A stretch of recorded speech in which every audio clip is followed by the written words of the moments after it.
At last, I am complete.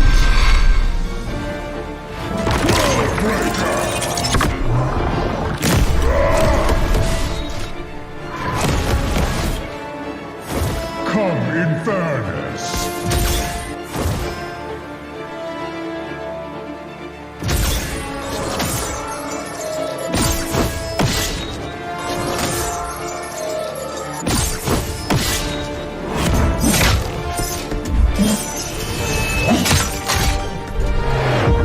Annihilation awaits.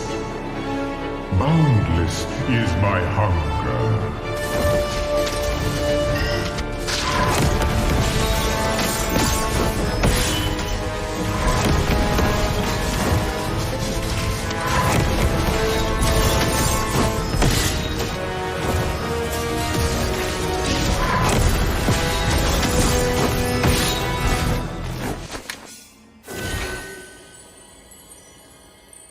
Fun facts. Week 3. 13 out of the 17 games played, the team that won the first turtle won the game. This was last week's number for comparison. Only 2 teams this week didn't win the game after winning the first turtle. Blacklist International and TNC Pro Team. Yup, the 4 times it happened, it was them. It was a tough week for High Loss as they only won 1 game and lost 10 times in week 3. While High Loss cries, let's look at the heroes that weren't absolute losers like me. Obvious, Edith, Nolan, Harith, and Tigreal were this week's best performing heroes. This week, on Chip Watch, he's still missing. He's been banned in the first phase for the red side teams for 50 games in a row. When will he get picked again? I don't know. There were 10 games won by the team that got the first blood and the first turtle. These are the teams that were able to do that. I'm not saying all of that. Renmar just transitioned to under the table because people liked it when you did that in episode 2. The XP lane and jungle heroes were first picked by the blue side 6 times each. Edith and Hylos for the XP and Roger and Link for the jungle. Notice how you can flex 3 of those heroes in different roles. I'm getting out of here. So yun na nga guys, meron pala tayong fun fact about si King Kong kasi guys, ganito yan. So si King Kong, yung ginawa niya, ganito kasi yan guys, legit. It's time to update Renmar's Bulletproof Leaderboard. Benny Cutie, Domeng, King Kong, Kelra, and Super Marco are all tied with 6 bulletproof games. That's 6 games where they won and didn't die. See you next week. Get 8 gigabytes of all-access power. To do it all. Plus only TikTok to scroll and share non-stop. Power, work, life, and more. With Smart Power All-access data now up to 90 days. Load now. No signal, no fun. If only you could switch in an instant. But wait, you can with the Smart eSIM. Backed up by nationwide coverage. Get your Smart eSIM now.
chat.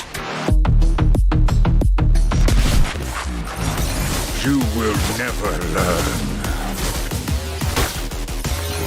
Mystic magic is so wonderful. Face yourself.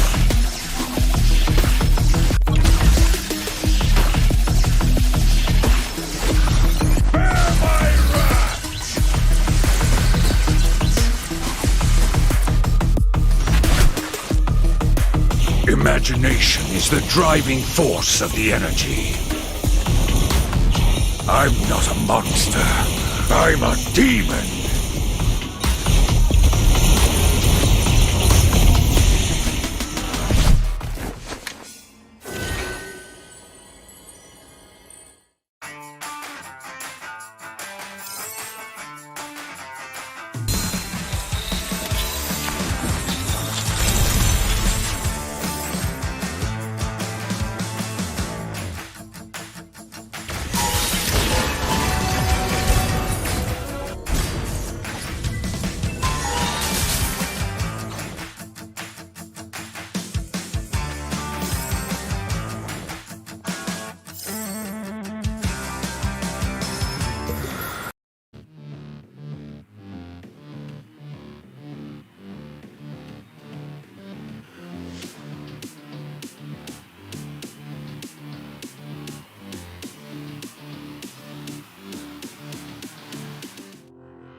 Malakas, Pilipinas, malakas, kahit anong lane, we become the monsters. Malakas, Pilipinas, malakas, face the golden sun and ribbon for the 3 stars. Look at us to the top, no ifs, no buts, winning any game. Para to sa PIN na yes. Di mo matikin ang aming boses on your level. Nasa kalye man o mobile, you know I become a legend. Open fire, reunite, we winners. Built with pressure, the diamonds are made of. Switch in a lane na parang gera, HP racing may reset. Built na katang buhat ni Hilda, full load SS parang Lyra.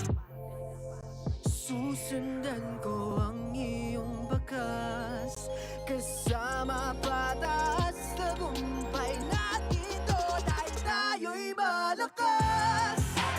Para sa Pinas,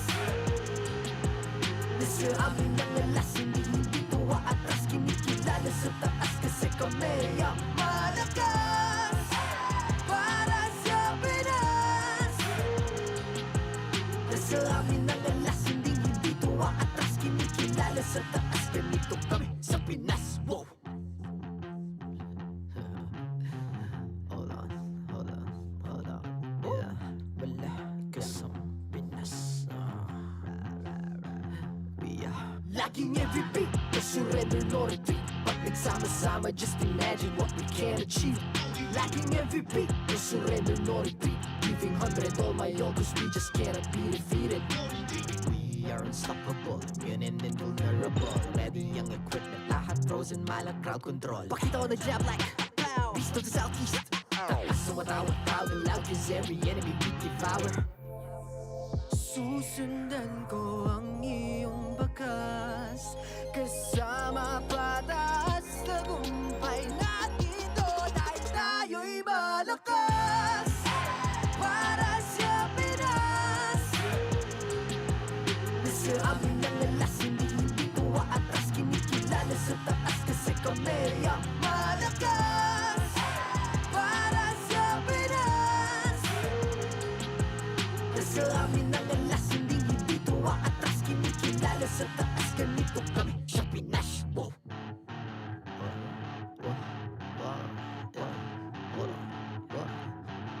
Malakas, Pilipinas, malakas, kahit anong lane, we become the monsters. Malakas, Pilipinas, malakas, face the golden sun and weapon for the 3 stars.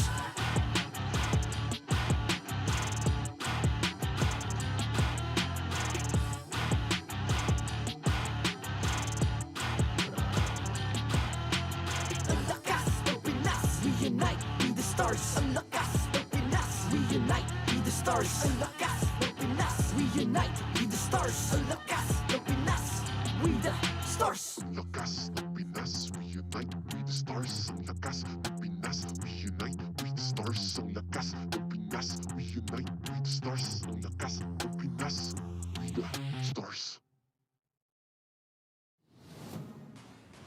The 14th season of MPL Philippines is brought to you by the following sponsors.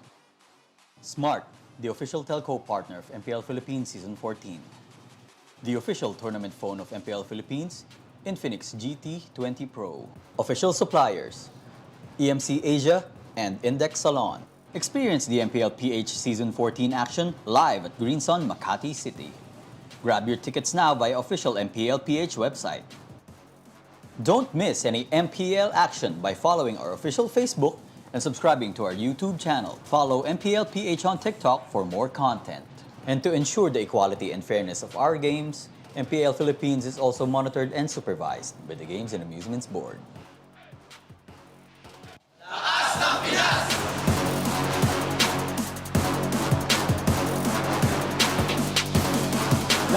ng Pinas!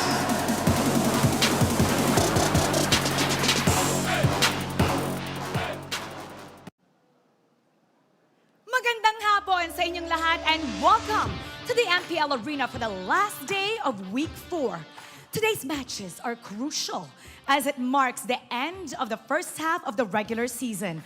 At ang unang magtatapat ay ang binoto niyong Star Match of the Week. Yan ang Falcons APBren and Fnatic Onic Philippines. Kaya wag na natin patagalin pa. Ako po si Mara Aquino and this is MPL Philippines Season 14. Casters, pasok! Ho, ho, ho, because we have a lot in store for you for the last day of week number 4. My name is Ian. Together with me is, of course, Naisu. That Naisu, threw how me you off. doing? I just thought of it right now. I was gonna say we're a little bit of ways from Christmas here, on, but you know what? I would have liked you to go and fit with the theme happening right now, all the cowboy stuff, all the Western stuff happening on our graphics. Did you see Leo, though? He became a cowboy yesterday. He did. Because he definitely won the exciting matches yesterday. But of course, you can also be part of the digital transformation in the world of connectivity. Say hello to convenience, flexibility, and local connectivity with the smart prepaid eSIM. It is now available to go ahead and grab that in through delivery, through digital delivery, through the smart online store for only 99 pesos. But speaking of only, we only witnessed sweeps yesterday, The whole Naisu. The whole day, 3-game series. What's your most memorable part of yesterday's matchups? Oh man, that's tough. When I think about it, I guess one of them would be number one. One of the teams that were climbing for points here got their first one. That's Blacklist International as we look at it, which was great to see them come together. But also, I gotta say, man, the picks. I know Leo would say probably the Bane picks back-to-back, but for me, I'm going to say it was great to see even the Gadakacha finally played here for the Philippines. Yeah, twice in the roam position, especially by Chaknu. But looking at the standings, still Fnatic Onic remains undefeated in 4 weeks. This might be the game that ends their streak. We'll never know, but Falcons APBren are right behind them as well with Aurora MLBB. Smart Omega also playing later on against the team at the bottom of their standing, Team Liquid PH, and of course RSG Philippines and Blacklist International finally has a point after beating TNC Pro Team, who sits at the very bottom. Yeah, and I think, you know, that now that you mention it, TNC Pro Team, now that we're finishing this first half of the regular season, they have so much work to do ahead of them that nearly I feel like they've got to almost win every single game for the second half of the regular season. We'll see if they're able to do that, but this is what we got to highlight, man, the schedule for today, and it's kicking it off with the star match here. Yeah, I know that you love to highlight the star match. So we'll just go through match number 2. It's Omega versus TLPH. We'll catch that later on. But Naisu, the star match, I know you had the trailer you didn't ask for. The trailers you didn't ask for, yeah, we're gonna try to do that every week. But yeah, this one, I mean, you know, who the F are you for? Yeah. Who the F will win? Later on, again, Fnatic Onic, the Super Family, has yet to be beaten. They dropped 1 game. I think it was Aurora, right? Yeah. Aurora, but in match standings, they haven't lost a single one. And this is the last chance for the whole MPL, aside from Fnatic Onic, to beat the streak of the Sonics. And we'll never know. Maybe it's the Bees who beat them. The Bees, I think, is their favorite here. I would say if you ask, I know we'll have probably our audience prediction later, the whole poll and everything. But we'll see if the Sonics can go up to the obstacle here. And I really love to see what the panel has in store for us. That's why Leo and Rockhart, how's it going? Yo, what's up, guys? This is the Infinix Game Tambayan, brought to you by Infinix, of course, and I'm Rockhart, right here with Leo. How you doing today? And this is going to be a pretty long day, for sure. I'm happy for two main reasons. Number one, weather's actually cleared up. A lot of fans here in the MPL Arena at Green Sun Hotel in Makati City. Number two is, as mentioned by our casters, we're bound for a back-to-back bout of awesome MLBB. There's a potential for both of these to go actually the distance. Yeah, 3 is the magic number today, folks. Before that, of course, Infinix GT20 Pro is the official tournament phone of MPL Philippines Season 14. So we're going into this one with obviously a very undefeated team. Interestingly, it's Fnatic Onic Philippines. If you haven't heard it yet, obviously, again, all of them are going to be rocking that Infinix GT20 Pro. I wish I had one, but probably after the season ends. Hard same. I'll probably get one. Anyway, last day of the regular season, first half, which means next week we'll have a few rematches. And I wonder what the rematch between these two teams are going to look like, because right now, you haven't really seen them play that way. And again, it is Fnatic Onic Philippines with an undefeated streak. So it's synergy versus chemistry, I guess, here. The chemistry of family and synergy of champions. They are one game away from actually hitting the magic number of 7 in the first half. And standing in their way is one half of the Titans of MLBB. This is actually one of the strongest starts we've seen in all of MPLPH franchise history. They're following in the footsteps of the likes of Blacklist International, Onsing Laro Bago Matalo, Echo in Season 9, Season 11, and Season 12, and then FCAP, who's standing in their way now. That's right. And Season 8 was Blacklist's week, Season 11 match win streak. As for Echo for Season 12. Whew. And again, it's proving to be a very, very strong start, but it is going to be against a team that is currently the world champions of MLBB. I don't know how that's going to fare like, but you know what? They had their streak of their own as well, 6-match win streak, which was coincidentally ended as well by Onic Philippines. A mirror. They say that history has a tendency to repeat itself. How about backwards? Is that possible? Could we see that here today? Back in time. I don't know, man. Looking at it now, of Falcons APBren, this was a season that they lost, by the way, in the grand finals, 4-0 to Liquid Echo then. They started strong, again, 6 straight, and then abruptly stopped by then Onic, now Fnatic Onic PH. Could we see a reversal of roles here? We'll have to wait and see. Because right now, obviously, the match is going to dictate who's going to be the top seed of the first half, right? So, I don't know. I'm sure a lot of people didn't expect Fnatic Onic's performance right now because of their lackluster playoffs run last season.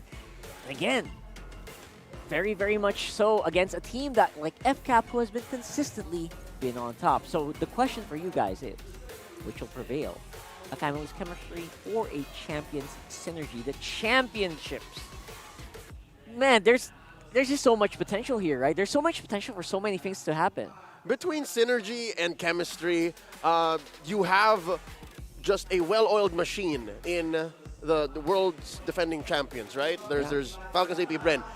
Chemistry, on the other hand, is something that you work on constantly. This is a work in progress for, a year and a half now since Fnatic Onic has been on this trust the process route. And if there's any team that knows what that's like, it's Falcons APBren. They invested, 2.5 years into building this super team. Now the super fam, they're on their way.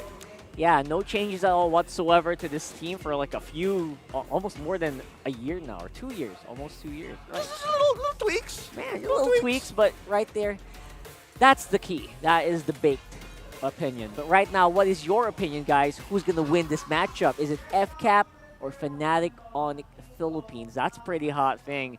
Because to be honest, as good as Fnatic Onic Philippines is right now, undefeated, it's hard to say that against if they're gonna do the same against Falcons APBren, who was only defeated by Smart Omega in week 1, which again they kind of attributed to just like fatigue from their non-stop international tournaments, international stints, right? Bound to happen. It was bound to happen, and it did. And after that, they actually bounced back really, really strong. So I don't know what you guys think, but we would love to hear that in the comment section. I know a lot of Bs are right there, a lot of Sonics. We want to know where your support lies, because right now, I would say it's a toss-up, and we were talking backstage. Feels like a game number 3 still. It's gotta be. It's gotta be, right? It is.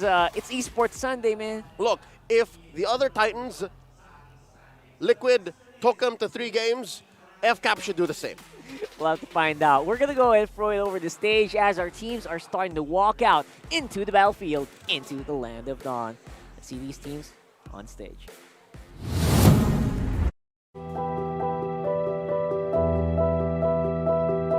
Because this time, it's Fnatic Onic Philippines making their debut dito sa Season 14. The question is, super pa rin ba ang FNOP family or Fnatic Onic Philippines?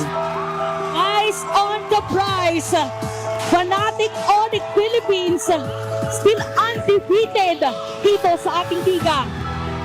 Currently reigning at the top of the standings and looking to continue their dominating run. It's Onic time! Fnatic Onic Philippines! Hindi po namin talaga expect yung ganito. Lahat naman po siguro hindi nag-expect ng puro panalo. Kumbaga, ano lang kami, moving forward lang kami na mag-improve pa. Like, they're so quick. Wala silang pinapalagpas. Laging merong galaw yung bawat isa, and they know what it takes to be able to get a win. Basically, family, pag-uusapan mo, merong yung disiplina ng tatay, disiplina ng nanay, etc. So, hindi naman siya yung sobrang tight na discipline. It's more of guidance, and I believe they really enjoy each other's company. Nagre-reflect talaga sa game nila kung paano yung relationship nila outside. Kumbaga, nararamdaman mo yung pag-aalala nila sa bawat isa na pag wala ka talagang makikita masyadong yun nga, mag-isa to a given point.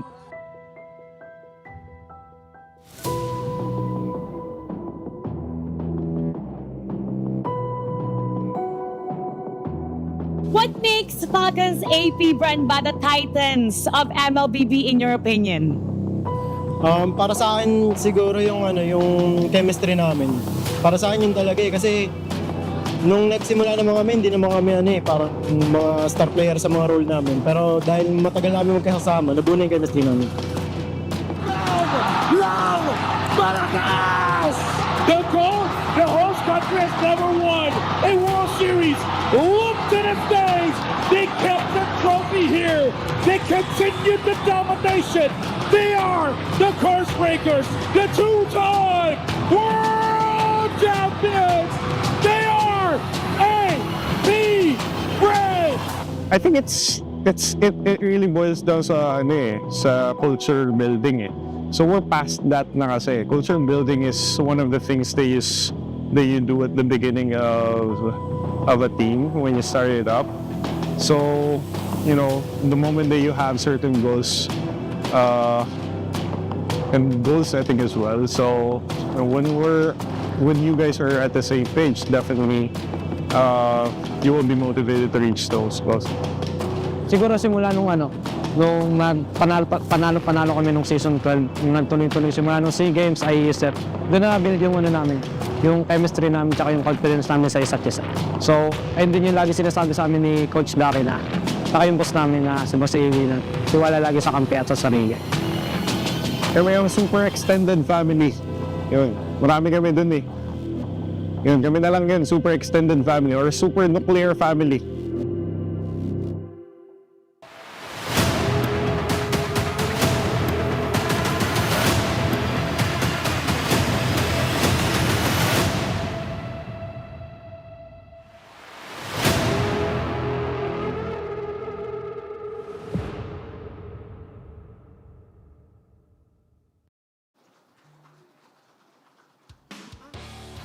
To get this show on the road, we have our star marshals, Jeff, Chico T, Pat, and Wilbert!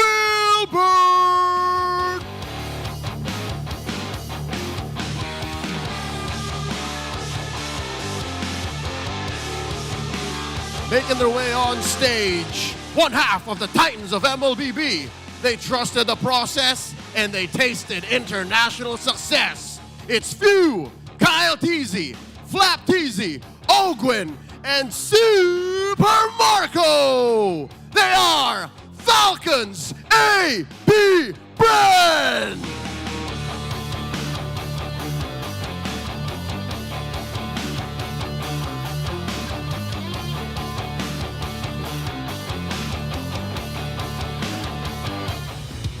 And their opponents, looking for their 7th straight win. Here comes the Super Fam, made up of Super Prince, Brusco, Kirk, Kellera, and King Kong. They are Fnatic Onic Philippines.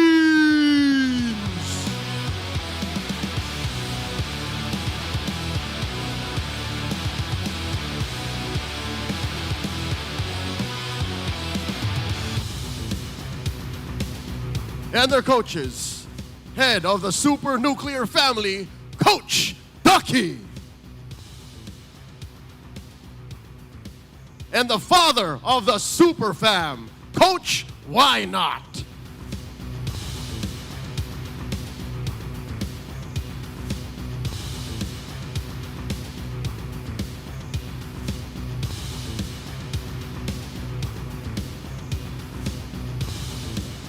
It's time for the face-off.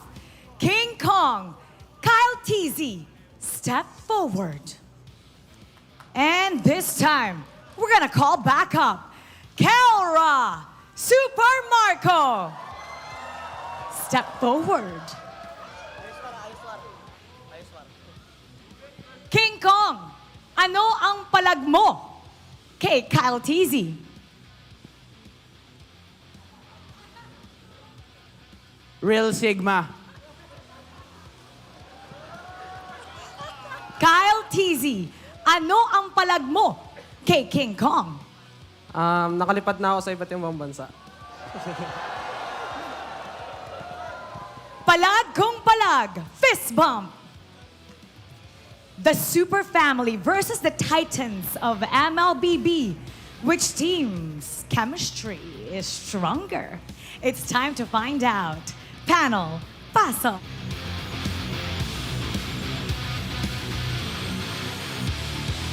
Your ears do not deceive. We're talking chemistry here, and who has that more in spades than Falcons APBren, the reigning world champions of MLBB? What more to show for it than a fully booked passport?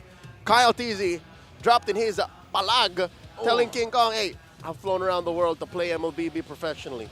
What you got? Yeah, just facts, right? Just facts. This year alone, I think they've gone to almost half a dozen countries. That's right. They have stamped passports, for sure. And they didn't just fly, they won. They won! And that's going to be against, of course, the Super Fam, headed by the father, Tony. But where's the mother? That's a great question, right? That's funny. That's what I want to ask them later.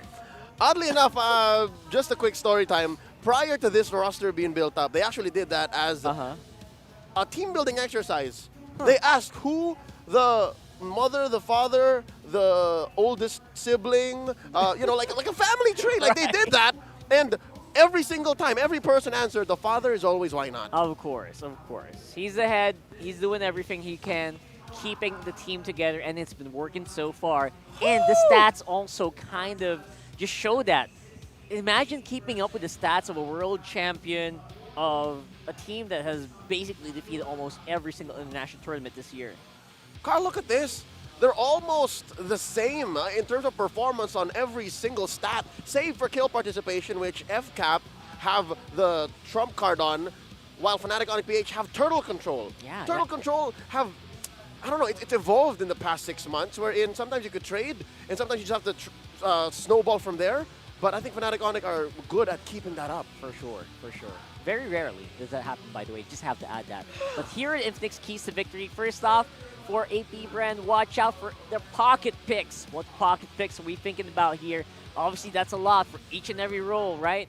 For FCAP's flex picks, that's a very powerful thing that Ducky's also adding the draft. Which I think is important because both on blue and red, you have the potential to flex and to pocket a few. You're talking about Kelra's Ruby. You're talking about Ogwen's Terizla. You're talking about Flap's Edith. And then you have Kirk's Grok. Yeah. So both teams have potential secret weapons against each other, and that's where Treb and Hayes come in. Treb and Hayes, man. That's right. And the momentum, obviously, they're riding that automatically. Everyone, they're basically both undefeated except for APBren with that first week loss. But then again, kind of attributed to kind of just really weird factors. And yeah, I have to add in that Roger first pick priority that we can probably get. Falcons APBren has done it in the past as well. Which is another point of contention because you can add that to the whole flex or pocket, like where is the Roger going? Which, by the way, is still in the S tier of gold lane picks, maybe only second to Harith. Harith right now is strong in red, so I think as soon as we see the side selection, when that gets updated and everyone knows, right there, that's when we'll know which heroes are going to be more likely to come through. That's right.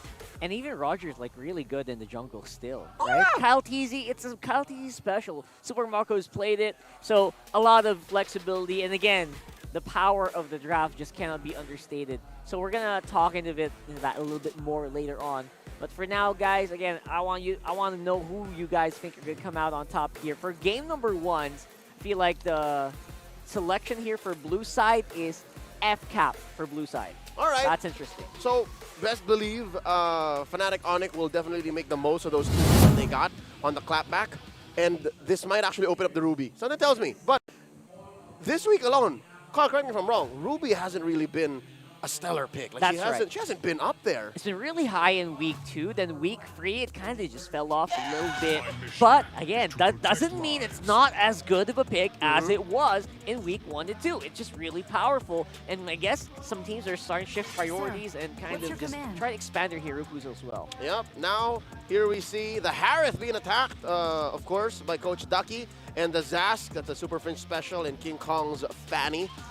You have Fnatic Onic PH taken their, mandatory ban. Like, this is just homework right now. Upkeep, housekeeping, if you will. The chip ban. Unsurprising. And then the Hylos. The Hylos is a flex. Like, you don't know where that's going. That's an XP pick or a Roam pick. FCAP can do it either way. So now we're looking for one more. What's going to be left out in the open? The Roger still out there. The Edith still out there. The Ling. The Ling! Oh my goodness. All right.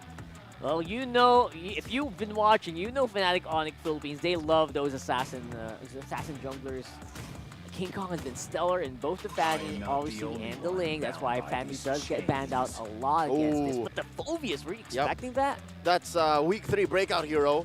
Definitely started to gain momentum starting there. And then starting this week, too. Like, it carried over. I think Phobius has close to 90% contest rate, if not 100, starting week 4. So now what's left open again? The Ling, the Raj, the Zushin. Oh my goodness! There she is. She's usually banned here in this Phobius spot, and then since Fnatic Onic pivoted on that, Fnatic Onic let it through. So I guess Coach Tony, Coach Hayes, they should be open to this. They must have seen this coming. In fairness, there's so many answers that actually they can go for here. I was super surprised at that. I did not expect the Zushin to come out here. There's the Edith and the Roger, usually very favored for FCAP, now being picked up by Fnatic Onic Philippines. The question is, will they go for the Jawhead here? Obviously, very potent combo with that Zushin. Yeah, Jawhead is usually banned in the second phase here, especially blue. Blue 4 and 5 bans. Yep. That's usually where Jawhead shows up. But here, let's see if Falcons APBren is capable or willing to open that up, which F is going to win? Which F is going to win? I swear. Like, that is correct. off the side, like the whole Falcons fanatic. If you say that 5 times fast, it's gonna get you. It's gonna get you, and I hope it doesn't. But there's a Julian, There's kind a of Ju. securing that jungle role for KyleTzy. Confirmed. And I wonder if they're gonna go gold lane here, or if they will try to pick up that roam. That's something. Owen's very flexible, as honestly he has a really big hero pool in roam. Yeah. But I wonder, there it is. They're not gonna go for it yet. KyleTzy's gonna get his Terizla. Yeah, that's in their top 5 picks all season long, season 14. So putting the Terizla into the first phase for Falcons APBren doesn't really tell you much, because they've played Roam Terizla in the past. So Ogwin can rock that. Let's see now how Fnatic Onic will close off their draft. Why is neither team going for the Ling? The Ling is wide open, fam. Wow. No, if I would be super surprised if Ling doesn't make an appearance here. I would be super surprised. I think it's likely, because they're not rushing. Yeah, exactly. I think there's a gambit where Fnatic Onic was trying to bait out. Pick the gold lane now. Pick the gold lane out, then they'll swerve the Roger. Honestly, I was thinking about FCAP picking up the gold lane right there, like but they Moskov. didn't. Pick a Moskov or something. Even when all is forlorn. And oh, they leave it up. They're holding it out. They leave it out. It's so interesting. I actually like the Vexana into Zushin matchup, because as the Vexana, you outrange the Zushin, and you make non-fights out of engagements in the early to mid. When it's a big 5v5 and you have initiative, that's where the Zushin kind of wins. But that aside, unless you can find the Vexana, like with a deep cut, which by the way, no one from Falcons APBren can do that just yet. There's no clear jump in. Wow, how can you find the Vexana now? Looking for the Vexana. Obviously, it's more frontline here, right, for FCAP. It's going to be very difficult, especially if, knowing Super Friends, he plays a very mean mid lane. He plays one of the safest mid lanes. That's the word I was looking for. Right? Is that Obito? It's what the From the hit series Naruto? Really? Hey, careful with the jutsus you're rocking, man. Whoa! Oh, whoa! He went and he looked into my soul. Oh, man. That got me. Chills, man. That was chills. It's great having the franchise, though. But right now, hopefully we'll get them in the franchise soon. Like a collab. Like a collab skin, maybe. There's the Lolita. Oh, I see what Fnatic Onic was looking through. And now, Falcons APBren, the Gambit, reveals itself. That's why they weren't picking gold or roam just yet. The Lolita Hanabi was still out there. And the Lolita is the stronger of the two, by the way. If you were able to just pick one of them, the Lolita's strong. Ogwin did amazing work with the Lolita Friday night earlier this week. So now, Falcons APBren ban out a jungler and a gold lane just to make sure where the Roger goes. And here's a quote by Kelra. What does it say? So win streaks are, it can end, especially for playoffs, right? So they say playoffs is the target. That's when we will find it out. Apparently. So apparently they're not so much into this streak thing that we keep talking about. I agree, Dwayne. And you know what? That's very mature, Mr. Dwayne. I agree. Say, right? I agree. He's exhibited so much growth in the past year alone. 2024 has been quite the stellar year for the gold standard, the Filipino Savage, Kelra. Now here we go. The 4th pick here for Fnatic Onic Philippines, the Grok. So we still don't know. That's actually a great steal. This is a unclear pick. Yeah. It's not specific. Exactly. Great I love work. It's still a flex. Now how does FCAP close it off? Again, still lacking a roamer and a gold laner. The Moskov is still open. The Moskov. I love the Moskov. The Claude would be great because we were talking about how to find Super Friends in the back. Pick up the Claude. Yeah, BMI inside. I mean, right from the back. Like, you can do that in so many moments. Plus, not to mention, that might have a problem later, especially since so many cancels. But look at that. They go for Moskov instead. I was going to say the Claude Whoa. Oh, Carl. Rome Terizla. Oh, my goodness. Rome Terizla. I don't see a world where it's Rome X-board. It's not. It's useless. The damage there is like, what are you doing, man? Sounds like you tried. It's like you tried. Exactly. So sounds like you tried. I don't know. That's a big curveball. I wonder what Fnatic Onic Philippines is going to do against that. I do not expect that at all. I understand why it's the Moskov, because it does better against the Ling, who can still show up. Oh, it's open. It's open. That's why. If it was the Claude, best believe the Ling would have a better time against the Claude. So For sure. FCAP says, you know what? Pick the Moskov. better answer. And even if this was the Ling, still wouldn't do much against the X-Borg. So it's a solid pickup. And oh! Wow! Yesterday's Joy! Wow! And in all the right. week 1 too. DK played a Joy in week 1. So yesterday in week 1's Joy in the hands of King Kong. All right. So the King Kong, sorry, the King Kong, the Joy has had some pretty 50-50 performances. There are Joys that actually fell off. Yeah. Yeah. There's But a right reason, now, there's a reason why she's tier C. that's right. But right now, honestly, with the situation that they find themselves in, why not say, you know what? Why not the Joy, right? Why not? Why not the Joy? I love it. Honestly, the Grok is a great steal, but the Joy could have been the Ling. Something that we can probably talk about more later on. But the question is, Leo, I mean, I don't know if you think the same. Well, what do you think of that draft? I think right now, looking at the potential for FCAP to actually just take him, I think it's fantastic. Say again? Absolute cinema is what we witnessed during that draft, because it's the Super Family's chemistry going up against a champion's synergy. Welcome to the English Desk. This is the star match of week number 4. My name is Ingan. Together with me is Naisu. Yes, sir. And Naisu, what can you say? I know we called the draft absolute cinema, fantastic, but realistically, okay, who are you leaning towards, especially in the early to mid game? Ah, man, I don't know. I love both drafts here. It's tough to decide, especially when we were going through the draft with our boys over there on the panel. But this one I can see going anyway. But look how much damage also Fnatic is just going for. Triple Warcry Emblem. Oh, they want the damage here and now. Oh my goodness. So it's Kirk, it's King Kong, and it's Kelra. So you can expect a really aggressive rotation from Fnatic Onic. And it actually makes sense, but look at this first. King Kong? Already going to get knocked up and just baked here. KyleTzy will go ahead, pick up the kill early on. Okay, so that's the dilemma. But wait, Few! Oh no. He should be fine. Super Prince flickers out Few as well.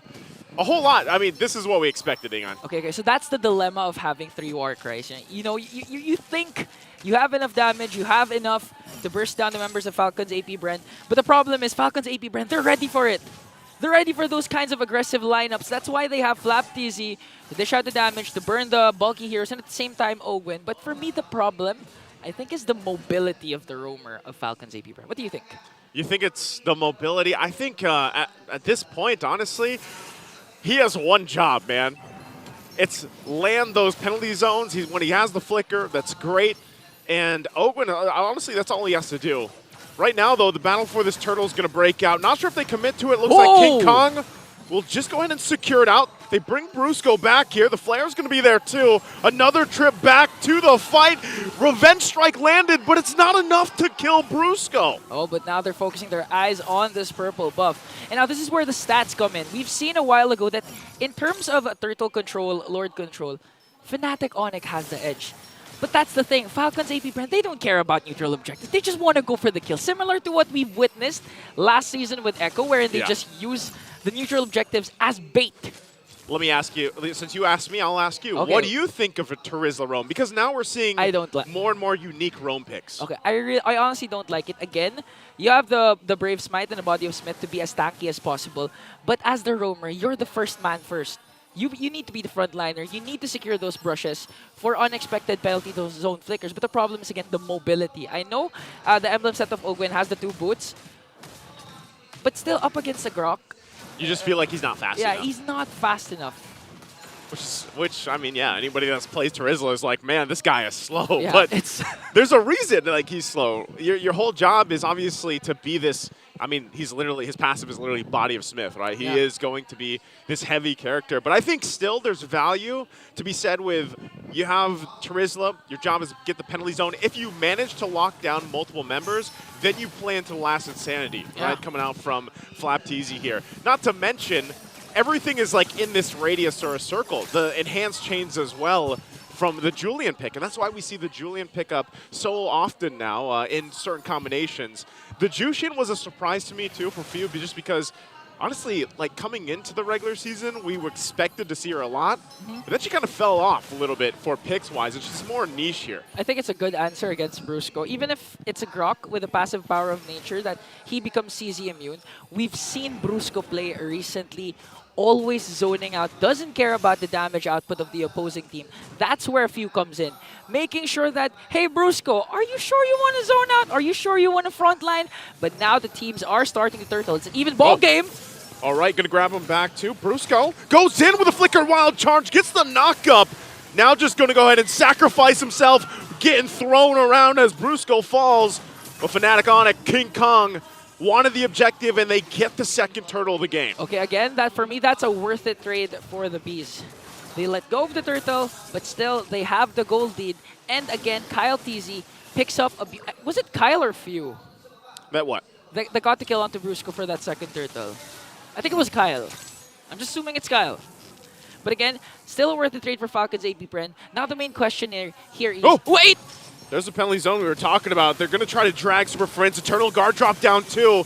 Has to pop the beacon. They might still go for more. They drag King Kong back. He dodges it. And FlapTzy will go in under the wall, under the turret, as he gets Spear Destruction.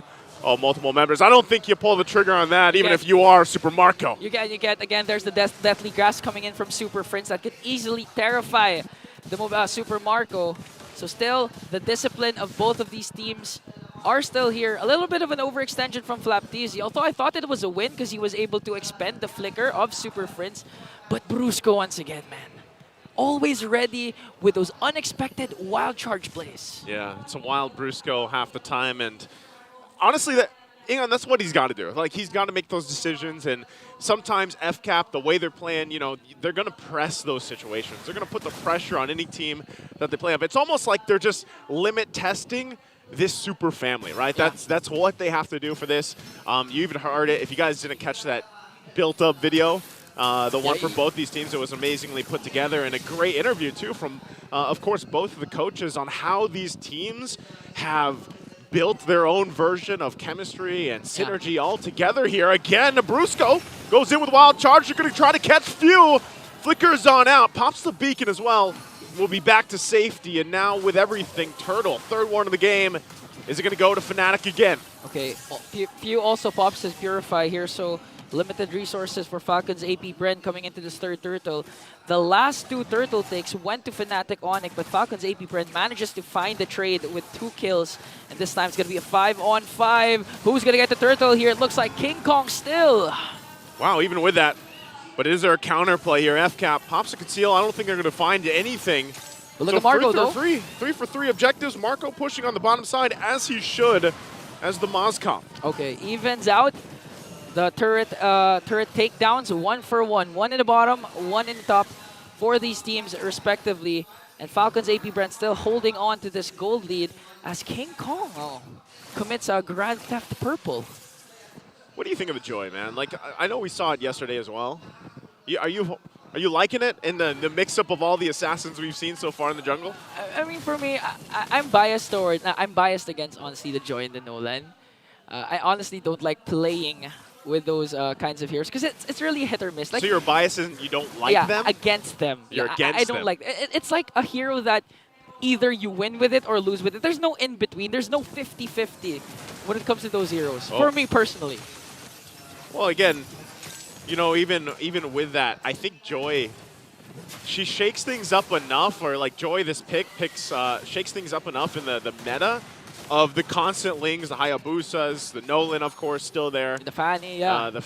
Fanny for certain teams, but like Joy is one of those ones where like you are literally just trying to keep up with Joy for the most part. And that's why I said I was even happy yesterday when we got to see the Bane back-to-back, just showing some different flavor, I would say, into the jungle here. And Joy definitely serves that purpose for Fnatic in this game. And if you look at the past minute where there's nothing crazy happening in these team fights, they've gone and whittled down that gold lead that FCAP had.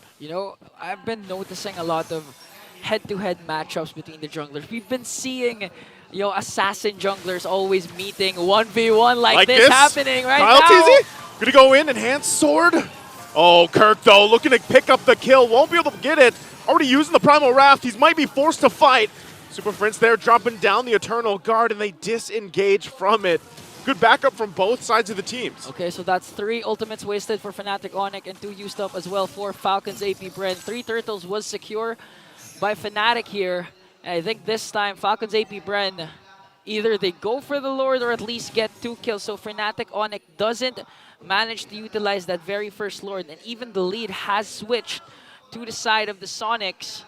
And looking at the map, a lot has happened. A lot of rotations has happened. But seems like only 2 towers have been taken down. A relatively slow game despite, you know, a lot of almost kills. Close fights, close kills. Fights, yeah.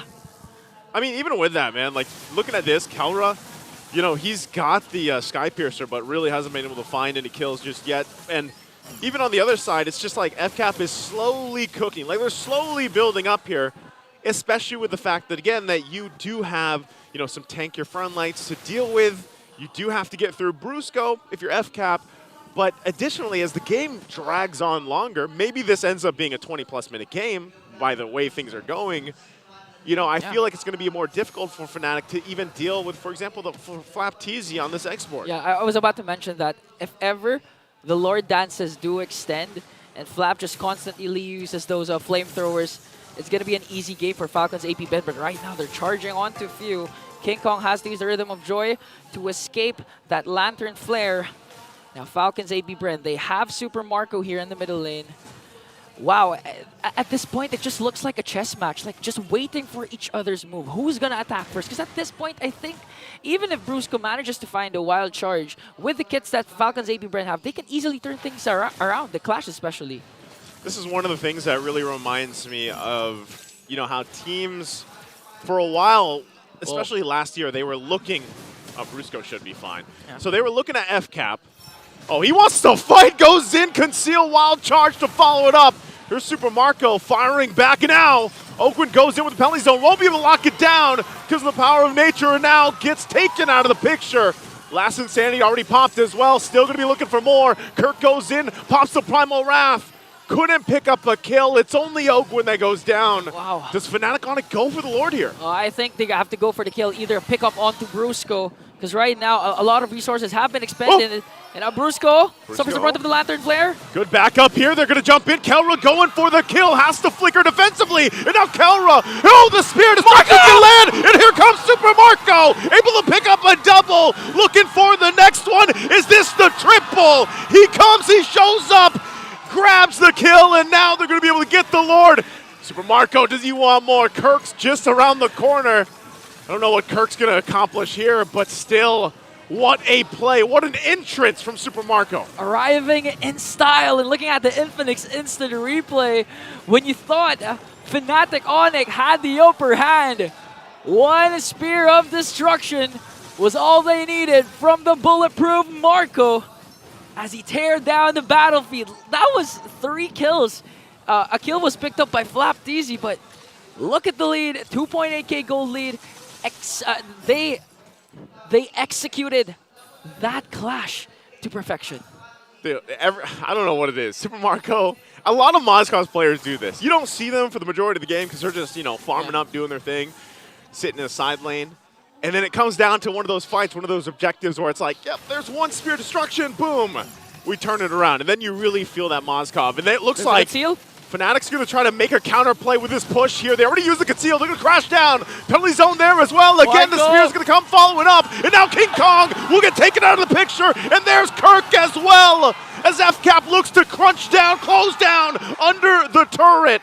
The Lord finally goes down, but Fnatic Onic down 2. Oh, down 2 inhibitor turrets here for Fnatic Onic. Still 4 members. Let's see if they can do it. They're going to try to keep it together, and Brusco goes for the sacrifice, but it might be too late. They can't clear out the minions. FCAP goes for more kills, but they go for the base as they take game number 1. What stands in the way of the Super family is none other than Super Marco. Whew, Super Marco, man. The Spear Destruction just shows up, and this is what I love. You just look at him, take a look at him after this. He's always just calm and collected. He smiles a little bit, and he knows he did a darn good job. The most quiet person in the Falcons APBren team is the most outstanding one. And I really need the panel to explain what happened. Leo and Rockhart, please take it away. You know what's funny? I'll just open this up, man. We were literally eating because we were kind of expecting. We agreed with Naisu when he's yeah, we're right there. We were we were expecting a 25 to 30 minute game. Because Naisu said, yeah, Joseph said, oh, I wouldn't be surprised if this went, you know. And we completely agree. So, you know, we could probably eat some snacks. But you know what? We rushed everything through it. Whoa, Super Marco's flying in, bro. And I was actually shocked. Honestly, we're talking about how, you know, wow, Fnatic Onic was so good. Yeah. For a moment, for actually a lot of moments there. But you know what? He decides to make something happen. Oh, wow, Super Marco. He turned the game around. Look at that smile on his face. Wow. Look at the smile on Requetiano's face. And he is super, like they mentioned here on the caster desk, Super Marco, man. He farmed up for just a little bit. Yep. 4-0-3, bam, goes the dynamite. He was fashionably late. Fashionably late. I guess up until the, what seemed to be 9 or 10 minute mark, the game was at deadlock. And then suddenly, the fight went long enough, the lore dance, if you will, went long enough for Fnatic Onic PH to forget that, hey, where's Marco? To be fair, maybe they do have eyes on Marco, but they didn't expect for Falcons APBren to pull the trigger when this moment right here, 11:41, we audibly gasped. Expletives were shouted out. He has it on camera. Off broadcast, and that was the tipping point. Yes.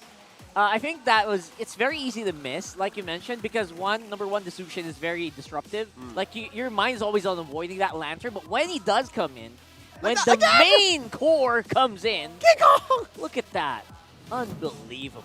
And because of that singular play, that one moment, suddenly, a 20 or 30, literally gold, 20, 30 gold swing back and forth, turned into 4,000. And because of that, led to a Lord, led to a push, and you could have held your breath. The game was over.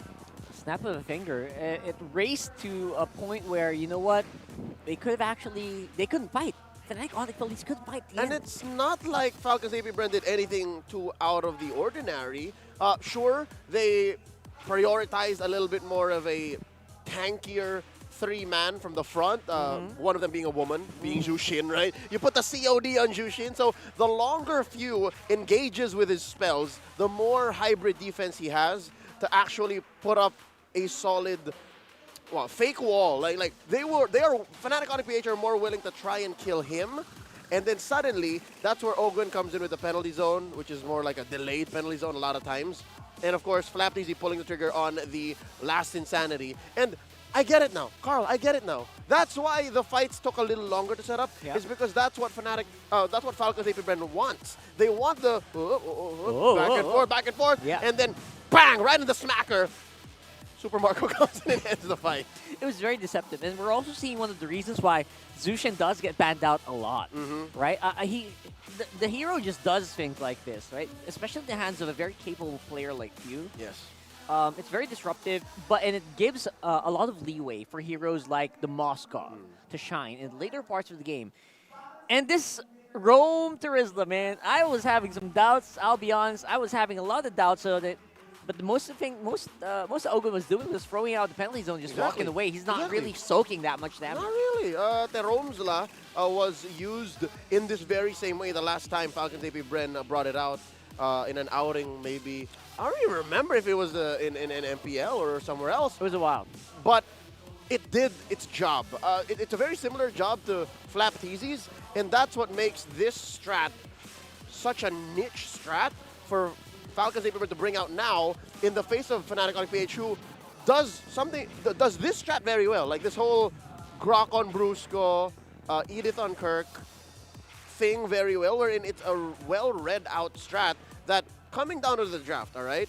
Let me remind you folks, the whole Terizla thing did not come up until the very last moment where Falcons APBren picked an X-Borg and the Moskov, last two, and then the Joy had to come through. It was a swap-a-roon. I'm pretty sure that Joy wouldn't have been a Joy if not for the Moskov. That's right. I guess the Joy was put there as like a Band-Aid, right? For something that probably was kind of unexpected. Honestly, a lot of people would not expect that rope tours come in. A strong band-aid. Much like Aurora MLBB last night, they had to pick the Joy because of what their opponent did. Here, it's the same thing, but Falcons APBren made up for it in execution.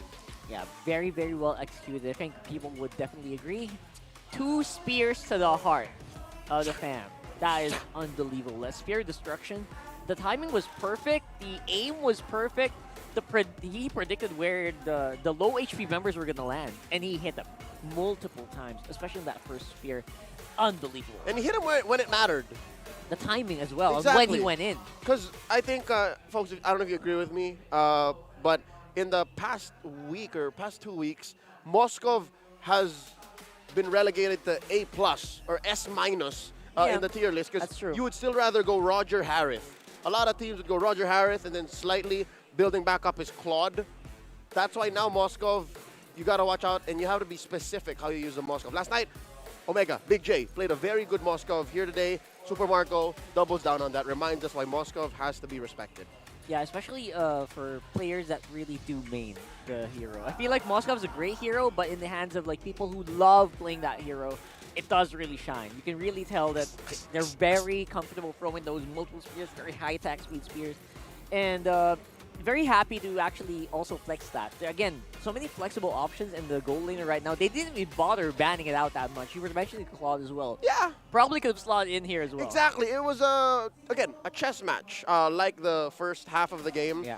It was a chess match between the draft is, all right, what are you willing to trade out? What are you looking for? All right, Super Friends is going to wreak havoc if you don't find a way to cut right through him. Or why don't we just cut right through all of y'all, pick up the Moskov, swerve the Terizla. All right, looks like the Ling is a no-go.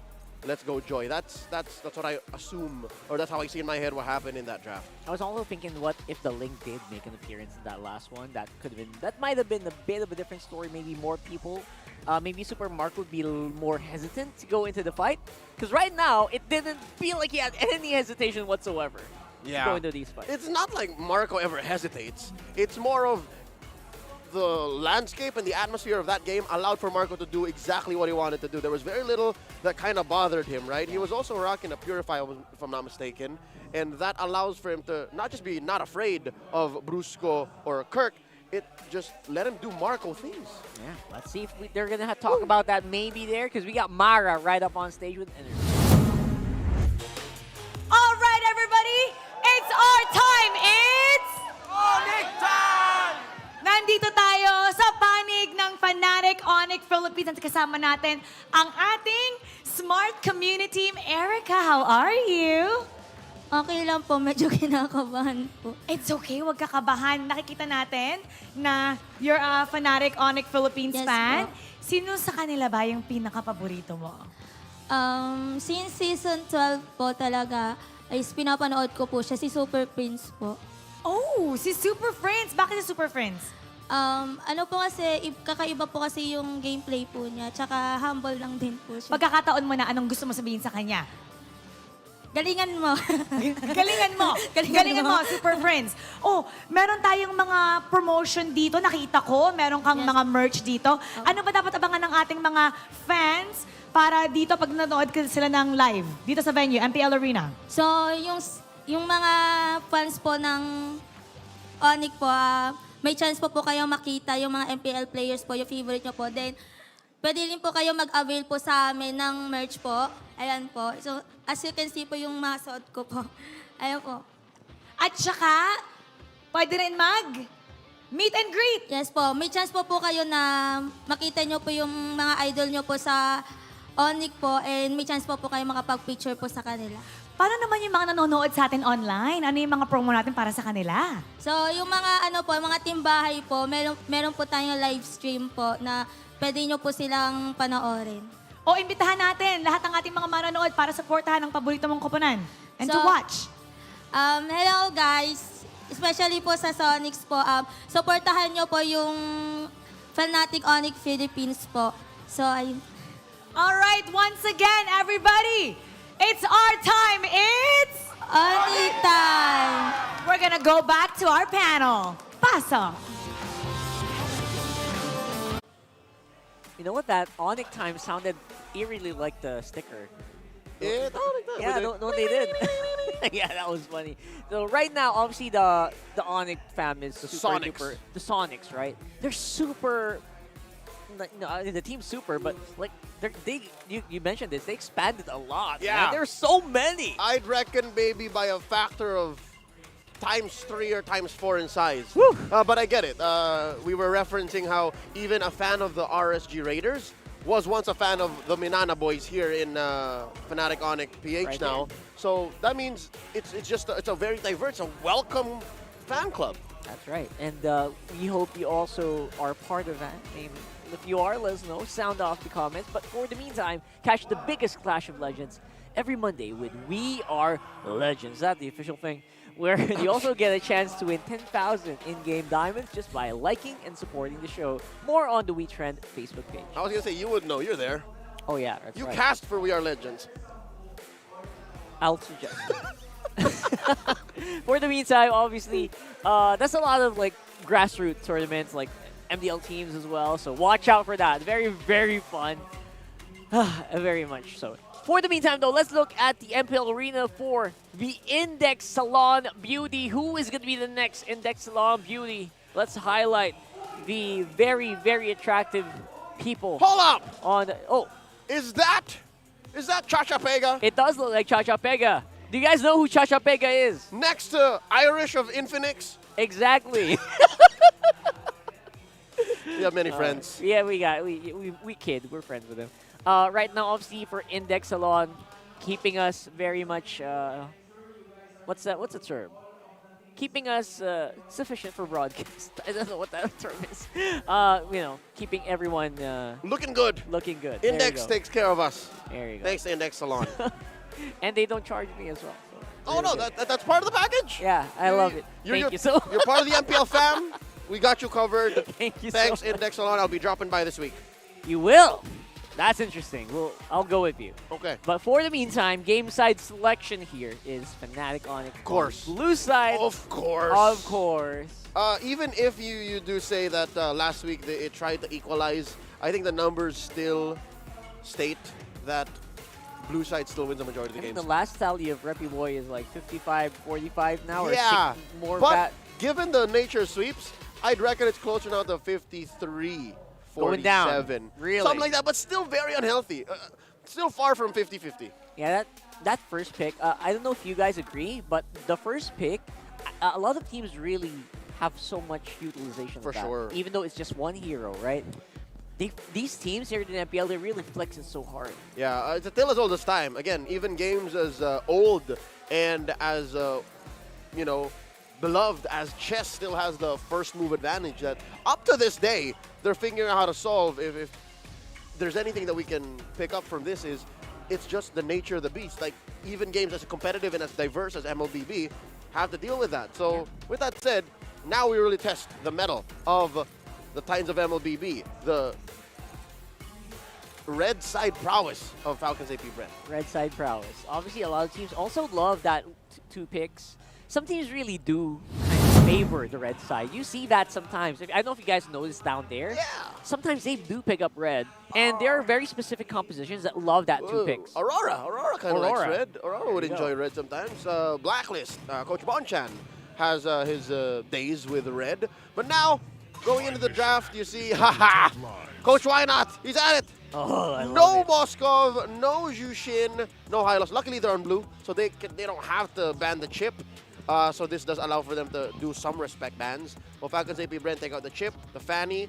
Would not be surprised if they ban out a Zask as well, or a Harith. Oh, there you go. Zask or Harith, whichever.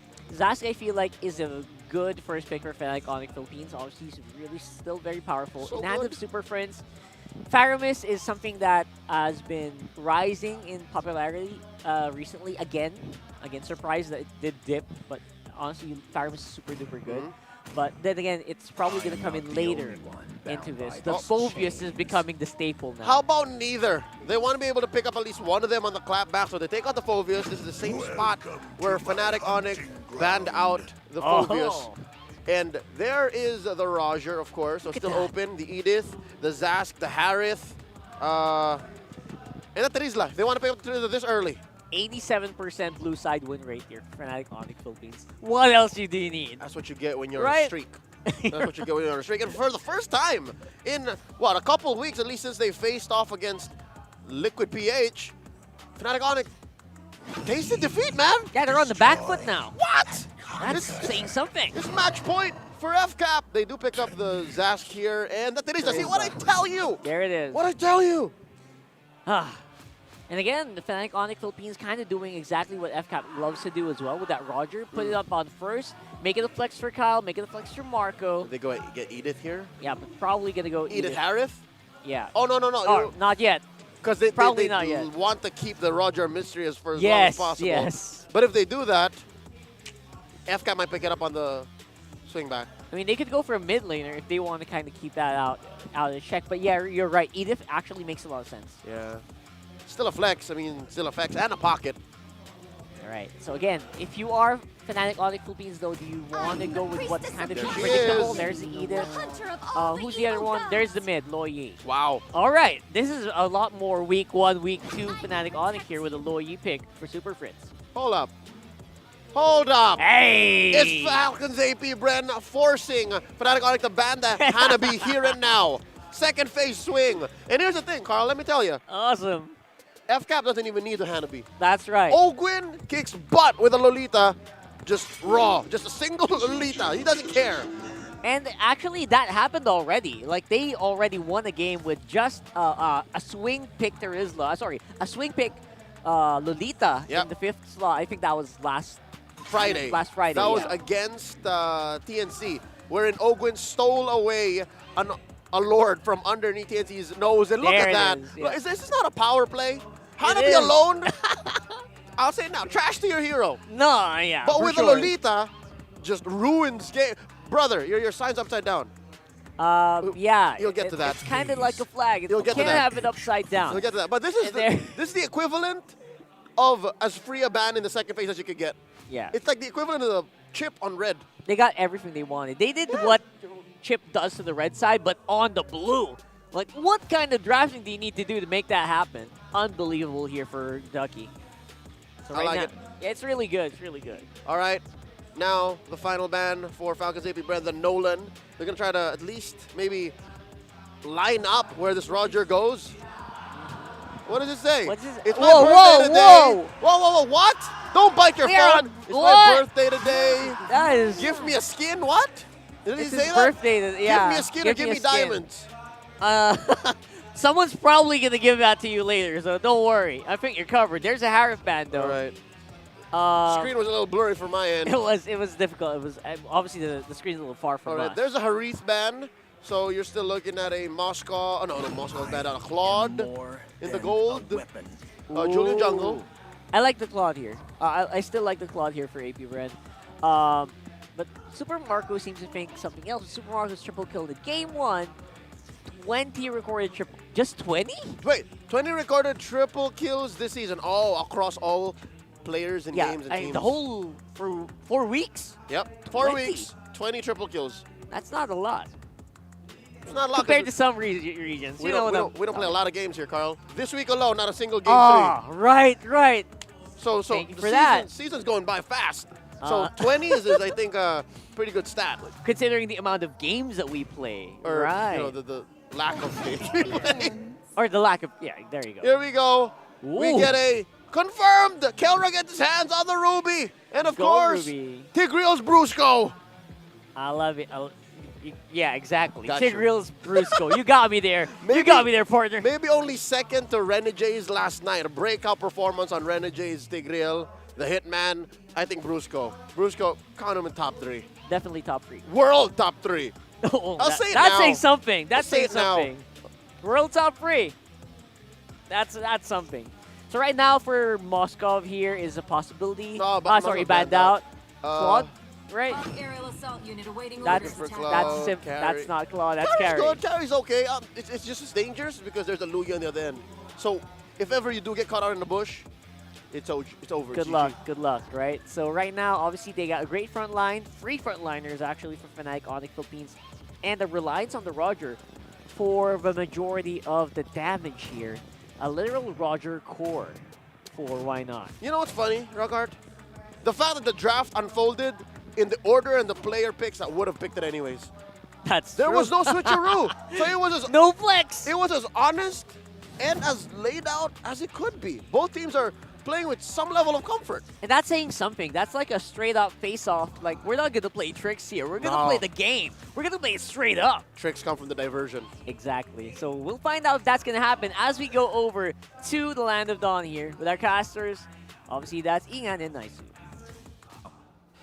With the streak hanging in the balance for the Super Family, will the Bees finally get their revenge from last season?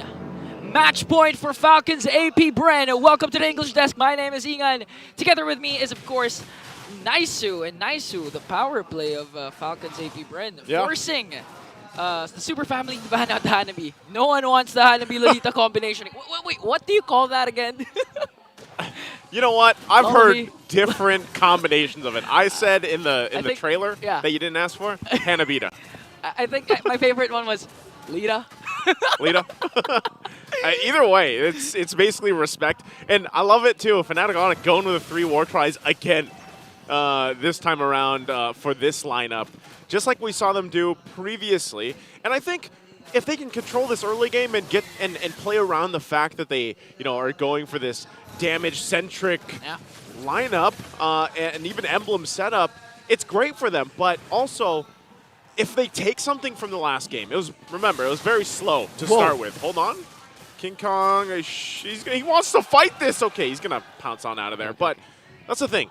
Fnatic Onic, very slow start, at least like the game as a whole in the last one. And then it just slipped out of the hands so quickly. Yeah, for Fnatic Onic, I mean, I think they want to replicate what happened during game number 1, but copy what Falcons APBren did, which was dominate the early game. Although it was relatively slow, it ended around the first Lord. And with Fnatic Onic's lineup, Kelra using that Ruby, they want to go for the early game. They don't want to go for the late game because, again, they have to deal with game number 3. Fatigue's going to kick in.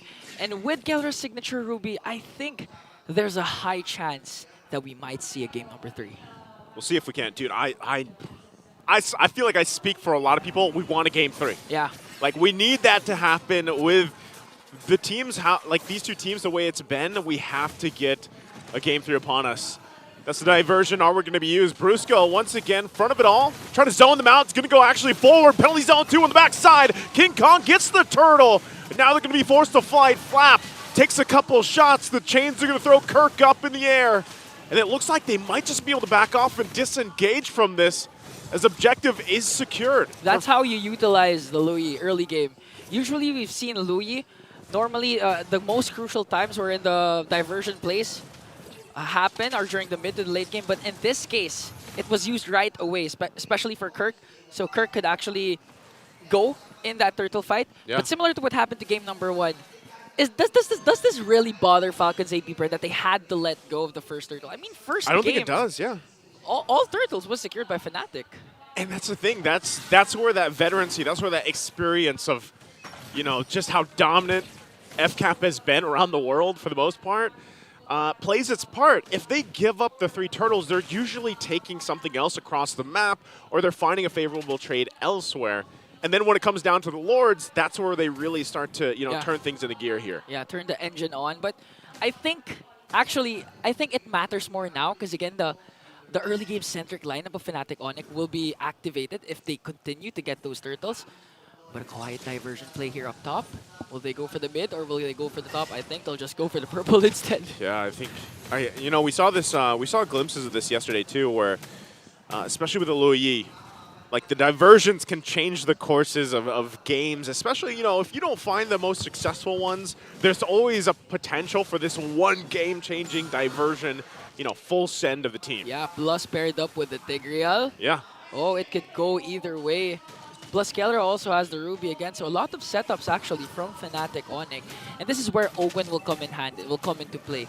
The shield needs to be casted at the right moment, specifically when Kirk also has the Primal Wrath. So you're hitting 2 birds with 1 stone. The damage coming in from King Kong, plus the ult coming in from Kirk. Okay. Objective up here for the taking. Fnatic goes ahead and starts it up. We'll see if FCAP decides to contest this one. They are going to get ready. Still, the purple buff going to be worked on, though. And it looks like... Whoa! Oh, whoa! Phew! They don't need KyleTzy to be there. Phew goes, gets the turtle. Wow! What a steal! You were talking about veterancy a while ago. This is a perfect example of veterancy. I want to say veterancy and also like a sprinkle of luck because retribution was used from King Kong. At this point, man, Phew, you continue to amaze us. Looking at the Infinix instant replay, proper timing here for the captain of Falcons, APBren. Look at that with the Zask. After you do something like that, we've all done it playing MLBB. That's when you're just like, yeah, calculated. Yeah, calculated. Just like this. Again, diversion going to be used. They get the turret right into Phew. They want to pay back. Ogwin gets the stun off, but to no avail as he falls too. 2 down. 2 here for pickup for Fnatic, and now they might be looking for more. Put pressure to the mid lane. FCAP has to answer it. Defensive too. FLAP-TZ penalty zone going to be used. Revenge strike also landing on King Kong. Will he be able to survive it? Looks like he does with a sliver of health. And Super Marco gets forced off as well. Okay, this is what we were telling you about, guys. The combination of the diversion and implosion came into play as they take down both Phew and FLAP-TZ. And this is what you want if you're Fnatic Onic. Really utilize the Kelra, the Kelra Ruby, and of course the hero of Super Friends, the Lu Yi. The Lu Yi. We've been seeing this a lot of times, but looking at the MPL fan comment. Okay, I'll try to translate it. It's okay, Super Friends is using the Lu Yi. So basically, the fans of Fnatic Onic are confident because they've seen Super Friends rock this Lu Yi, and I think all of them are saying, we're going to Game 3. Again, I think that's what everybody's hoping for, man. You know, at this point, you do a great. I'm glad you're here on the desk too. To translate the Tagalog, man, because you know, sometimes I also get my nose bleeds. Yeah. My nose is bloodening in English. Right? Oh, diversion. Diversion again, right on target. But enhanced swords, get on out of there. Okay, it's a go signal. It's a go signal. It's a go signal for Falcons APBren. All right, they have to go ahead. They know the answer. They don't want to give this turtle just freely over, and now Kirk can get forced out, still holding on. They're going to jump in. Kelra finds the pole. Now they look for the implosion too. Penalty zone to answer. Into a Numenon blast as well. As Brusco goes down and Kirk to follow. King Kong still trying to stay alive, but now he's on the run as 3 members of Fnatic Onic have fallen to FCAP. What an amazing counterplay. That was a beautiful implosion from the start from Brusco, but KyleTzy still not done. On to Super Friends here. And to top that all, did you know who got the last turtle? It was Phew! It was. It was Phew again! It was a whole lot just thrown into that turtle pit. And right now, Fnatic Onic, I feel like they're feeling like, you know, we have all these tools, all this utility to set things up for ourselves between the Edith, the Tigreal. Hell, Kelra got multiple members pulled there. But it's like, but then what? Once that setup is there, where's that follow-up damage? Yeah. And to top things off, again, the panel have been saying that if you think if you haven't seen Super Marco, if you haven't felt it, that's a problem because Super Marco's just been farming up. Look, the KDA 003 has already been activated, and the precise positioning coming in from Super Marco. I mean, look at the crowd control coming in from Fnatic Onic. That's 4 if you count Super Friends as well. But still, Marco even has the Purify. Did pop it during the last clash, so that's scary. That's scary for the Sonics. You know what's scary, What's Ingan, scary? is that I feel like Phew is the jungler now. And if he does this, if he ends up doing this for the Lord, you know the meme, right? I don't know if you've seen the movie, but where he looks at him, he says, I'm the captain now. Phew is, he's looking at KyleTzy, I'm the jungler now, because twice now he's gotten the turtle. We'll see if he pulls it off for the Lord, but I feel like that's what's scary for Fnatic. They're like, man, we zone out KyleTzy. We're able to keep him away from the objective, but somehow these objectives are still going to FCAP. And again, Brusco even had a perfect implosion play with the Sacred Hammer combination. So clearly, Falcons APBren always has a plan for those potential setups coming in from Fnatic Onic. And the best part is, even if the clash was messy for both teams, I could safely say that Phew's turtle steal was actually calculated. He just throw it randomly. It was really precise. So right now, Fnatic Onic, they lost 2 turtles, and with the momentum on the Falcons side, they need to secure this Lord. Because again, if it reaches the midpoint to the late game, You have Super Marco really activated, but I'm offended play. We'll catch FlapTzy off guard here, but the clash will still not continue. Okay. Okay. You might have to wait for that. I think for Fnatic, you know, if they don't make that play, again, this is a crucial ultimate that isn't available to them right now, so they kind of want to slow things down. Kelra waits for it to back up. It's a very short cooldown, but still at this point, positioning for Fnatic is what's so important here. And they should honestly have an advantage when it comes to positioning because of a diversion. Like, they can play around that. And there's, again, a pull. It's going to be Few. They get rid of Few. So as we were just talking about Few, turning things around objectively, he's out of the picture now. Wow. And so Fnatic, knowing they have this advantage. Diversion. Diversion's going to be used. Where are they going to send it? Into the bush. And they go in with a huge implosion. Able to find a couple of members. Winter Crown going to be used as well. And they get stunned up and knocked up. And now, as they fall to King Kong with a double, that'll be a Lord as well for Fnatic. During the interview, Fnatic Onic only needed trust. They have to trust each other for their chemistry to work. And with their backs against the wall during that point, that diversion play was all they needed to turn things around as they get the first Lord. Huge pickup on Few. Didn't we just say that? They should have the advantage when it comes to positioning. They yes. did it. And even before that, wait for Kelra to have the I'm offended because it is such a crucial, valuable ultimate for them. And so all those things stacked together now brings Fnatic in a good position to start knocking on the doors here of FCAP. Yeah, but I still think they have a natural timer here for ending the game number 2 at an early stage because, again, Super Marco still hasn't died, has the carry, can burst down Brusco, Kelra, Kirk, everyone when it reaches the 16, the 18-minute mark. But again, the diversion will come into play here as they use it once again. Where are they going to go? They use it again. Okay. Up top. Just to aid the Lord. Now the Lord marching in the top lane. They have the kit to defend this and save all inhibitor turrets. But let's see if there's going to be a huge implosion play or I'm offended play from Kelra or Brusco.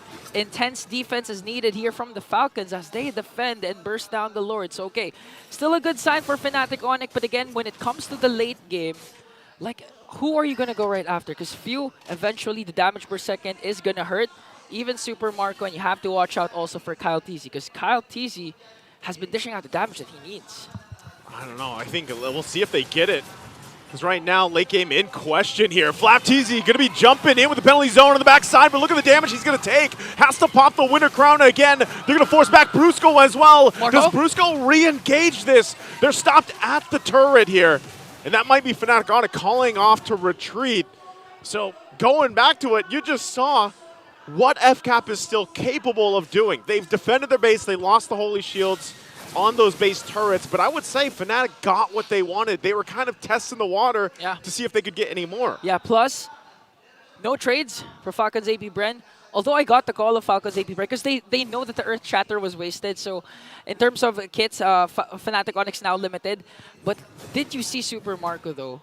Despite the implosion being there, despite the flickers coming in ready for Kelra, he's still dashing in. Yeah. That's how confident Marco is right now. I want to see what items he has right now as Super Prince picks up the Holy Crystal. Oh, there we go. They show the items. So he has the Trinity build here. Still not going for any defensive items. So he can really burst down anything. One catch from FlapTzy is all Super Marco needs to be activated. Yeah, I feel like that's the play here for FCAP. And that's why we saw Flap do that. He jumped in, he jumped forward, he used the flicker. You know, he's got Winter Crown, so once that is available too, he can buy some more time. And then you follow up with Ogwyn for him to do that. Because again, this is a Lolita running your Revitalize, right? Doesn't have the flicker this available for that kit, that interaction we see so often. So it's up to Flap. Flap has to find those setups. And you, again, going back to the late game question, yeah, Super Marco at some point, this carry is really going to hurt. Yeah.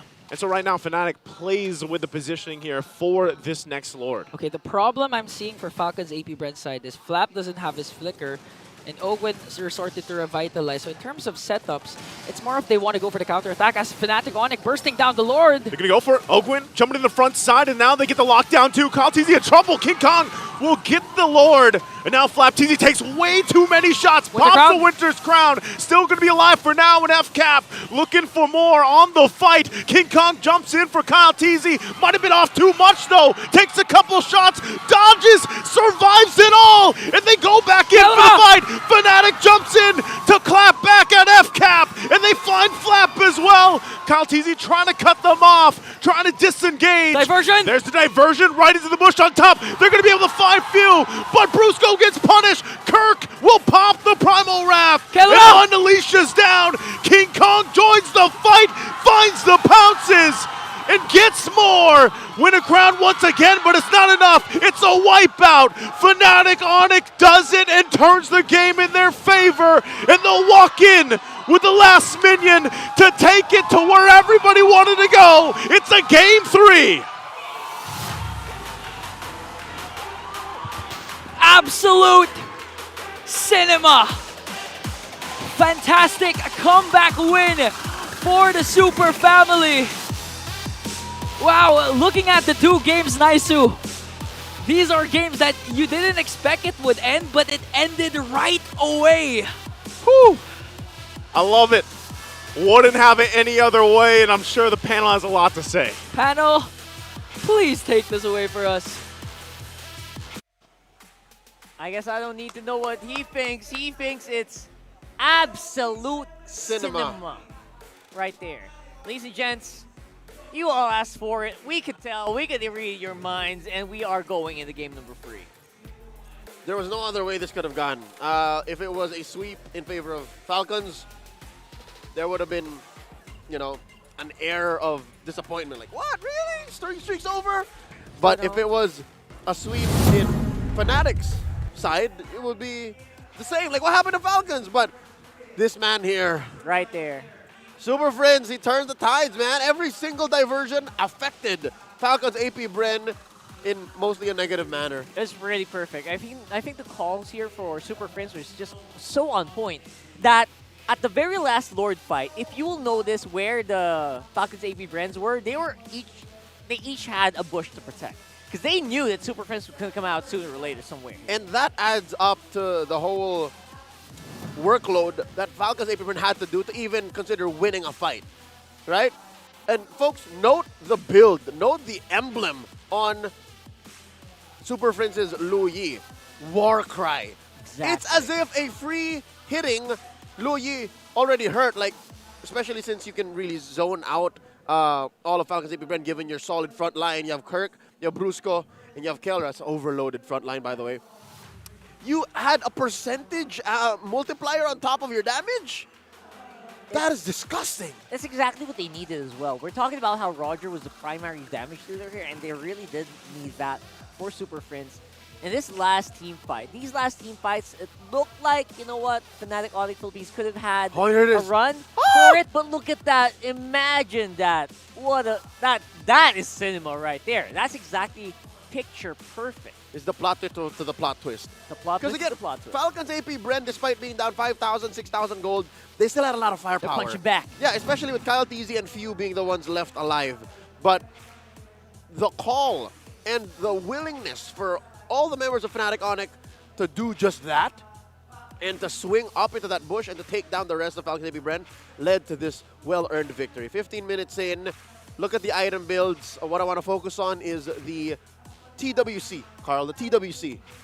The War Cry? Triple War Cry. Triple War Cry. Did you expect it? Wait, triple? It's triple, dog! What? Oh my goodness, Kirk, yes. King Kong, Super Friends. I think that's what put it over the top because, yes, King Kong is going to be your main damage dealer, your main sweeper. Yeah. But off the back of Super Friends' well-placed spells that just pew, pew, yin, yang, yin, yang. Try duel non-stop. Exactly. And then Kirk as well. Which, again, they tried to answer with the Lolita, you know, block some of that. Wasn't enough. Wasn't enough. The TWC put it over the top.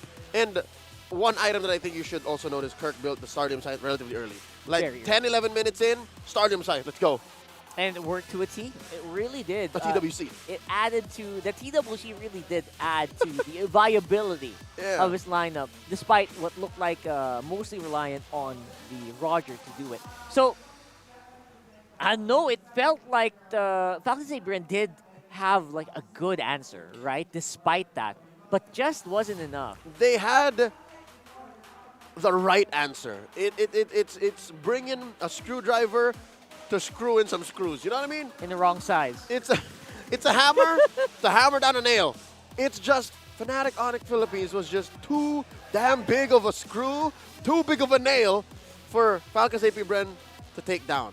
Yeah, again, one of those rare showings that KyleTzy didn't really shine as much as we thought he would, right? Yeah, he tried. And that's saying something. That's saying something for Fnatic Onic Philippines.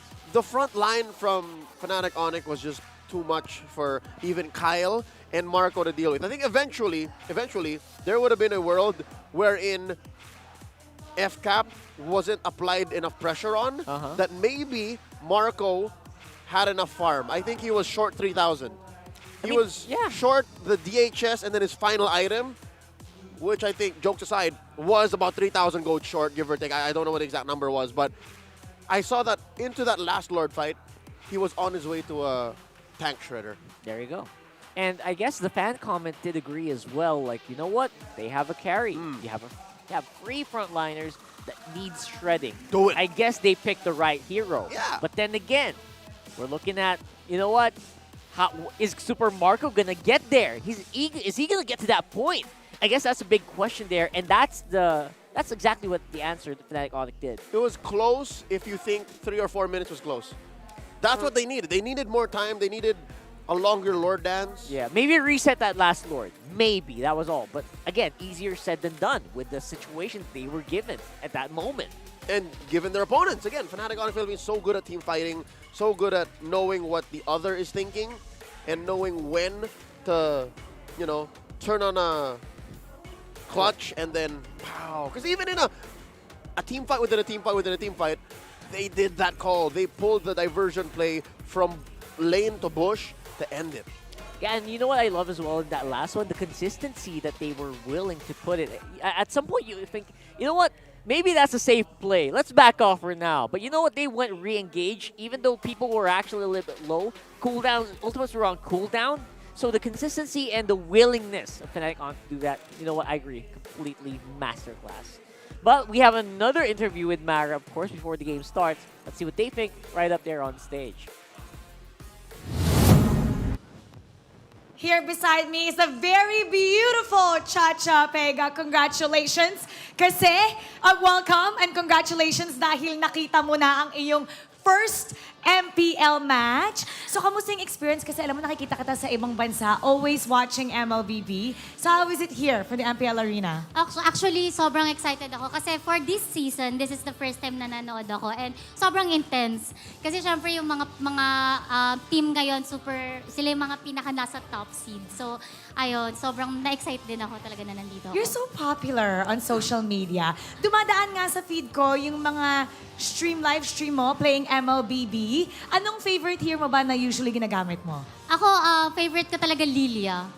As in, like, kapag solo gaming yan, Lilia talaga ginagamit ko. Lagi ko itong tinatanong, kasi I always wanna know when people play MLBB. Anong phone gamit mo? Ito na nga, dala ko siya actually. Ito. Yes, this is my favorite actually. This is the Infinix GT20 Pro. And nakita ko nga gamit nila ngayon to. Kamusta ba yung gameplay? Actually, ginagamit ko siya because ayoko ng lag. To be honest, ayoko ng lag. And ito yung phone na ginagamit ko kapag ayoko ma-stress. And also, dito sa phone na to, meron din siyang, tawag dito, very aesthetic look. It's so pretty! What do you call this? This is the Mecha Loop. Very, kasi ako, yun yung may aesthetic look ko, diba? Yes! And, dito, sa gameplay ko, tumatagal talaga ako dito ng at least 5 hours, di pa rin nalolobat. Ayun ang gusto ko, yung pwede akong mag-rank na hindi malolobat. Ito perfect sa'yo, Miss Mara. Perfect! Kasi for me, ayoko ng lag also. Di ba tayo naman as a gamer, hindi lang tayo dahil nagsistream ako, di ba? Naglalaro rin tayo offline. So gusto natin yung hindi tayo na-delay, di ba? Tapos, ayaw natin nung parang, teka pre, charge muna ako Exactly. Ang ganda niya. Ang ganda. I love how it lights up here. It's very futuristic the way it looks. Mamaya mag-selfie tayo dyan. Imbitahan din natin ang ating mga manonood ng live. Ayan guys, gusto nyo masaksihan of course, the MPL Philippines. Dalo na kayo dito sa Green Sun Hotel, tama po ba? Yes. Dito sa Makati. And experience it live. Kasi sobrang intense, heart-pounding, and mamimit mo yung mga favorite nyong players and teams. It's great having you here. I hope we see more of you. Thank you, Miss Mara. Okay, babalik tayo sa panel. Tulungan mo ako sabihin mo pasok. Alright? Panel? Pasok. Alright, there you go. We got some guests, some influencers, KOLs here on site as well. Chacha, Very, very good friend of ours here as well. So, interestingly enough, obviously, wait, does she use, is that a GT20? It was a GT20 Pro, Oh my sir. goodness. This very phone right here. That's MPL caliber. It is. Oh, I love it. All right. So, thank you so much for that. For the star match, though, we are going to game number 3. I guess we have been blessed with this. Woo! I guess a lot of people are in agreement. And I guess kind of can also applies to the next match, but we'll talk more about that later. For the Loyi, though, does that deserve to get plucked out of the pool here if you're Falcons APBren? What do you think? I'd reckon if you're on blue, which I would assume Falcons APBren will go blue now. Yeah, we're going to find that out in a bit, yeah. But I think you do, yes. You do. Yeah, you ban it out. There's a free ban on blue that I think they can afford to take it out of the picture for. Because again, red's going to take out the chip for sure. For sure, yeah. So there's one ban on blue that will allow for you to equalize. And then you still have the power of first pick. There it is. I'd say so, yeah. Super Fridge was amazing. There it is, right there. On the Loyi. Confirmed, I think Falcons APBren should ban out the Loyi. If not, risk it. Risk the consequences. Yeah. Love that. And right now, obviously, we still have picks like the high loss up for contention. Still banned. We'll have to find that out. And again, the Terizla's proving to be 50-50 at least for this specific matchup. Yeah. I wonder why it didn't work out as well, though. I'll tell you now. The Terizla, execution-wise, if you watch Game 2, missed about 50-60% of its effective penalty zones. That's one. Number 2 is even if Flap would have hit those penalty zones that he missed, it would have been very difficult for Falcons APBren to capitalize. The follow-up damage, or the follow-up CC layer. The front line of Fnatic Onic PH was way too formidable. They were just too thick, if you know what I'm talking about, for FCAP to shred through at the right time. Because let's say the game did go at 16, 17 minutes longer, or up to 16, 17 minutes. I feel like it could have. It could have actually extended. It could have, yes. But that's the beauty of the Loyi. You could use the diversion to actually pull your dudes out. Right? So you could. That's true, though. You could drop it, and then everybody just gets pulled out. And basically, they will play to your clock, right? The enemy will play to your clock. They'll have to fight when you want to fight. Yes. And again, I understand now why the Lolita and the Terizla were paired up.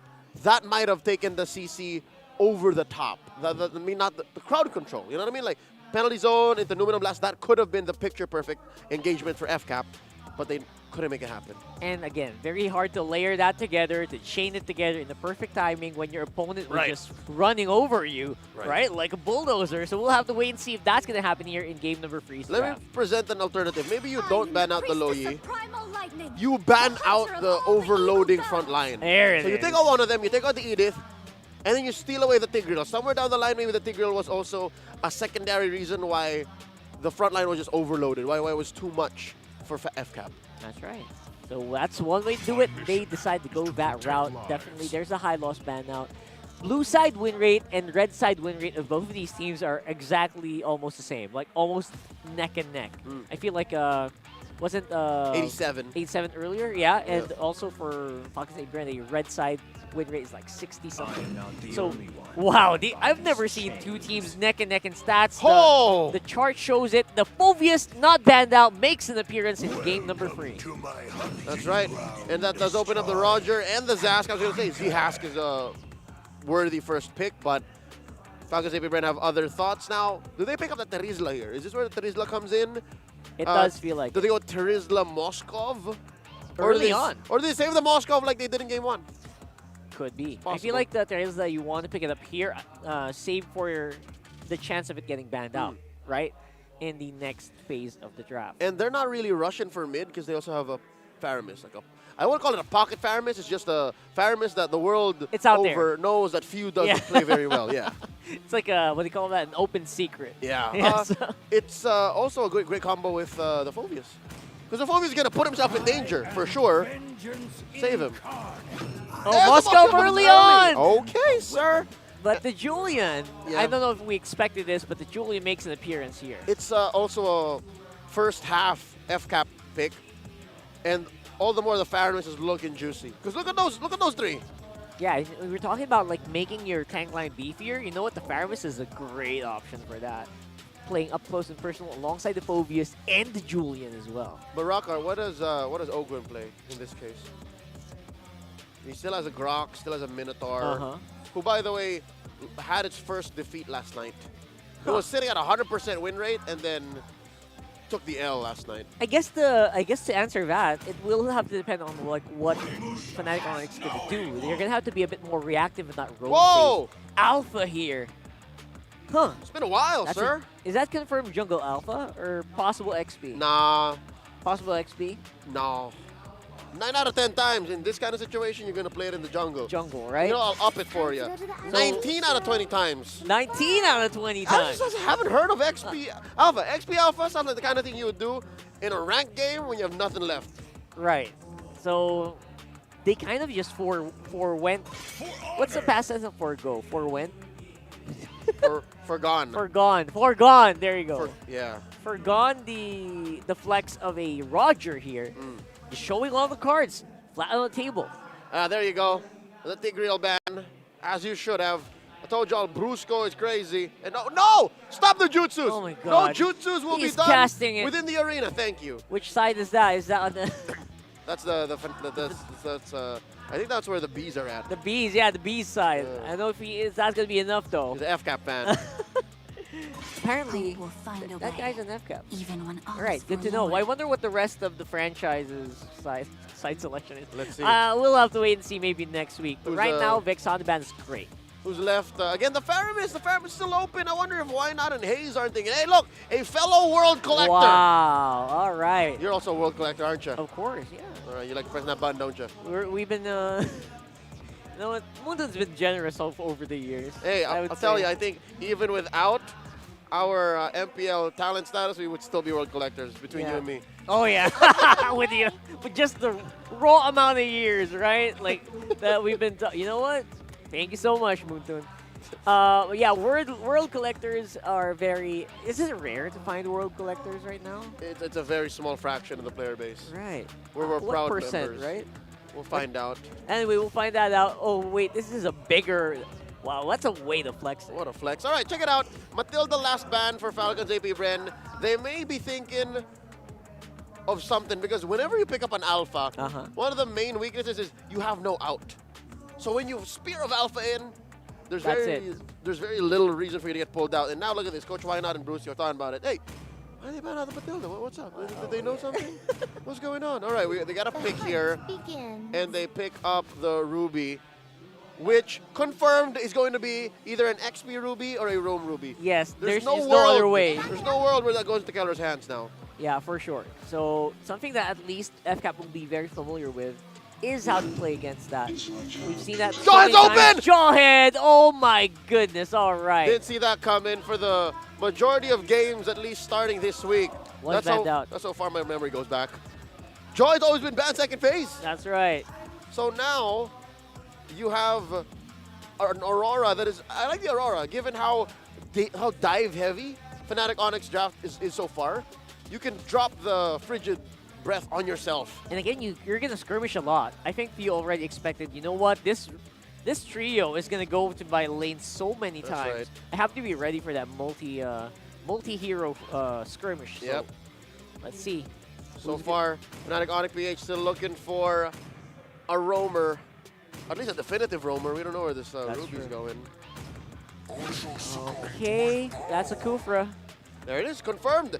XP lane Ruby, Jungle Alpha, Gold Roger, and then the Koof. Oh, what's the Koof trying to stop? What? It's a Jungle Roger Wait, XP what? Alpha. They No! swapped it out. What? They swapped it out, man. Oh, so this is the 1 out of 20 times then? This is exactly what we're talking about, right? The 1 out of 20. Is he trying to stop? Is he trying to?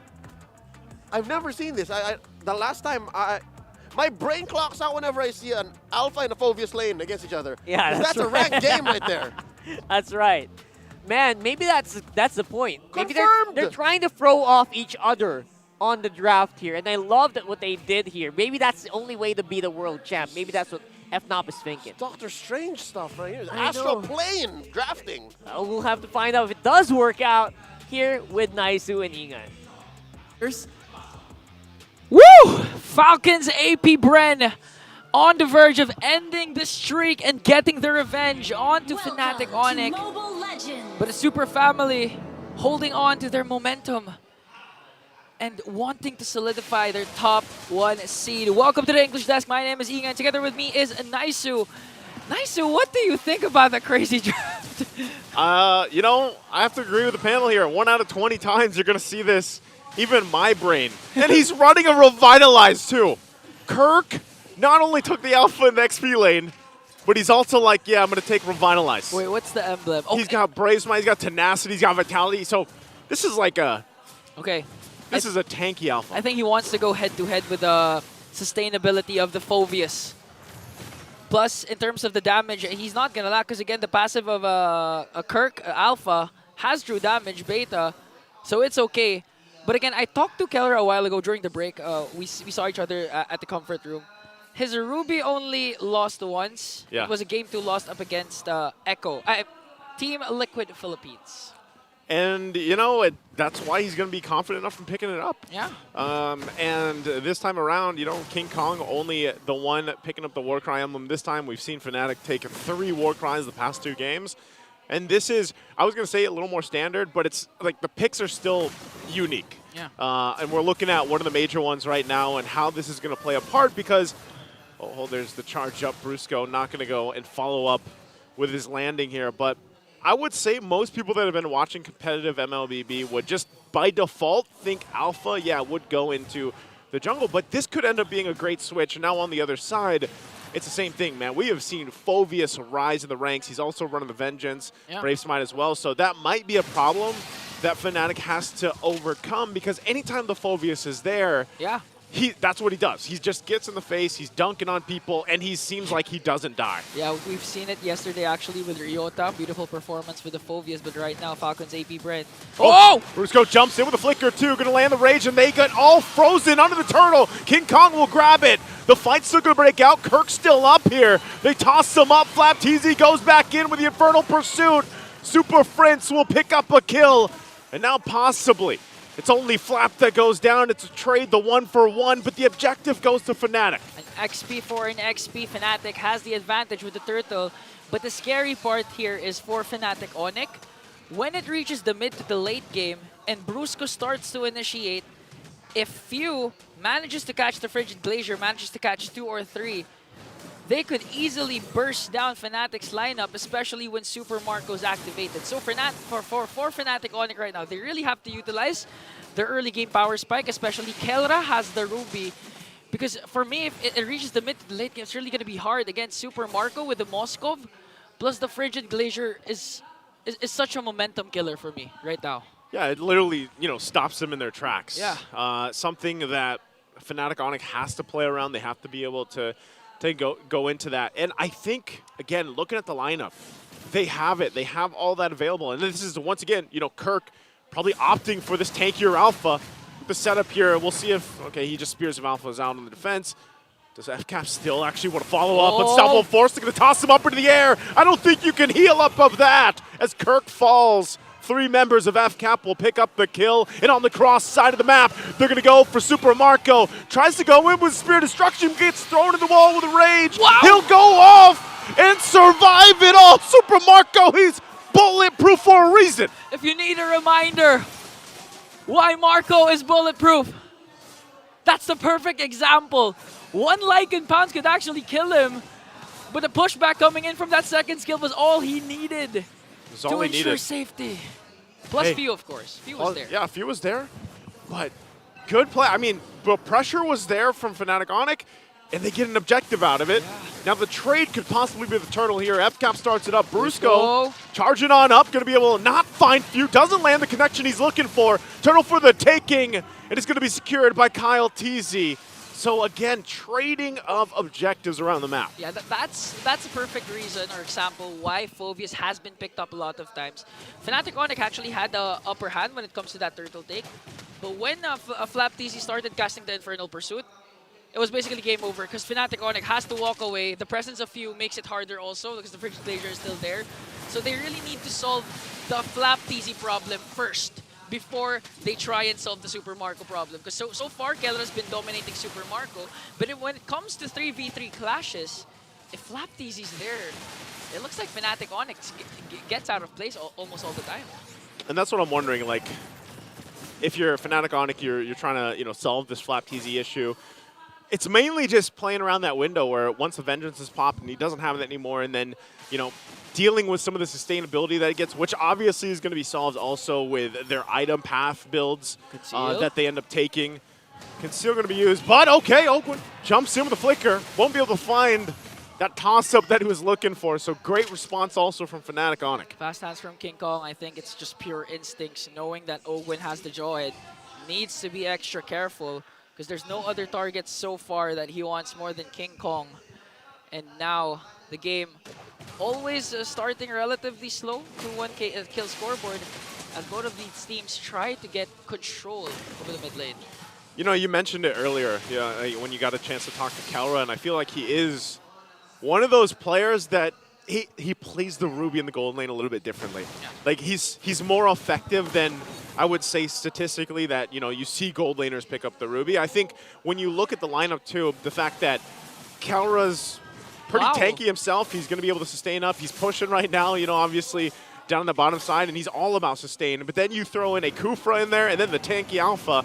I think that's the problem eventually that FCAP has to handle, and that's why they have to slow some things down with the Frigid Glacier that they have and the rest of the setups here. Kelra's been working. I mean, 2 turrets already taken down by the gold standard up against Super Marco, but Brusco going to go in, gets the rage off too, and they get knocked up. Spear Destruction going to be able to find them as well. King Kong will jump back in, but there's just too much damage coming out from FCAP right now as 3 members already down, and Super Marco continues the chase as he finds King Kong. He's looking for Super Prince. Purify. Takes quite a bit of damage himself. He doesn't care. He goes in and picks up the Maniac. It's a wipeout. FCAP. Huge shift. Super Mac Maniac to top things off once again. Wow.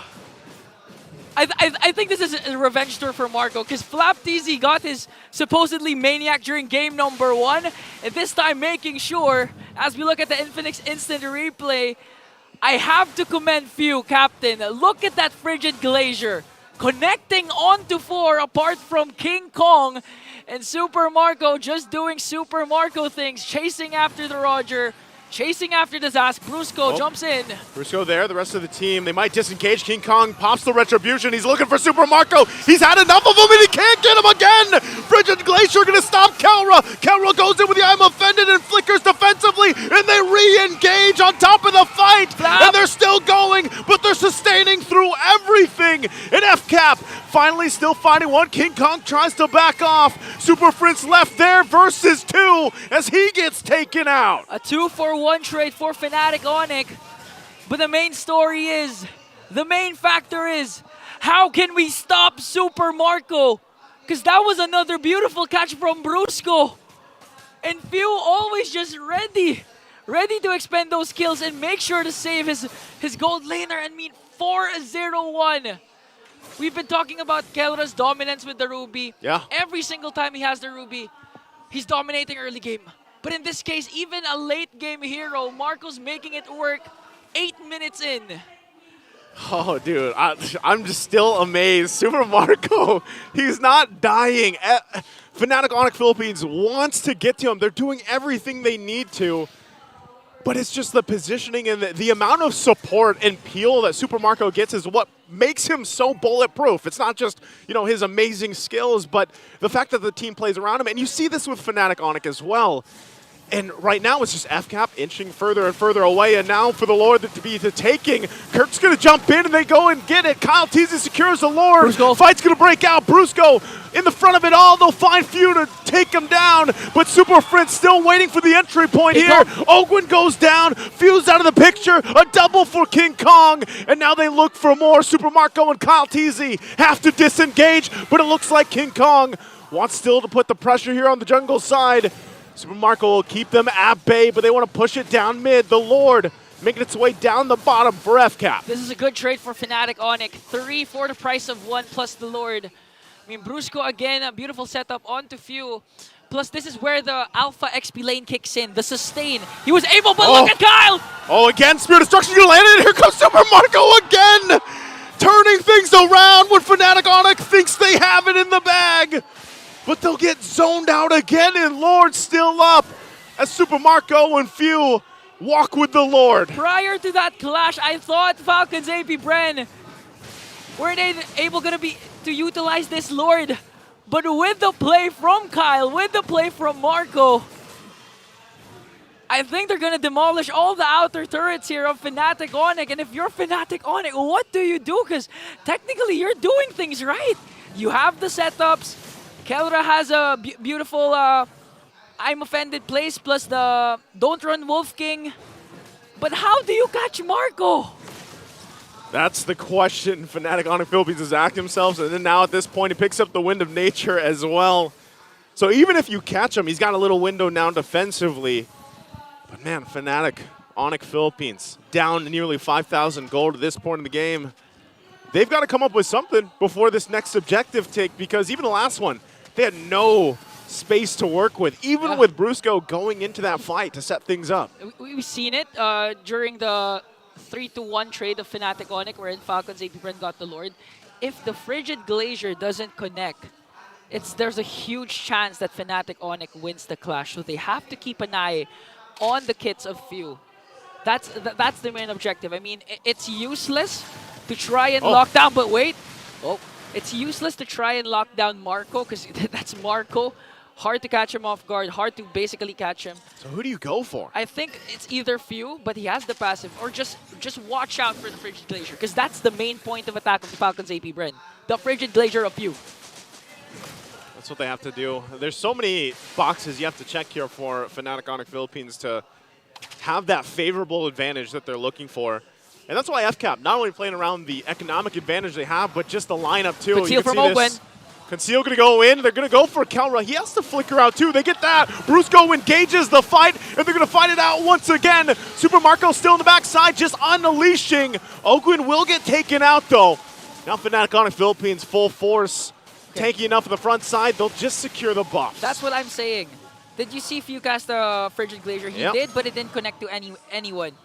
So that's a Fnatic Onyx opening. Always try to avoid that Frigid Glacier, and if you do, that's one checklist done. You can counterattack, you can counter-engage, and heads up play from KyleTzy for wasting the initiation of Ogwin there. Have the upper advantage here in comes of the Lord. But still, KyleTzy is here. It's going to be a retribution battle between the two junglers. Few waiting for the ultimate to be back up. Fnatic Onic just going to go for it, and they fight it out. King Kong will be able to get the Lord, and now fighting it out. Flap's going to be the one to fall. Brusco gets the rage off before he gets taken out by Super Marco. Winter Crown going to be used, and KyleTzy jumps in. Marco! He's finally taken out. It's Super Marco again. He's Super Moskov at this point. As they turn it around, it's a 2-for-3 trade, but the Lord was for Fnatic Onic Philippines. Well, okay, that time, they were able to catch Marco. They were able to evade the Frigid Glacier, but still, Falcons APBren came out on top. Although Fnatic Onic, they got the Lord. At this point, what do you do? That's a 703 KDA. Brusco, last effort with the Tyrant's Rage, connecting onto 2, even onto Super Marco.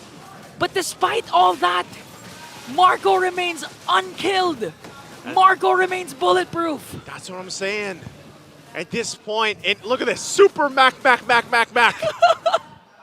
He's the third player to get a Maniac this season. Mac 4. The first two players, Aurora, Demon Kite, and FNOP KyleTzy. Man, and it's all going back to it. If you're Fnatic Onic Philippines, I almost feel like at this point, yeah, you are right here. You have to just focus on what you can get, because it seems like you're not going to immediately get to Super Marco. Yeah, and Kirk here. Kirk, Brusco, KyleTzy needs to force out the Purify from Super Marco before really diving down during those clashes. I mean, one of the problems that Fnatic Onic has was the Frigid Glacier. They're able to evade it now. A lot of times, it's not connecting anymore. Now the main problem is, how do we contain Marco? Brusco, Tyrant's Rage combination connected. Even Ogwin was able to catch him off. I mean, even KyleTzy was able to catch Marco off guard. But what else? Because if you can't contain Super Marco, it's basically game over for you. I don't know. At this point, I'm sitting here scratching my head too. And part of the reason why Super Marco is so protected, like I was saying minutes ago, it's the peel factor that FCAP has. You know, even if he's in trouble, let's say, think how many defensives technically he has. At the top, you're already putting his individual skill. Then you have the Purify, and then third, you've got Wind of Nature. Fourth, you've got a Frigid Glacier. Yeah, you also have you also have Ogwen, you also have Flap. Yeah, there's a Count whole all bunch the of other TZs. boxes. So it's Everyone. like, if you're Fnatic Onic, man, like, you know that's what's ahead of you. So, I don't know. I think at this point, once we get towards these later Lords, it's almost like who does Brusco end up getting the set on? Who does Calra end up pulling? And then hoping that Super Prince and King Kong are able to find those windows of engagement without getting, like, stunned, frozen themselves. But to King Kong's credit, he's able to do that. I mean, 615 KDA, always entering with the Lycan Pound, still unbothered even if Ogwen's there ready to cast the Ejector. And now, 3 seconds in, the second Lord up for grabs as we approach the 16-minute mark. Falcons APBren has a strong lead, a 4.2k gold lead. Oh, Fnatic Onic really needs to watch out for Super Mac, to watch out for the Frigid Glacier, to watch out for Ogwen. It's going to go in for the reset. And this is where things get very dicey for both the teams here.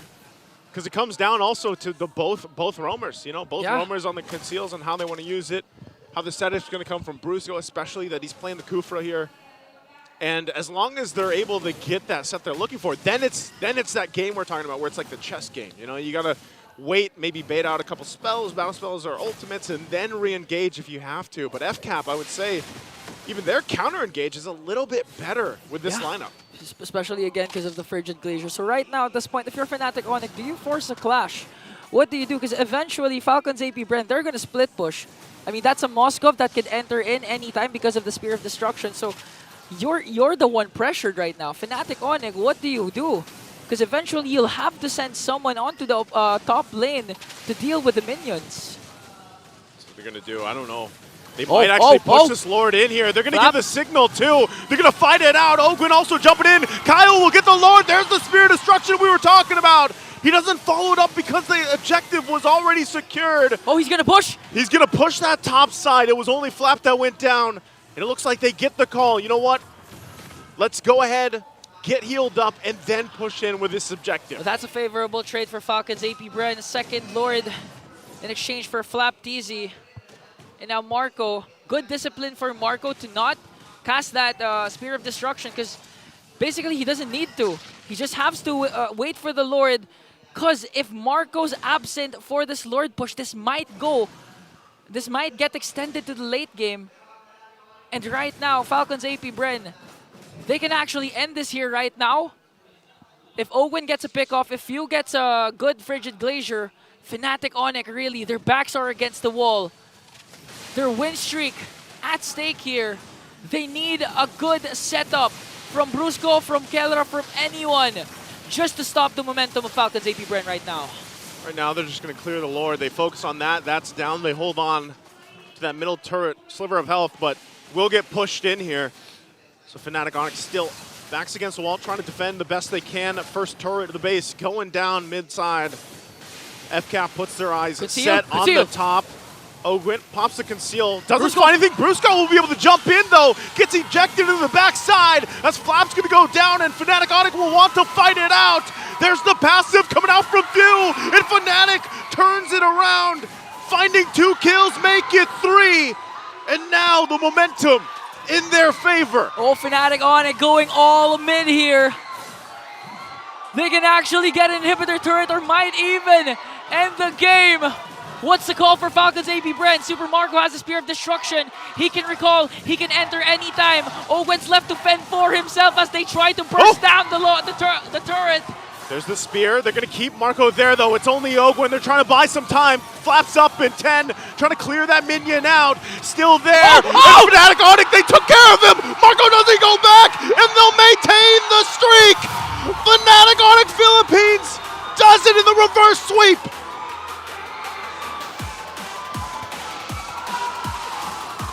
The main foundation of this super family is trust. And it took a lot of trust, a lot of faith in each and every one of them to upset the Titans of MLBB and extend their streak to 7 undefeated series. Whew. You can see how good they feel about that one, man.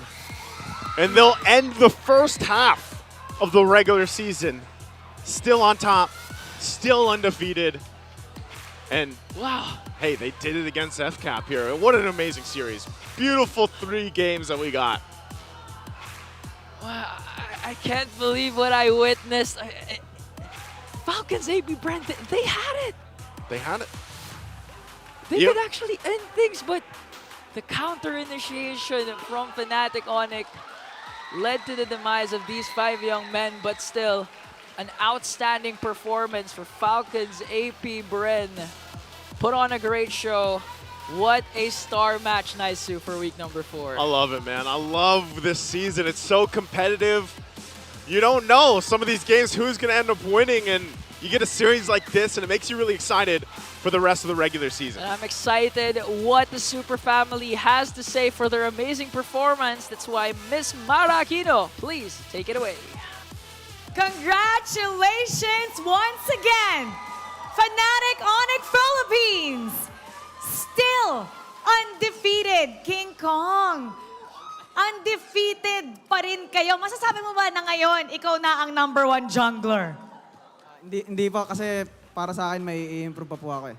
Oh, very nice. Actually, may gusto ko malaman kasi nakita ko kanina, right after Game 2, napaka-intense ng conversation nyo doon sa kwarto nyo.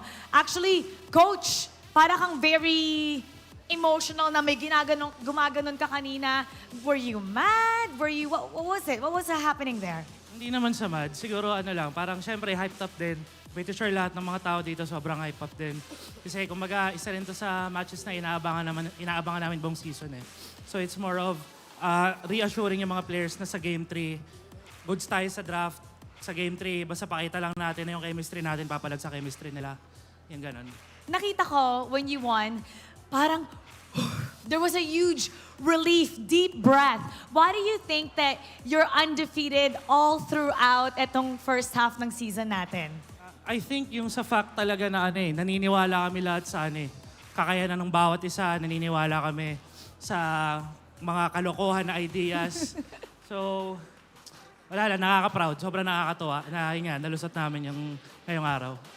Ito naman, para naman kay Super Friends, ang naging MVP kanina. Curious ako, sinong gusto mong makalaban, looking forward to the most sa second half ng ating Season 14? Liquid Echo pa rin eh. Bakit? Malakas sila eh. Kasi malakas sila. Yun lang? May, anong palag? Oh, anong palag mo? Anong palag mo sa TLPH? Wala. Wala? Okay, walang palag. At ngayon, ang MVP natin, can I hear some names? MVP! Paiba-iba, paiba-iba. Let's take a look at the screen. King Kong once again. Na-shock ka ba? Okay, anong gusto mo once again? Sa lahat ng ating mga fans there, what do you wanna say? Sa lahat ng fans ng Fnatic Onic tsaka sa mga fans ng APBren, thank you sa pagpunta. Sobrang dami kasing tao ngayon eh. Ang dami! Sobrang sarap maglaro ngayon kasi napuno yung mga slot ng mga upuan. And now, alam mo, nag-trending yung last interview. Pwede mo bang sabihin mga pre? Mga pre. Ayan. Okay. And now, ang lucky winner para sa 3,000 diamonds. Come on up.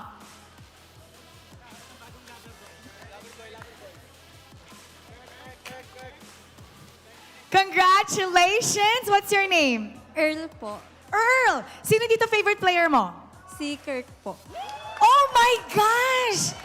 Alam mo, lover boy ka na talaga. Punta ka dito, Kirk.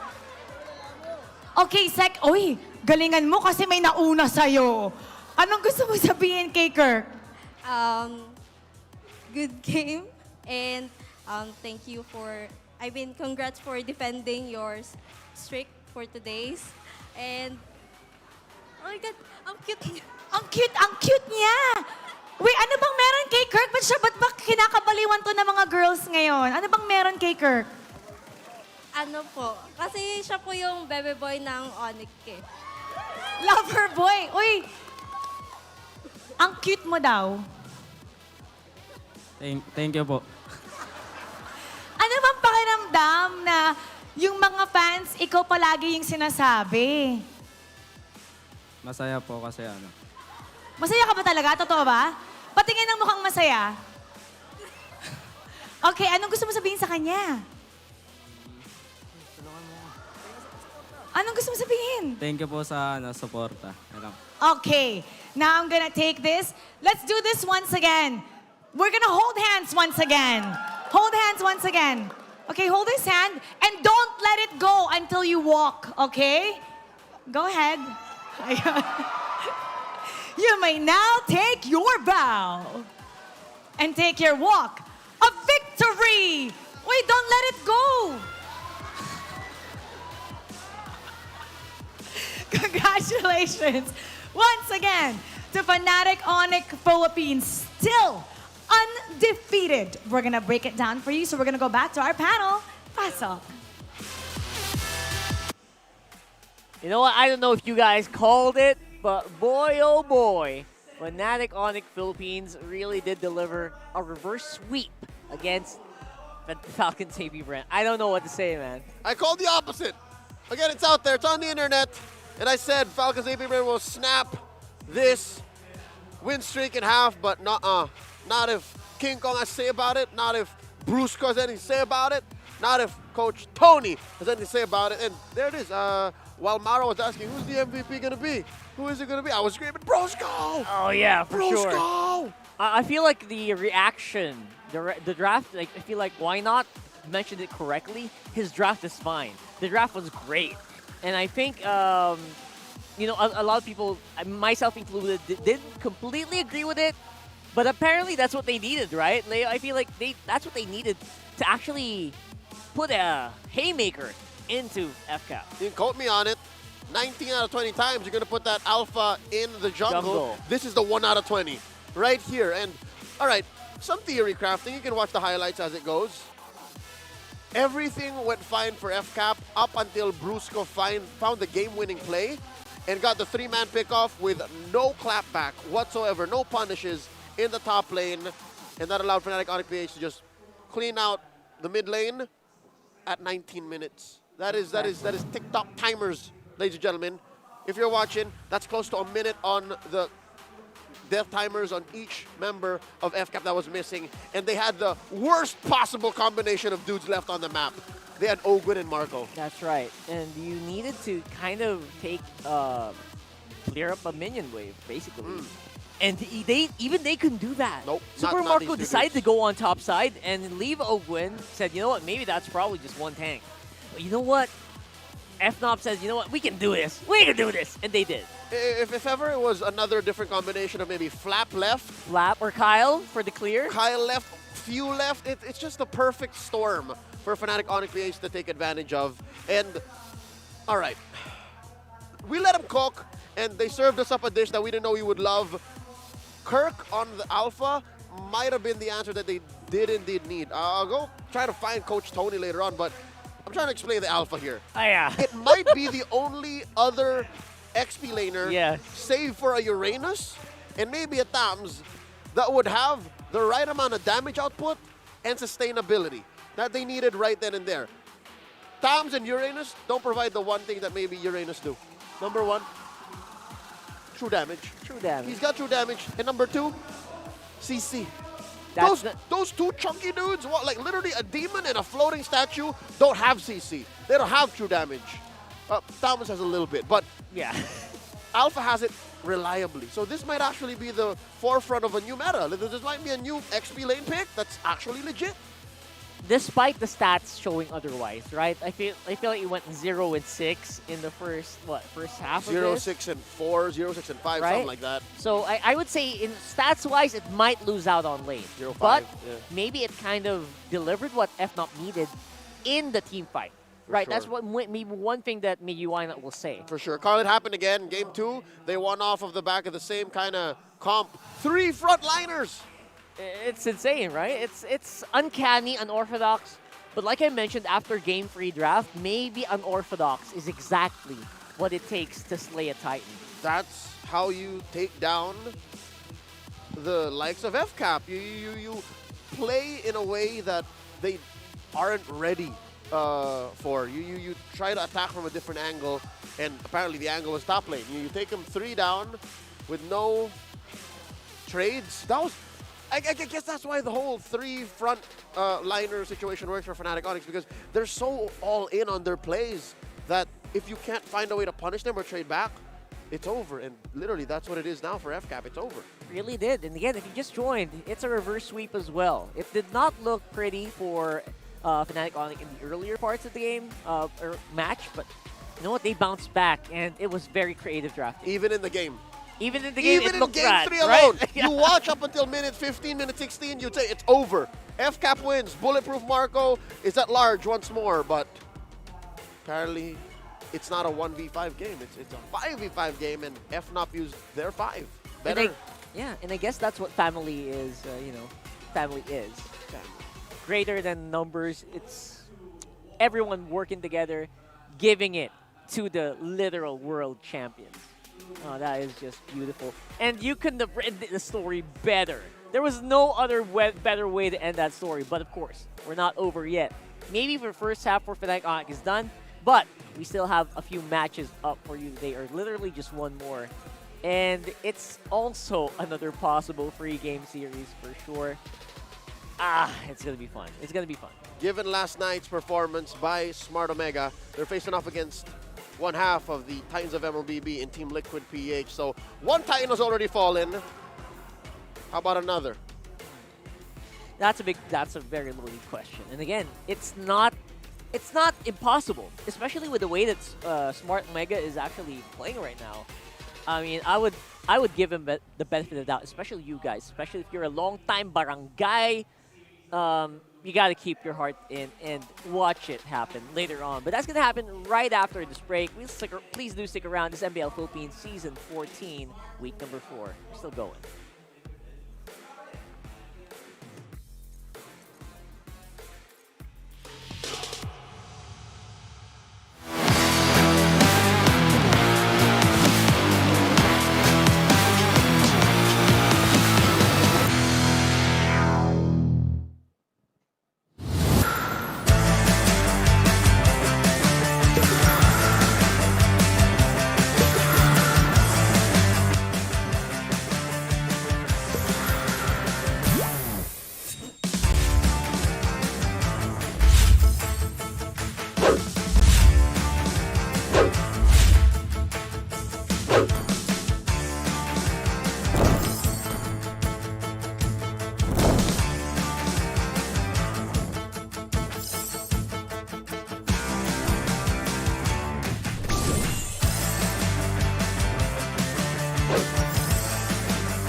At last, I am complete.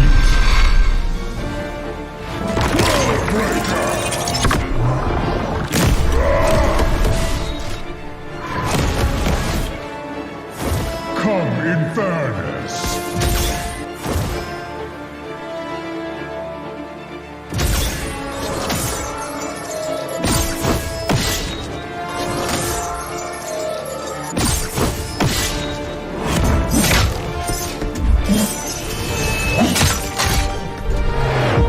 Annihilation awaits. Boundless is my hunger.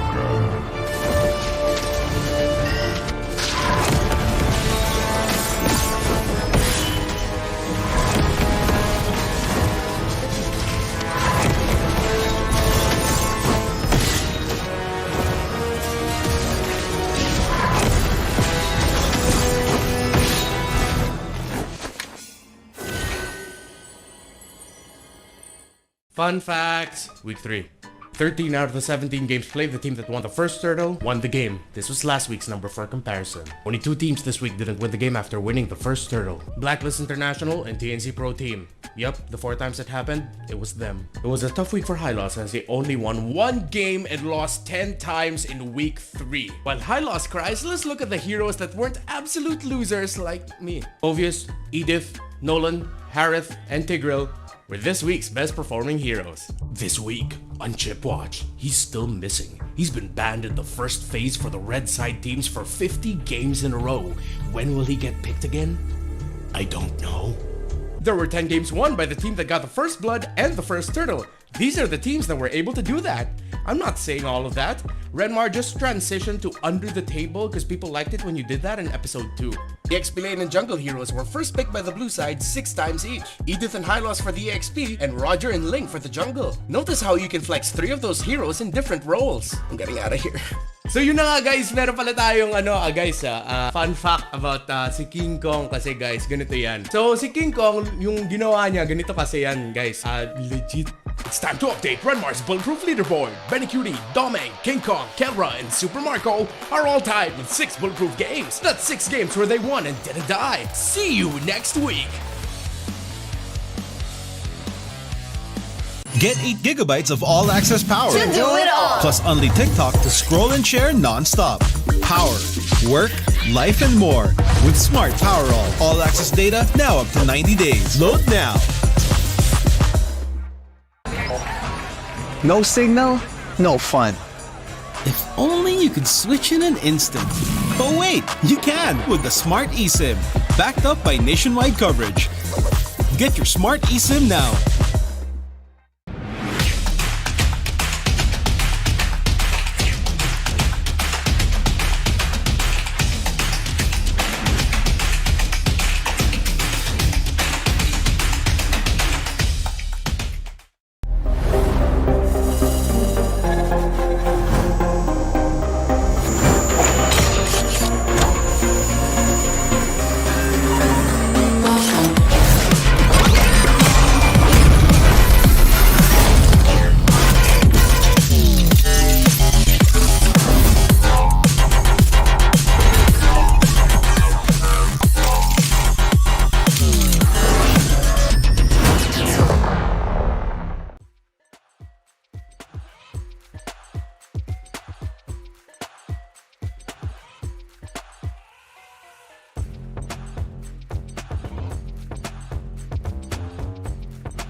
Malakas ang Pinas.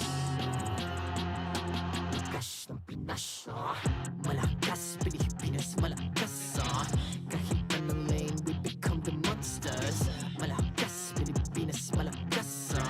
Face the golden sun and ribbon for the 3 stars. Look at us to the top, no ifs, no buts. Winning any game, para to sa PINAS. Di mo matitin ang aming boses sa new level. Nasa kalye man o mobile, you know I become a legend. Open fire, we unite, we winners. Built with pressure, the diamonds are made of. Switch in a lane na parang gera. HP Racing may reseta. Built na kitang buhat ni Hilda. Full load SS parang Lyra. Susundan ko ang iyong bakas. Kasama patas, tagumpay natin doon ay tayo'y malakas. Para sa Pinas. Nasa amin ang alas, hindi tuwa atras. Kinikilala sa taas kasi kami ang malakas. Para sa Pinas. Nasa amin ang alas, hindi tuwa atras. Kinikilala sa taas, ganito kami sa Pinas. Wow! Hold on. Yeah, malakas ang Pinas.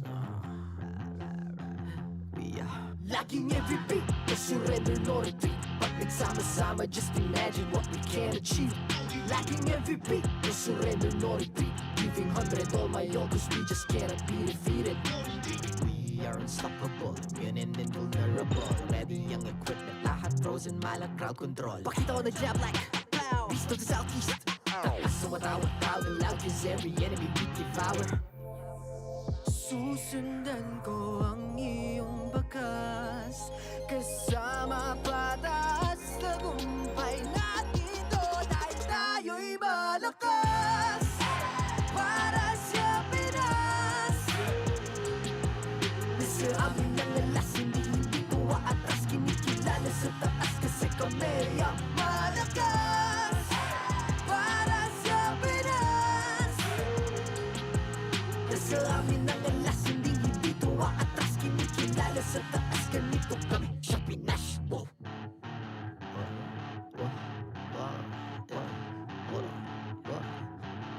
Malakas, Pilipinas, malakas. Kahit anong lane, we become the monsters. Malakas, Pilipinas, malakas. Face the golden sun and weapon for the 3 stars.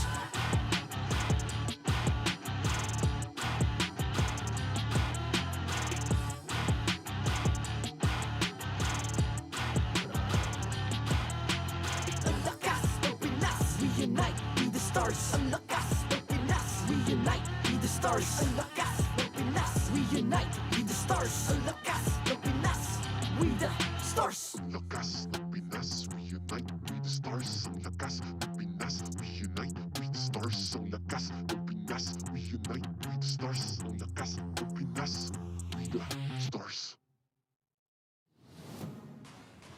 The 14th season of MPL Philippines is brought to you by the following sponsors. Smart, the official telco partner of MPL Philippines Season 14. The official tournament phone of MPL Philippines, Infinix GT20 Pro. Official suppliers, EMC Asia and Index Salon. Experience the TLPH Season 14 action live at Green Sun, Makati City. Grab your tickets now via official MPLPH website. Don't miss any MPL action by following our official Facebook and subscribing to our YouTube channel. Follow MPLPH on TikTok for more content. And to ensure the equality and fairness of our games, MPL Philippines is also monitored and supervised by the Games and Amusements Board.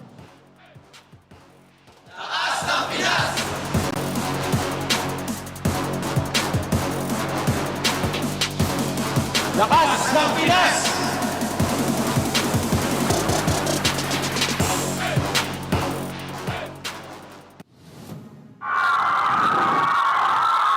Nice, bro. Nice.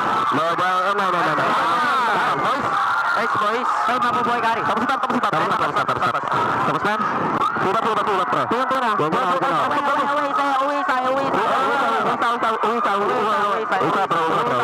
Kaya makakaway ako. Tapos na. Para. Ladies and gentlemen, welcome back to the English Desk. I am Naisu, joined here with Ingan. And you just heard the comm check from our last match. It was the star match of this week between FCAP and FNOP, Fnatic Onic Philippines. And hey, they maintained the streak in a reverse sweep against FCAP. It did not disappoint. I mean, this was technically your biggest foe, your biggest threat to your streak, but they were able to turn things around and keep it alive. I'm going to ask you real quick, what was your favorite part, or standout player, let's say that, standout player in that series for what we just witnessed? For me, it was really King Kong. King Kong? He kept Fnatic Onic afloat despite the efforts of Super Makmak. Didn't even die the whole game despite their loss. Well, you can see it right there. Fnatic Onic Philippines breaks their franchise's best start with a 7-0 run. So, as we mentioned, you know, when we closed out that series, man, they perfect run for the first half of the regular season, and we'll see if they can continue that on for the second half, of course, because what a strong start. And I hope that the main thing is I hope they can continue on after, you know, regular season, take that into the playoffs, and hope, well, I guess we got to start with number one. They got to take it to the second half of the season. But looking at the standings because of what just happened, they're still going to be sitting nice and pretty at the top. Fnatic Onic there, 7-0, 7 points for those match points that they have, and a massive record. And, you know, Falcons AP-Bren still tied there with Aurora MLBB. And, of course, you go down the list here. I could just imagine, I mean, once we approach the playoffs, like, who's going to be the top 4? Who's going to be the remaining 4? Because a lot of teams are contending. And a lot, actually, from the community have been saying that this might be the closest records we've seen so far. Yeah, I think that's, you know, at the beginning of the season, that was the question I think a lot of people wondered is this new point system, like how, you know, how would it work in this setup?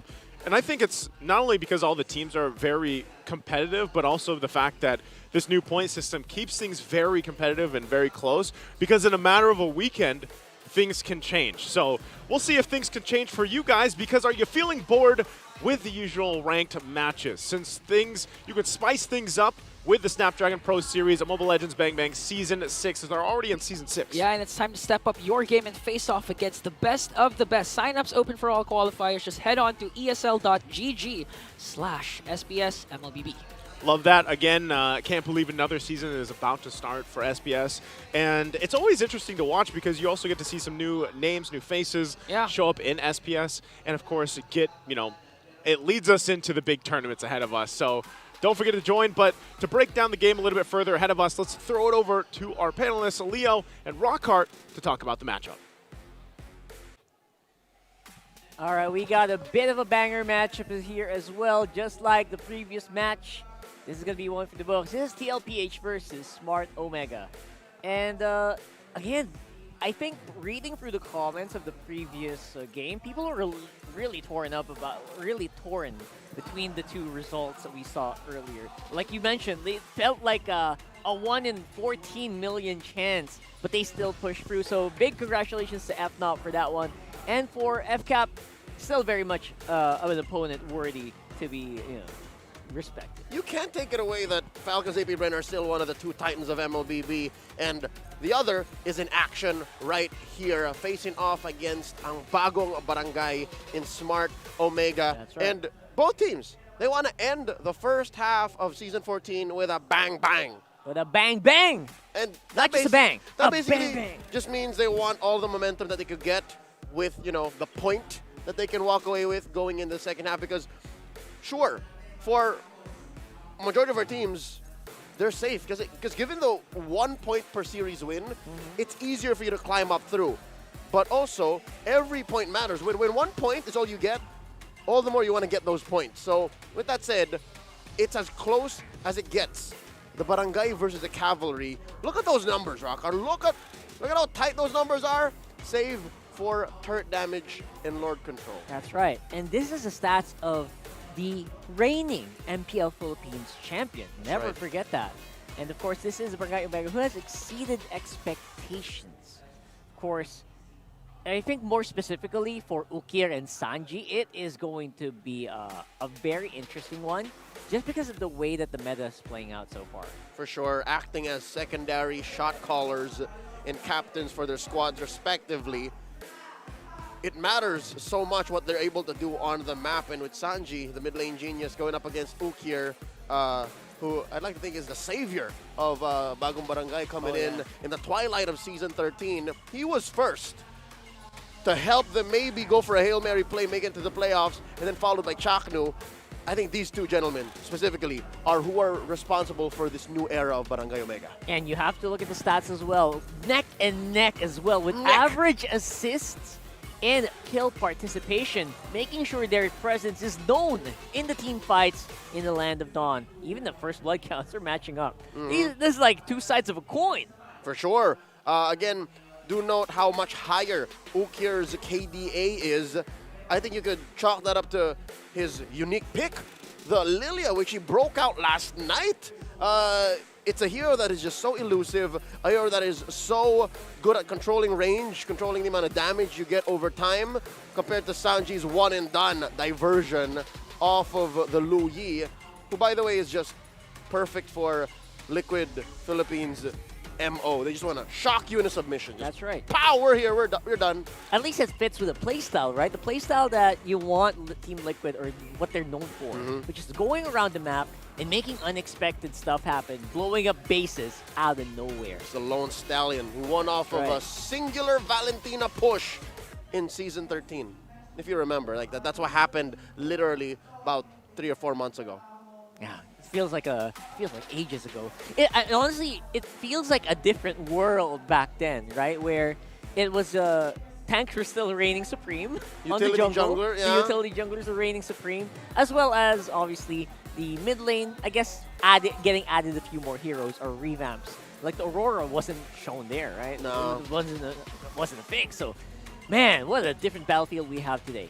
But right now, we still want to think who you think is it come out on top here. Is it Omega, OMG, or TLPH? Sound off in the comments and vote by the online poll. Already as it is, I owe the world 30 push-ups. It's down to this last matchup wherein the forecast states Liquid wins. That's what I said. That's what my forecast said. That's what my prediction said. And that was on paper. On paper, on video. That was about a week ago when I shot that video. But now, I'll tell you, Rockhart, I think I might be adding push-ups. Well, with the way that Omega performed yesterday. Last night. Oh my goodness me. Why not? Exactly, not the coach. Why not? Yeah, and with the potential of a jungle switch-up for Liquid. Not to say that I don't trust Zyda, but Karl hits diff, man. Karl is literally the young GOAT. I guess there's just some kind of unseen X factor that you get in a team. It's like the team gets buffed up whenever KyleTzy does play on the field. And that's the reason why a lot of other junglers actually have to work double, because they have to make up for that as well, like that X factor.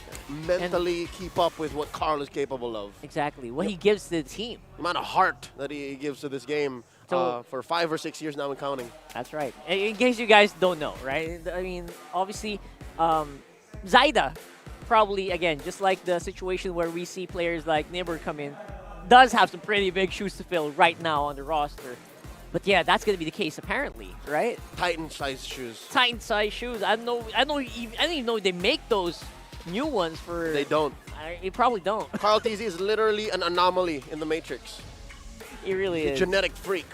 And again, does it mean that Team Liquid's going to get nerfed? I don't think so, honestly. I feel like Zyda is definitely... a lot of people who know and watch the other leagues as well know what Zyda's capable of. He's an MDL champion, mind you. Just so you know. That's something Karl doesn't have. Oh, that's a good point. Literally. That's a good point. So, yeah, if you guys know, you know. And right now, again, we want to know what your opinion is, right? Let us know in the comments. We'll read that a little bit later on. But for now... Again, I'm very excited to see whether or not Omega does have the trick. And obviously, they do. They look like they do. But again, you're going against the current champions. And just like earlier, it was the world champions who fell. What's it going to look like today in this matchup? Is today a bad day to be a Titan? Maybe it's a bad episode. Is the weight of that title going to bear heavy on these squads? We're about to find out. We're going to find out as we do see the teams walk up on the stage into the battlefield right here, right now.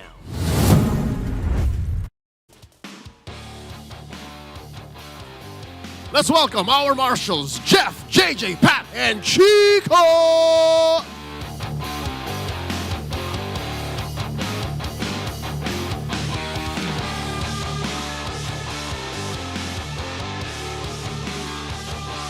First up on stage, riding their momentum of last night's win, ang bagong barangay is ready for battle. Ukir, Chaknu, Chom, Ryota, and Andoryu. It's Smart Omega!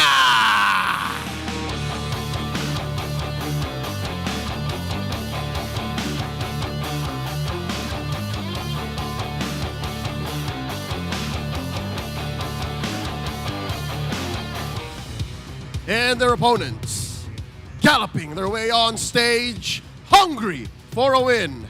Here comes the cavalry. It's JP, Sanji, Zaida, Sanford, and Benny Cutie. They are Team Liquid Philippines.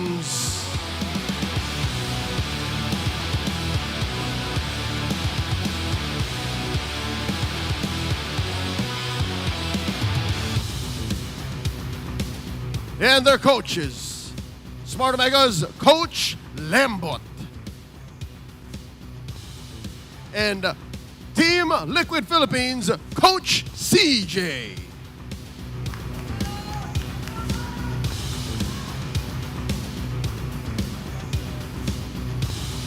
It's time for the face-off. Sanji, Ukir, step forward. Step closer together. Ukir, ano ang palag mo kay Sanji? Mas malupit ang hairstyle ko.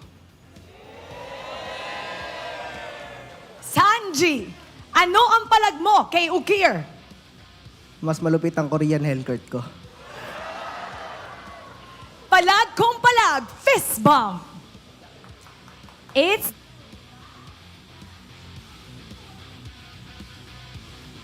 into battle. Panel, pasok. We are heading into the fight, and it is Smart Omega roaring with Ukir's beautiful, flawless hairstyle. I mean, he's very happy to he fall. is right. He's not wrong at that. Look at those long locks. And look at how long he can engage from. Again, I'm expecting that Lilia and that Vix, that Aurora, more specifically, to come into play here in this best of three. Those are things that Coach CJ might definitely have to consider stealing away, putting in the hands of Sanji. That's true. Again, Sanji has been shown to be capable of wielding such a hero. And again, it is not going to be surprising to see Zaida. It is his, I guess, his debut. Season debut! 14. That's season 14 debut in week number 4. Confirmed. Woo! That is MDL Philippines Season 2, regular season, and finals MVP for you. There you go. And the stats, we'll see how they fare up against each other. First blood ratio definitely favoring the current champions right now. But Omega, they're trailing closely and even leading in terms of tower take percentage. Yeah, Team Liquid Philippines, despite being short about 15% on first bloods, they're better at controlling the Lord. So, best believe, hit the 8.5, 9-minute mark if Omega's not ready. Because again, they're a very late game-centric squad. If Team Liquid PH control that Lord pit, then Zaida's going to hit that red tree. Yeah, despite their advantages, we'll have to wait and see who gets the keys to victory here. Brought to you by Infinix. Apparently for Omega, you know what? Keep them cheese picks coming, boys. Everyone loves it. Everyone's enjoying it. And they've proven they can play with it as well. Talking about cheese picks, watch out for the Gatot Mamba brought in by the Chak. And if you're talking about what Liquid has to do, look back at the play style that they developed. Not just because one player changed from the 5 means you have to change entirely. I think a Zaida manned Liquid should perform very closely to what a Carl manned Liquid performs. It's just maybe they'll change their trades. That's Not right. just in the game, but also in the draft. And again, late game decision making for both of these teams. Definitely Omega has that in spades, but you know what? In fairness to Omega, their early game has also been proving to be very good lately. Not just relying like on really Hail Marys, right? For sure. A big change for the new barangay, and that's probably why they're called the new barangay right now. They have really developed and matured into a team. And I think what's scarier is, yeah, they're no longer just reliant on the comeback factor, but also they have a new weapon. That whole mid-game swing, wherein they take control, they can end the game at about 13-14, and it's over. Doesn't spell a good chance for Team Liquid, especially now that they're changing junglers. That's right. So I wonder if that's going to catch them by surprise. But you know what, Omega, maybe they can do that with a surprise first pick. They are picking up the blue side. This is tough, especially since Cheese is the name of the game for Smart Omega. All the more they can set up those cheese picks, especially if you're going with a 2-pick swing. Not just the first pick, Gambit, but the 2-pick swing after the banning phase, the second banning phase. This is tough. I'm liking it. I'm here for it. This could be tough, but again, it's going to be a challenge that you have to face if you are facing the the Philippines champions, which is TLPH. Former world champions too. Former world champions, right? They're M4, no doubt about it. Here we Sans Carl go. Hey, Zyda was there too. Oh, Zyda was there too. Zyda was on the ground. lineup, right? Zyda was there too. So best believe, Coach Saire and Coach CJ have a lot to think about. Speaking of which, Coach Saire had some time with Omega too. Oh, that is true. Yeah, he's from the system. He's from the family, so he would know what's up. And check out this ungodly win rate from Smart Omega, 71% compared to 20 on Liquid's Red. This is tough. So all in all, the numbers are showing that it feels like TLPH is at a bit of a disadvantage in game. The numbers and the facts. The numbers and the facts, right? Oh no, there's a Nolan the Fanny. This is for those of you who don't know, Zyda is an assassin specialist. So all of these, the Nolan and the Fanny taken out early. This is Lembot attacking the former MDL champion. And as well, Coach CJ taking out the Chip and the Hylos. There goes the Phobius. What's left out there? The Edith open? Yeah, probably the Edith. The Zosk. The Ling. The Ling, the Zosk. Yeah, I think they might have some fun with that. Zosk, definitely a very powerful first pick here. The Edith. There's the Edith.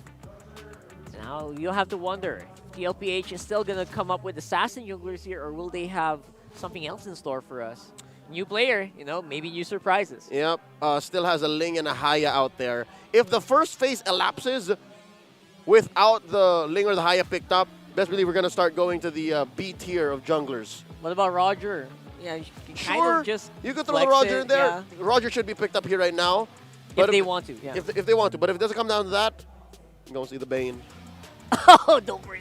No, yeah, I know you're going to have some fun later. I'm happy. We'll have to wait and see. Historically, it can go. Yeah, what you need to make the Bane work is two solid frontliners and then no clear way to get to you. They lock in the Roger. Oh, we're not quite sure. Big ticket picks. Not quite sure, but yeah, these are two very powerful picks, usually first pick material here for a lot of teams. Yep. So already, Team Liquid PH don't have to rush it. Amazing dreads by Big J here. His dreads are in the opposite direction today. Is that? It's getting more intricate. There's the Moskov. I mean, something. Yep, they're not picking up the Bane. That's a Jungle Julian. Andori's picking it up. All right. If it was any other person, maybe you would consider a mid Julian, but apparently not. Right? No. Check it out. Assists per game rank #1 is Ukir at 7.86, followed up by 2 of the Titans mid laners. That's how out of his mind Ukir's been playing now in Season 14. Unbelievable. I think that was kind of like in match #1 where FNOP stats were actually above, even a bit above sometimes of another Titan, right? So that is really saying something here for the rest of the teams here in MPLPH. Yeah, truth be told, what makes you a Titan aren't the numbers. It does help, like come down to studying what's possible, what you're capable of. But really you gotta watch MPL Philippines teams at the top to understand what's going on. Closing up their draft, Team Liquid PH pick up the Tigreal. So there's a possible roamer already for both sides. Closing it up, there's the Faramis taken out. Of course, that's a Riku special. And for Smart Omega, the carry. Interesting. Something tells me Omega's going to invest in one more frontliner. Oh, one more solid frontliner because they're closing up the potential answers. He's still here. Obito's still here. Oh no! Wow! He bought some tickets. He went crazy buying tickets today. That's so many jutsus in a single second. I didn't know you could cast that much. Isn't there like a limit? I'm pretty sure we have to report that to the council. We'll have to see. He's definitely bringing some rules here. Someone apparently dodged the wife. You know who else we need to report to the council? These three gentlemen. Who? They did not report. They did not report to commander. To their wives, their respective wives, to watch MPL. But we got you covered. Whoever we need to talk to, just holler. And you know what? If you're gonna do that anyway, you might as well not highlight to people that you're doing that. I don't know. That was funny. Anyway. They incriminated themselves, They incriminated themselves. I mean, we probably wouldn't have noticed, but they made sure we'd notice. They are penitent sinners.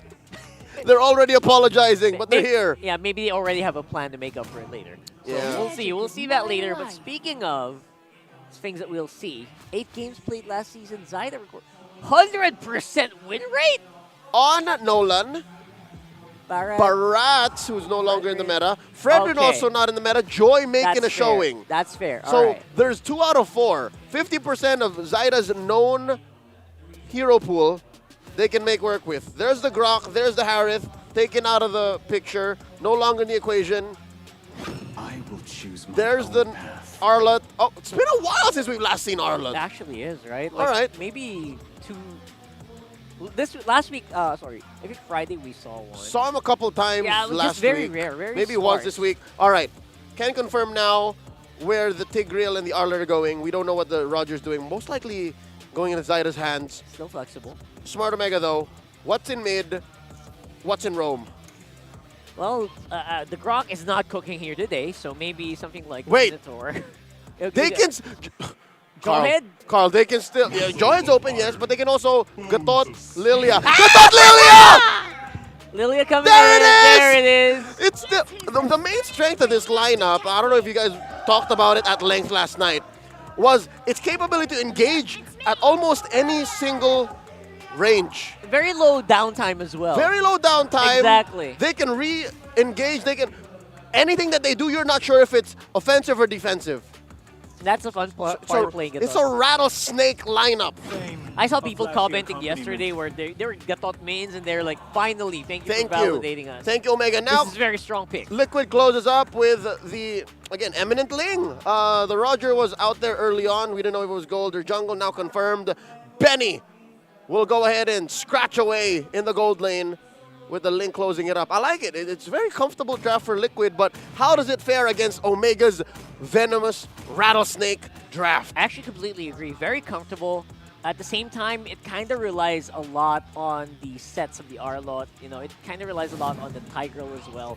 And if you combo it together, it could be potent, but you know what? Who's potent? It's Venom. Venom's very, very potent on the side of Omega here with the Gatot and the Lilia. It's the Marikina rattlesnake. Marikina rattlesnake. That's where they're from. Oh, really? They're the boot camps in Marikina City. There you go. So fun fact for you guys. And let's see what our casters have to say about that. You got Leo and Iningan coming up right on your screen. Here. Sorry, nice Iningan.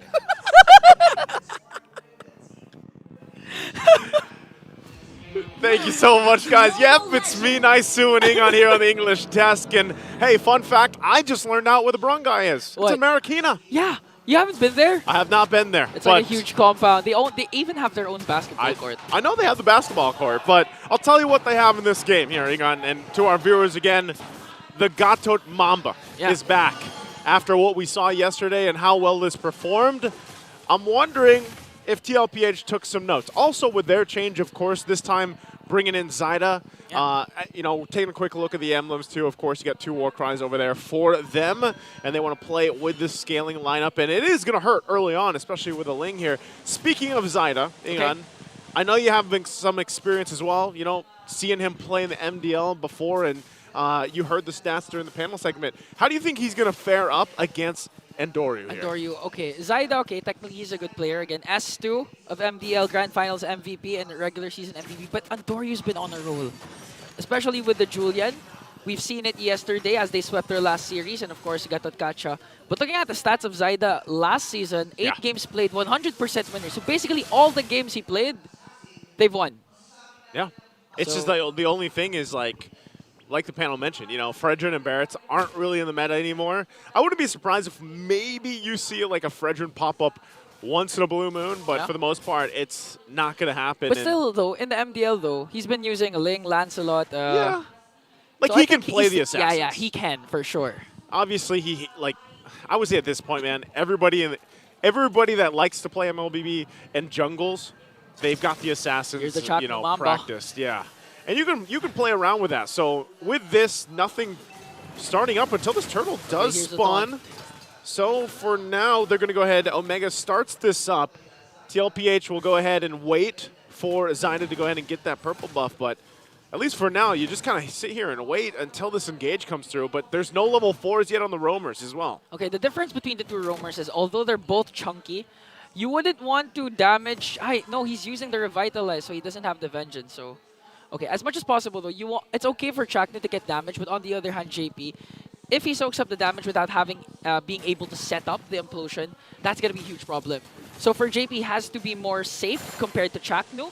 Because Chaknu has the AOG, but look at this implosion play coming in from JP right away. First blood for Zaida as he casts the Tablets of Blades, but gets caught up there.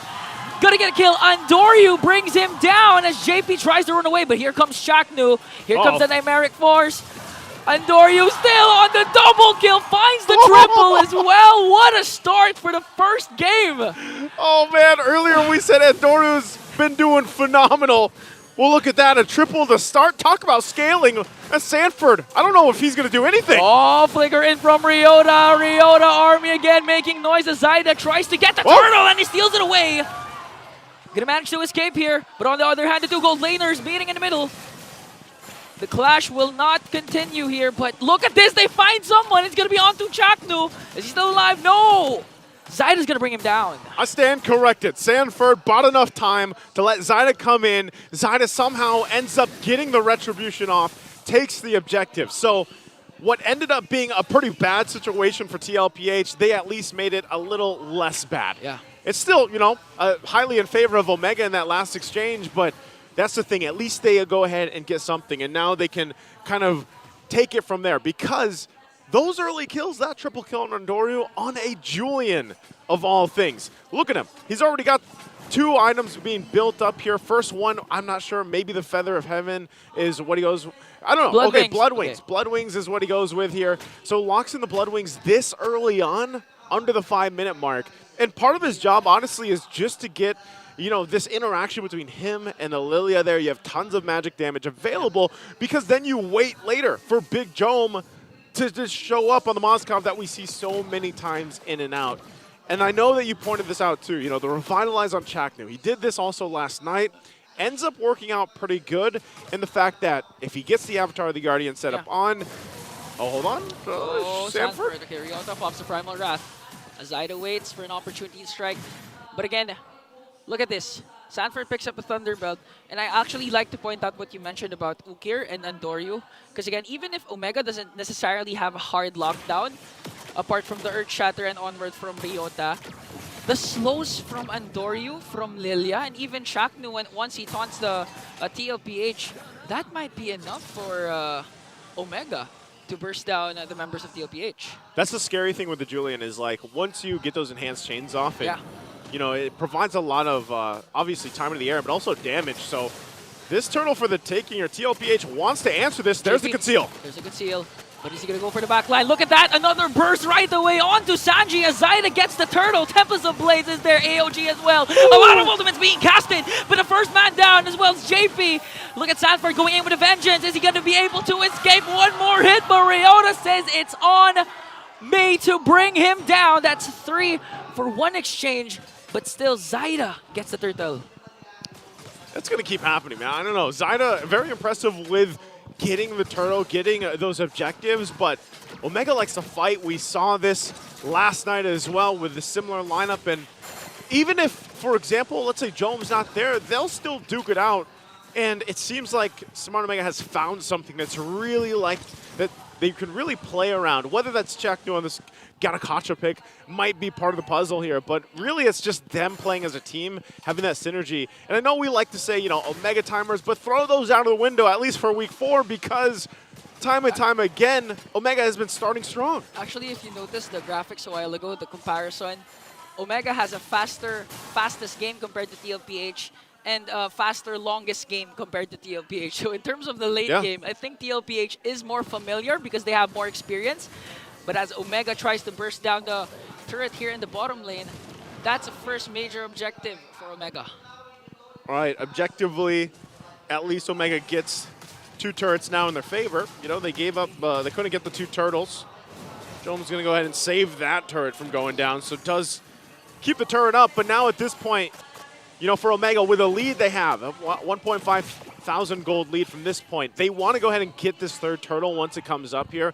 That set themselves up really well for once the Lord comes into play here. Golden Staff also being picked up here by Jome, and on the flip side, Zyda gets a little sustainability, picks up the Haas Claws, because he knows that part of that pressure coming in might just be the fact that he takes a couple hits, he's going to heal back up and then join the fight once JP or Sanford gets the sets they're looking for. So, Smart Omega starts up this 3rd turtle. I don't think they want to give this one up. Looks like it's going to be clearly theirs. Okay, so the trade for TLPH is instead go for the orange buff of Andoryu. In terms of levels, it's actually Zyda ahead by 1 compared to Andoryu.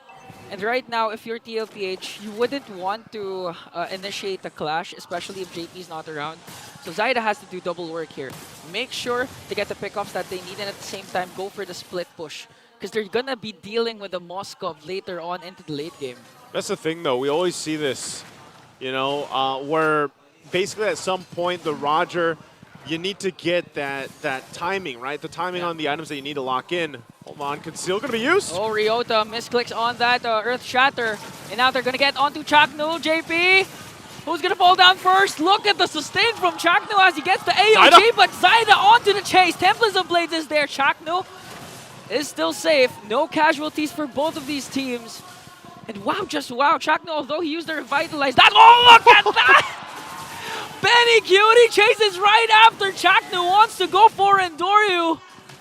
And I believe Benny Cutie watched yesterday's match of Omega, because this is what Chaknu did yesterday. Yeah. Against King Kong. He escaped. Yeah, he escaped. He escaped so many times. And, you know, they weren't going to let it go the way this time. And I'm wondering what the call was there, because, of course, Zyda goes in, attempts Blades. It almost looked like he feigns it. Like, we are going to engage, but then he backs off. And then the call for Benny Cutie to come in comes through. And, you know, that could have just been a really good decision that TLPH takes it, where the momentum, again, all this was building up for Omega, where they were nearly 2,000 ahead. And leading into the first Lord, that's crucial for TLPH to kind of even things out. The only problem that I see with TLPH dealing with this lineup from Omega is the fact that in the Lord pit, and this is why it's so important for JP to get that implosion off. Oh, final slash onto Chaknu plus a Sacred Hammer. Are they going to burst down the Mamba? Mamba goes down right away, but on the other hand, Jome working on the top lane. He's pushing the tier 2. Yeah, he's going for it. I think he's just going to go ahead and, okay, he doesn't fully get it. So there's got to be a response coming up from Benny Cutie. Zyda, Lord is up. But I think that's the one thing, too. Yeah. I guess the weak point of the fact of Garakacha can just fly into the air and get out of there is the fact that it's sometimes if you get locked down by multiple CCs, like the final slash like we saw there, or even JP, you're just sitting there clicking, you know, clicking the ultimate. You're like, man, I can't jump. And that's the downside. Yeah, but the downside for TLPH as well is they have to commit a lot of skills just to bring down Chaknu. Again, a final slash plus Sacred Hammer. Although JP didn't use the implosion, it's gonna take a lot just to bring down Chaknu. And you can't force or use all your resources because at the end of the day, but wait a minute, Earth Shatter combination for JP here. Spear of Destruction, I'm not sure if it hits, but the Demonic Force is there. Look at that, Chaknu soaking up all the damage, but it's not going to be enough because Sanji's going to bring him down. Now Benny Cutie onto the backline, Sanford soaking up the damage as well as Ryota gets the Lord, plus the kill onto Sanford. And that trade, I think that trade will go to Omega. Yeah, Omega getting the Lord, getting a couple kills after a 2. Part of it is just Chaknu being so hyper-focused with this. Even with a triple final slash from Sanford, they had the win. They had the win in that team fight also because of the fact that we see Jome just freely firing off on the Moskov here. Yeah. So again, great team fighting there from Omega. They get themselves the objective to play around with. It's a really good pickup so for it's Ryota. TLPH, yeah. Ryota doing a fantastic job grabbing that Lord. So far, so good. Ryota's been on a roll. Yesterday, rocking the Phobius twice. And this time, the Edith, as the Lord marches there in the top lane. TLPH still has good wave control, has good wave clear. They still have Benecuti, they still have Zanji. But again, if the setups coming in from Omega continues, it's going to be a hard game for TLPH. Okay, here they are. TLPH has to deal with this Lord. Also some split pushing happening on the other side of the map from Zyda. They'll go ahead and delay it as long as they can. TLPH knows that they can clear this first Lord pretty well, but they're going to continue to lose some of these tier 2s here as they're worked on by Omega. Hold on to the mid lane. And it looks like they're getting the call here. They want a sandwich. Oh, but Jom catches Zyda off guard with the onward headshot. No AOG. Spare of Destruction will connect. Here comes Big J. Pops the Purify. JP sucking up the damage, but here comes Benecuti. Oh no, he's going up against 3. The Lycan pounce just to bring down Big J. Manages to escape. Andoryu chasing after Benecuti. He has the war cry though, so it's gonna hurt the Lycan pounce, but Andoryu still wins the exchange. Oh man, I thought Benecuti would get away with it. But the moves from Andoryu don't fall short. Great usage there, especially with the enhanced sword at the end. But man, Omega still holding on. I mean, they finally got that tier 2 in the mid. They'll take some resources or try to. And TLPH feeling some pressure from Smart Omega. I think we need to make a petition here. 2-star matches per week.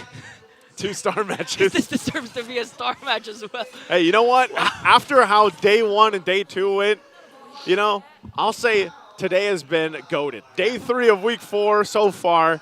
Hopefully we get 3 games in this one too, because it's already showing to be a promising series between these two battling it out. And, you know, that's the thing. Even with this kind of change-up for TLPH, the fact that Zyda's in, overall it seems like, you know, he has this game plan in mind for Zyda even. It's just the timing was off there. Yeah. He ends up getting picked off when it looks like they're going in for a sandwich play against Smart Omega, but then they get punished. That's what they have to kind of work on here with Zyda with that change in where timing is important, especially when you're playing this Ling here. Yeah, and now the Lord's up. And I think Jom and the rest of Omega was really anticipating the sandwich play. That's why he was ready to cast that second skill.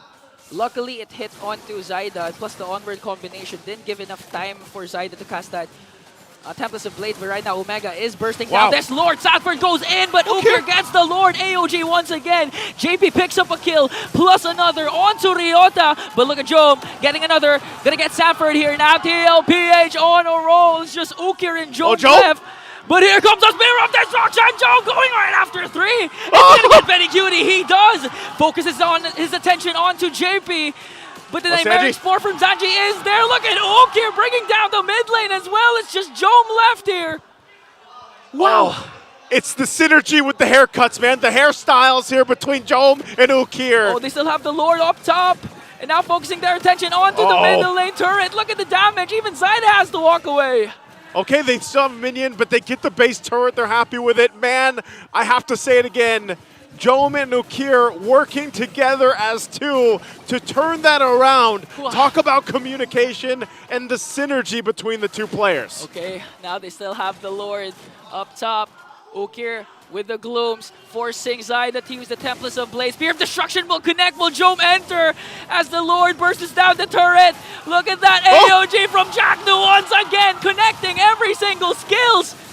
Jom's still here, but Benecuti picks up a kill onto Chaknu as they burst down the Lord. Now 2 inhibitor turrets taken down by Omega.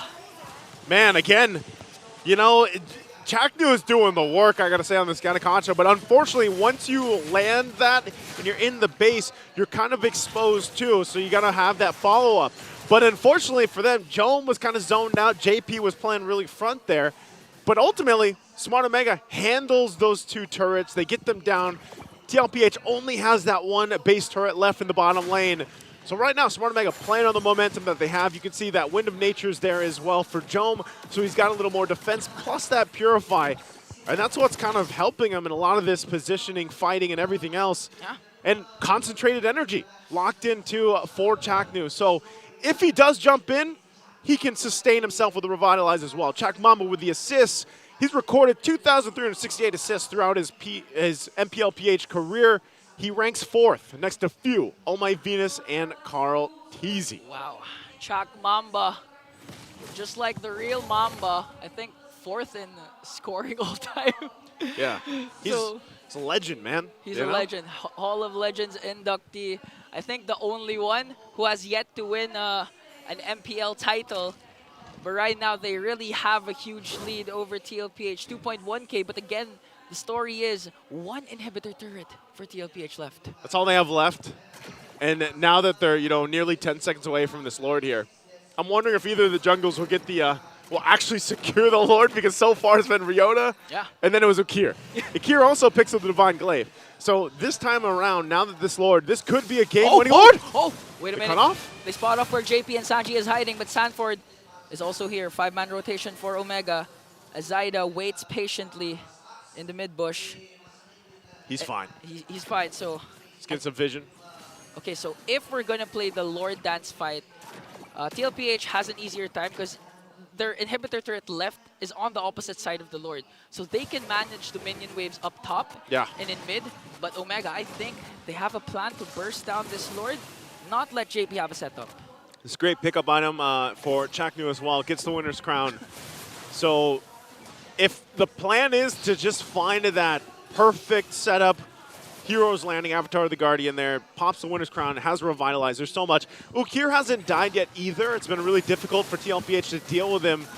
So right now, favorably, Smart Omega going to go ahead and start this Lord here. Less than half health right now. Oh, but Ryota catches Sanford off guard there as Jome just dishes out the damage. Ryota has to pop the Primal Wrath onto JP, soaking up every single damage, but Benecutie pops Chaknu's immortality! But Danny JP with the implosion play of a lifetime! 2 members will fall down in exchange for Sanford. Ryota working on Benecutie, pops his immortality. Double kill coming in from Zaida. They want to do the cleanup crew here. It's just Ryota left. Oh man, JP! It's all his fault! Ends up going in with the setup, the implosion of a lifetime, exactly when they need it. And now all of that results in them getting and securing this Lord. We're going to take a look at the Infinix instant replay, and it's right here, fighting in this corridor. JP sees his moment, takes a couple of shots, gets ready, and boom, finds 4. And even if Ukir gets out of there, that is enough time and setup for TLPH to turn that in their favor. Wow. I mean, he was literally catching the damage of the Primal Wrath from Ryota. He was even stunned there. But since he had that flicker, he was able to cast a 4-man implosion play, activating his damage dealers to dish out the damage. And right after that, Zaida, a jungler, finally secured a Lord Naisu. Oh, again, man, that's why you can never count out these roam plays, these roamers that do it. Chaknu does it well, but this time JP does it. And now they have the push into the base here, working on the bottom turret. Oh, Ukir, he has to force the black shoes just to evade, but look at Sanji dealing out the DPS. Gets a kill onto Ukir. Templars of Blades for Zaida here. And now JP catches someone. It's going to be onto 2. Who's going to fall down first? Ryota is low. He's going to fall down in hands of Benecutie. Chaknu AOG is not going to be enough. Has 2 members left to fend for themselves. 5 members of TLPH still here. They don't care. They want to go for the crystal. They're going to pick up a kill onto JP, but Jome onto the back line. Wants to go right after Sanford, but Sanji says, not my San duo. A 1v1 onto the jungle. Andoryu wins that clash, and Omega defends the push. They do it again, time and time. Somehow, some way, Smart Omega has this defense plan, but then can they keep it together? The push still coming through from Sanji and Sanford here. It's only Andoryu for a little bit longer. 4 seconds before Ukir arrives, but Andoryu manages to pick one off. And now a Winter Crown play just to delay. No more inhibitor turrets left, but Omega still standing. Ukir, okay. You got to slow the pace here, Ukir. I need to drink water. Good thing. Wow. Smart Omega, there's something about them or just when you think things are going to end, the switch just turns on. They somehow defend. Great defense. I know our panel is going to want to break that down later because great usage, even of the Spear Destruction, to go on the backside and fire off and get space from Jome. Perfect decisions there to defend. They buy themselves time still in this game. And we're 30 seconds away from the Lord. Some items being picked up here. Even the potions and immortalities at this point for these teams. 21.5 minutes into this game. TLPH saw the victory. But as much as they tried, they couldn't punch game one in. Imagine, prior to that clash, prior to the Lord take, TLPH only had one inhibitor standing left. And right now, they still have one inhibitor left. And Omega has none. It's just a crystal for the barangay. But it was a good decision for Omega to really separate the clash. Andoryu and Jome, a defense of a lifetime once again. And now starting things off with this Lord. Zyda's going to be in the picture soon, but Benny Cutie making sure to push the mid lane, control the waves once again.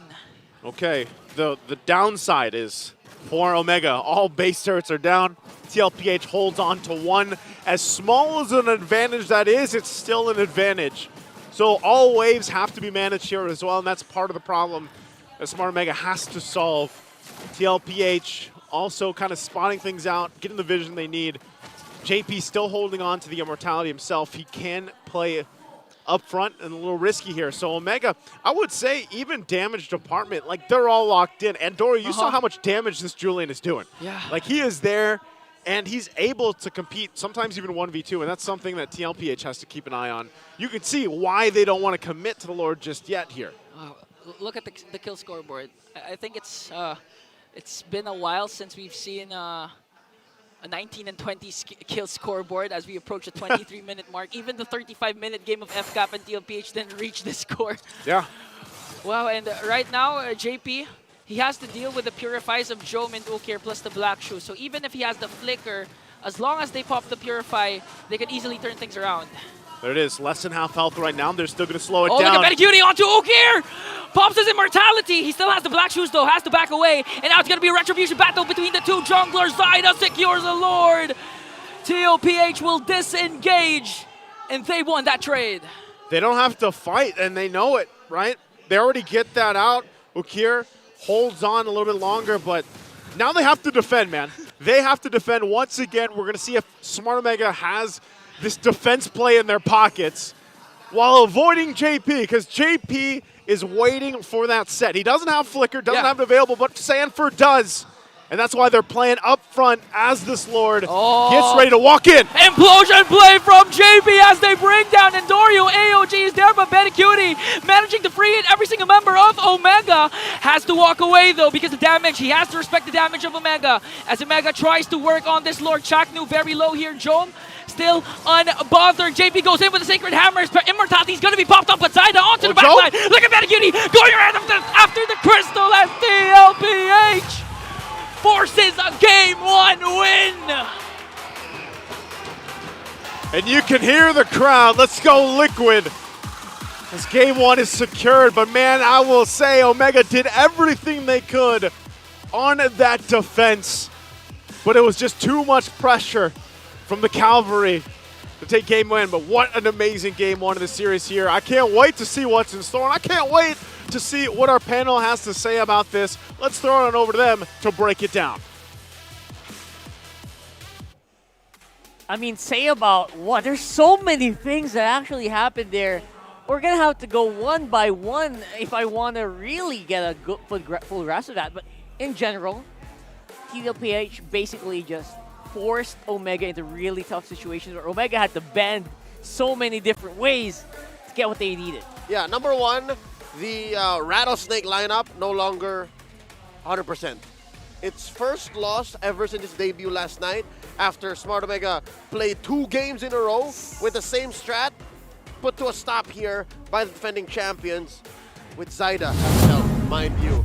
Amazing work by Team Liquid PH, and of course, it's this man's fault. As always. JP.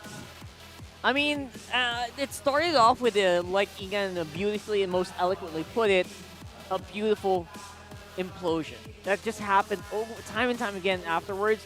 And somehow they were able to play around this Gato Gacha, which honestly is a challenge in and of itself. So honestly, big props to JP for playing around it. At the same time, Benny Cutie with the plays he's doing. Yeah, I think it's those two players and heroes, the dads of the dads, yeah. Team Liquid PH specifically. Number one, why the Tigreal, right? Looking at the highlights, you'll see here the turning points, wherein for a majority of this 20-something minute game, for sure Smart Omega was in control. But as soon as JP had a bead on how the Rattlesnake actually performs and how it wants to lean hard on certain rotations and movements and how maybe they want to back off, that's where he read, you know what, maybe a single implosion will wreck the tempo and the approach of the barangay. And you're just waiting for that moment right about... when he goes down. Here. And he barely built. Oh, my dear goodness. Lord. See, so he saw that coming. And mind you, that did not come quick. That did not come easy. That was at 18 minutes. That was 18 minutes, Rockhart. Yes. After, what, 4 or 5 big-ticket team fights that Omega won, trades that Omega won, JP comes in with the clutch. I was actually going to bring that up. If you look at the scoreboard, it's actually pretty bloody. It's a relatively bloody game. It doesn't end here, by the way. This is barely the beginning. And I would say that, you know what, this was an immense defense that was put up by Omega. You cannot count him out. Big J was making the play, man. Kudos to Omega again. It being the Rattlesnake lineup wherein they can engage from many different angles, many different ranges. That's the main reason why they were able to defend.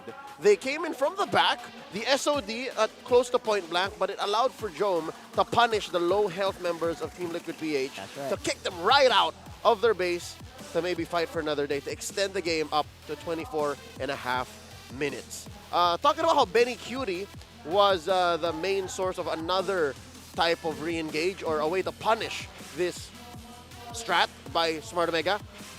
Look at the rest of the lineup. 4D, Saida, Sanji, they're very fixed as to how far and where they can fight from. Very one-dimensional. Yeah, well, one-dimensional in the sense that you know what they're up to. That's right. Benny, on the other hand, can close the gap with the Lycan Pounce and then disengage with the transformation to allow for himself a better angle. That's why there were a few highlights wherein he was chasing down Jome, wherein he was threatening Jome. And then backing off. Exactly. Yeah. While he was in Lycan form, he would claw away at the softies, and then in human form, he would punish those tougher targets, that being Ryota and Chaknu. Yeah, it actually was just that. I think we saw it in the highlight as well, where, all right, he jumped in and then backed off and then went back in. It was just really a big mind game from TLPH, and again, from one of the legendary players here of TLPH, of course, Benny Cutie. That's right. They were really pushing the boundaries of what's possible with their heroes. And speaking of which, pushing his boundaries, stepping up to everyone's expectations and the pressure of the world watching, Zaida on this Ling. Sure, for a majority of this 24-minute game, he was on the back foot. He was just split pushing, taking what camps he could. But best believe, as soon as JP and Benny Cutie said, it's go time, let's go Liquid, it's go time, Zaida came in and actually used the Ling to its strengths. Luckily, this was super late game. This was ultra late game. He scaled up. It was very on point, honestly.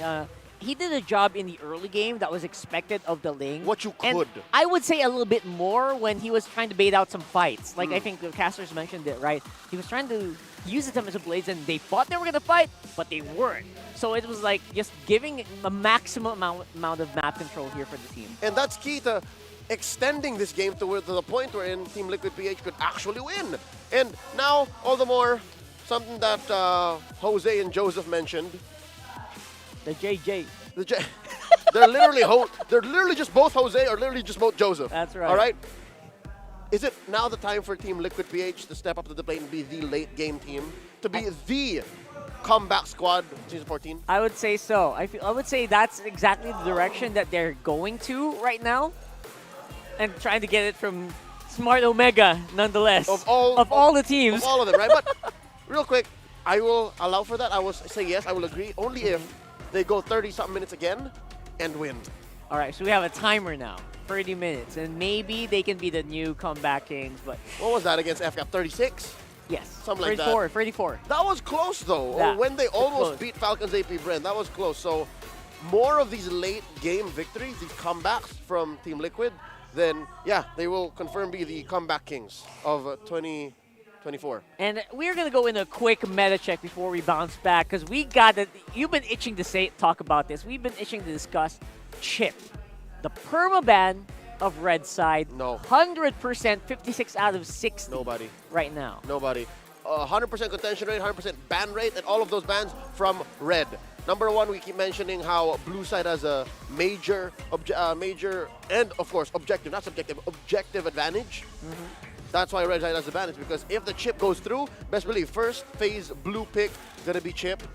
And in comparison to these major heroes like 1-1, Fredrin, Matilda, and Nolan in the past, as nice as it is to have a 88, 85, 88, 89% ban rate last season in Nolan and Matilda, so far, Rockart, 60%. 69, that's the whole season, all right? Yeah. 60 games? Halfway. That's just the halfway point. That's ridiculous. And how perfect is it that our MVP in Game 1 is one of the most notorious chip players when he was allowed through JP. That's right. So keep your eyes on the prize, guys, especially if you're fighting against TLPH.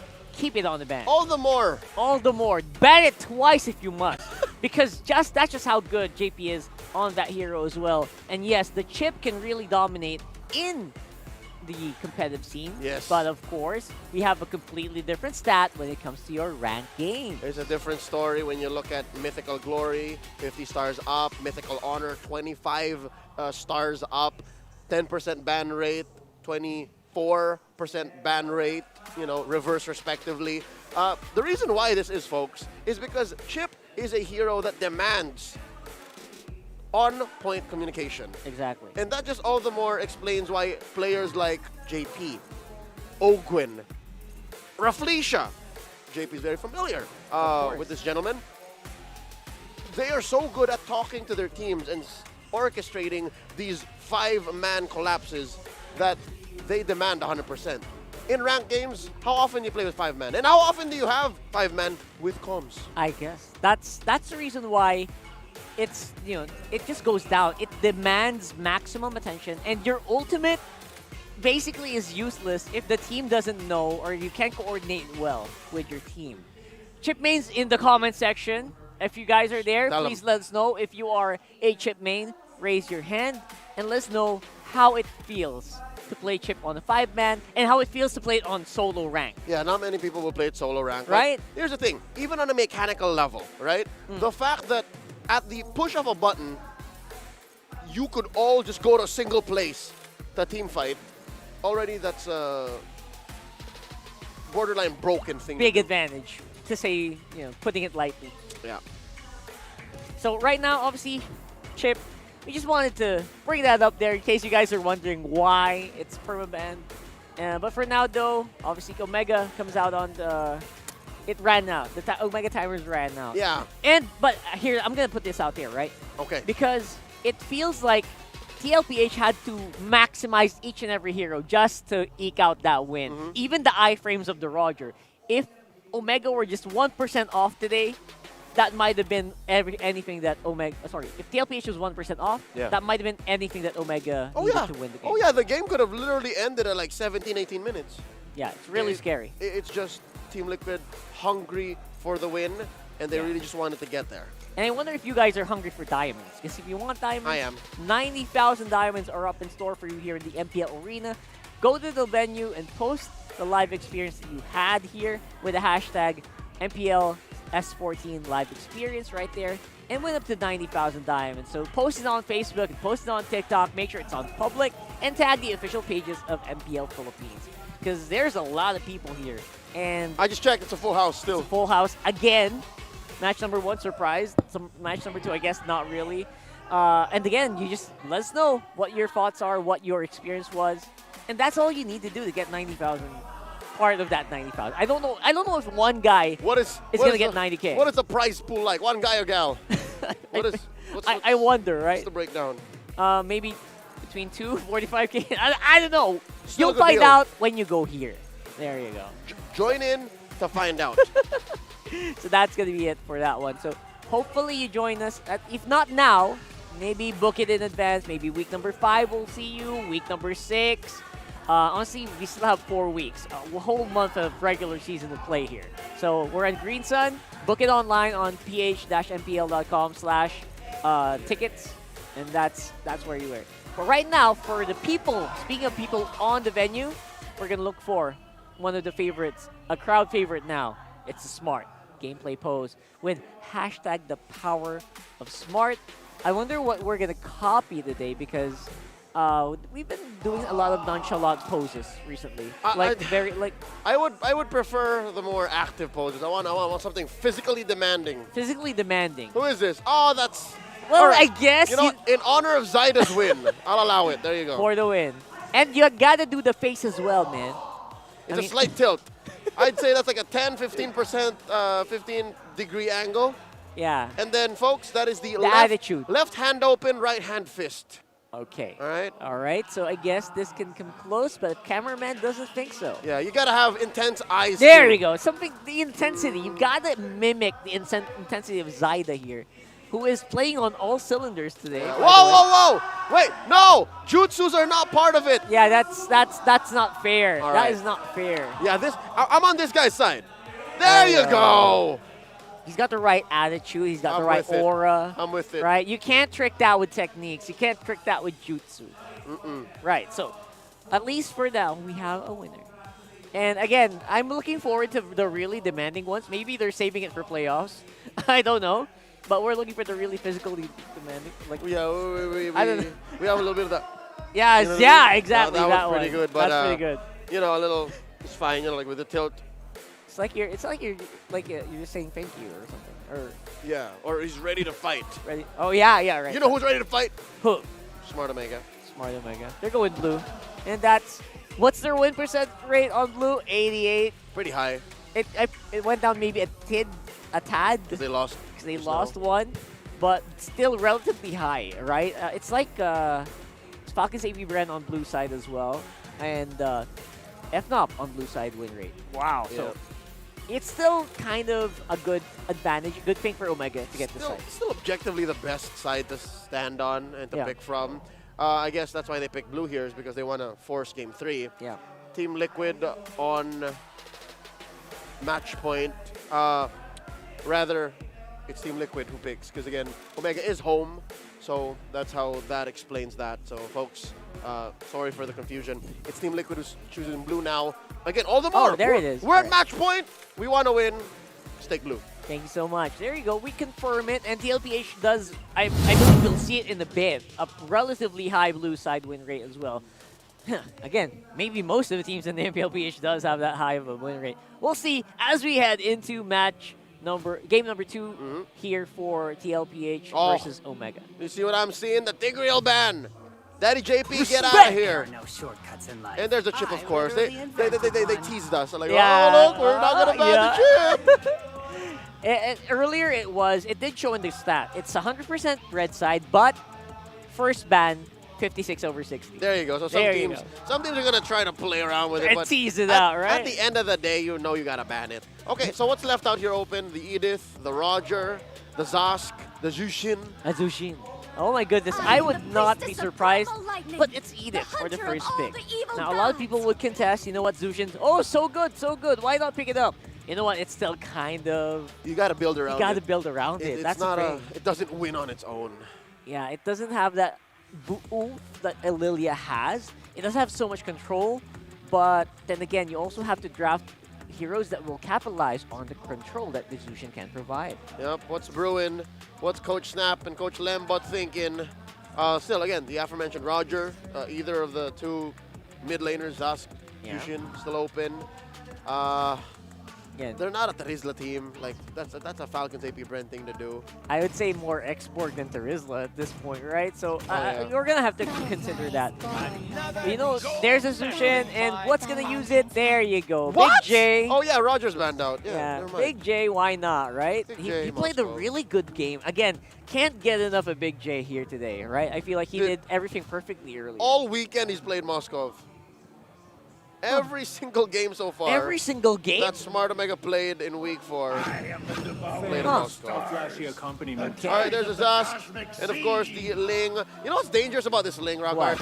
Is it picked so early that Smart Omega can do just this. They can go toe-to-toe, and then they can pick up heroes that threaten Zyda's Ling. And you know what's scary?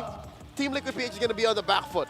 Midnight taught me this trick. What? In the school of Midnight drafting and analysis, if you have to pick up a hero in the first phase, and then in the second banning phase, ban heroes to protect that hero, you're on the back foot. You're playing defense. And that's exactly what they might have to do here. It's hard to attack from this angle. Yeah, so they may be at a disadvantage right now, but again, that kind of depends on whether or not they're going to do exactly what you said. Are they going to have to ban out heroes that will protect the Ling in this scenario as well? We'll have to find out. What are the heroes that we're thinking about here? I reckon they should. There's one, the Grok for sure, the Kufra, the Cho. Kufra, yeah, there the you go. Kaj, and what's difficult here is both teams might actually want to block out roamers. But here's the thing, by pick 4, as soon as we go back into the picking after bans, Omega goes first. There it is, and that's exactly what they're going to capitalize on. And it's not just any roamer they're playing with, it's that one, it's the Mamba! It's the Mamba. It's Joshua Mangilog! Oh man, Gatot Gacha definitely is a really good pick, but I don't know how it's going to fare against the Fanny. Again, very hard to catch a Fanny if you don't have targeted crowd control, if you don't have skills that chase a Fanny across the board. I guess you could say the same for the Ling. You're right! Oh, see? They know! And then Liquid's going to take out the Kufra. Like, you just wouldn't allow that. You just shouldn't. So, there it is. As perfectly predicted right there. So what's left? Do you just let both junglers, both assassins run roughshod? Is that what's going to happen here? I think so. I think they're just going to hunt each other down. What is this, the Wild West? Check out the MPLPH page. You'll know what the Wild West looks like. That's true. Right now, though, are they just going to leave it up in the air, hunt each other down here? To be fair, there is one answer per side that is a soft answer. What? You have the Edith, so that the Fanny just can't randomly go around. And then you have the Moscow. But wait, there's one. That's an answer. Yeah, it's very difficult for a Ling to play around Does if that there's count? a Barrett's on the play. You just time well the welcome or the missile experts, and the Ling just the floor is lava. That's right. Just, you're not gonna have a fun time. And now, what's the pick? That's Jawhead. That's JH. Assault unit awaiting orders, TACOM. And carry. Carry. Okay, so that's what you pull up against the Jushin and the Barats. All right. Great answer against the Zushin. But they still need a roamer. But then again, you still need someone to answer this carry, this Fanny. And this Ling. I guess you could kind of rely on Onward and Earth Shatter, but it's hit very miss. Some people would say hit and miss, but it's more miss than hit. There's one. You protect yourself from the carry, the Edith, and the Zask. What about Lolita? And then you bonk the Ling out of the sky. All right. So I guess both sides have answered, I would say, pretty appropriately. They have. But it's soft. It's soft, yes. Right. I wouldn't say it's like full on, like you're countered. It's more of soft answers to keep him under control. No jumpy. No bonk. jumpies. And I've seen Lolitas fly all the way across half the map, chasing someone really? to bonk. I've seen it happen it's going to be so much fun. All right. Either way, assassin versus assassin, answer for answer. It'll be a fun time here for this one. What do you think? No one's on top here. Neither, no. But I'd like to think maybe TLPH are playing with momentum. Let's wait and see. Throw it over to our casters to take us to the game. Woo! Thank you so much, panel, for breaking down the draft here for game number 2. Once again, I'm Naisu, joined here on the desk with Ingon after an amazing game number 1. And I gotta say, man, I wasn't expecting it to go as long as it did. It looks like we're gonna have some time to share our thoughts, of course, in comparison also with the panel here. But game 1 was amazing. It was good discipline also, I'd say, coming out from TLPH, as hard of a defense that they had to get through from Smart Omega. But I don't know, what are you feeling? And I know you had to take a couple breaths through that game too. There was a whole lot of action. It was wild. How do you think this one's gonna go? Again, we have Assassin's matchup, Ling versus Fanny. So I'm hoping it's going to be a fast-paced early game. Fast-paced early, okay. But who's the roam again for TLPH? Was it the Jawhead? Jawhead, yeah. So it's Jawhead versus Lolita, I believe it is. So you'd want a lockdown onto the Fanny. It really depends if JP again performs exceptional, like what happened a while ago. Because earlier, game number 1, we've seen Andoryu start very strong. That's a 3-0-1 KDA for the Julian. So if they don't manage to catch this Fanny, oh, it's going to be a huge, huge problem for TLPH. They have to catch the Fanny. I think part of it, too, is in the hands of Andoryu. I think when people see Andoryu for the first time play like some of these assassins, even off the top of my head, like when he played the Hayabusa, he's such a mechanically gifted player that now he's going to be playing the Fanny, a hero that is still, even in the hands of some of the best players in the league around the world, if you will, is still a risky pick. Like it is one of those heroes that, you know, you can either snowball out of your mind or you can also just get completely choked out of your own resources, and then you're just kind of there. You know what I mean? So I'm hoping that with the lineup and with the risk that they're taking of bringing out the Fanny in this pick, like they're able to synergize well with it and then get the snowball going early on. Yeah, basically there's no in-between when it comes to Fanny. But one thing for sure is we are heading back to the Land of Dawn for game number 2. Okay, so Shaknu this time opting for the Lolita. I think it's for really Benecuti and again the Primal Wrath, because a while ago Ryota used Edith. He was able to dish out the damage, and Omega knows this. That's why Lolita is a good pick up against a late game hero like Kari as well. Yeah, it's good coverage. And taking a look at the emblems as well real quick. Of course, you're still going to have Lethal Ignition here. Fanny, you get the War Cry there on the other side. The Link, early defensive flicker to Jome. Feeling the pressure with JP kind of just staring him down. Chaknu has to join the fight, so he's going to be there to kind of protect Jome. And I think that's the thing. Every single, I don't know, actually, I'm not sure if it's every single series, but the Mozgov's still popping up a lot, right? Almost in, at least for every series. You see it at least once, I would say. And for the most part, that's the thing. Both these lineups, just like we saw in Game 1, you still have side lane pressure. Whether that's a Ling here for TLPH, whether that's Jome on the Mozgov. And, you know, that's part of it, too, is throwing in those Spirit Destructions, finding the right positioning that you can do. Now, one of the big parts also is this Barrett's pick. Again, another pick that we don't see often. We even talked about it, that it doesn't pop up at all in the jungle now. So Ryota, oh, hold on, there's a lot of focus up here. Okay, it's just Jome left. It's Jome again. But okay, JP goes right in. Is he going to be able to cast the ejector? He does, and I think it's going to be a first blood kill onto TLPH. Luckily, Benecuti was the one who got that kill. That's tough for Jome because they knew his flicker was down. They just tried to do the thing, you know, just a minute and a half ago. Yeah. So the call was there, and Jome was very far into the lane. Gets tossed up. He knows he's playing against a Jawhead, and, you know, it finds that range to get the ejector off. So that's a tough start in the gold lane, and with that, this turtle's up here, and TLPH is just going to go ahead and take it. Okay, a strong start for TLPH. Gets a kill onto the gold laner of Omega plus the turtle. So, contrast to what happened during game number 1, it's actually TLPH on the driver's seat right now. Again, Andoryu had the 3-0-1 KDA first 5 minutes of the game plus the turtles. So, Omega really needs to step up, because if we reach the late game, okay, they have the Moskov. But again, if Zyda snowballs and Benecuti is activated right away, they could end this in 12 minutes, in 13 minutes. Yeah, that's the thing. In the hands of Benecuti with the carry here, early kills already going to give him the advantage that, you know, Benecuti is going to play around with. That's why still you see so much focus here in the gold lane. They'll go ahead and just try to do the same thing, and everybody knows that play, right? TLPH is also going to stay up there because there's not really anything else you can find. Like, if you think about it. Okay, they want to go for the stun. Look at the cables coming in. Stun? Plus the Numinum Blast, but Benecuti manages to stay alive. Now the counterattack for TLPH. Zyda will finish the job as brings down Chaknu. Now Omega still no trade for Omega despite them starting that rotation up top.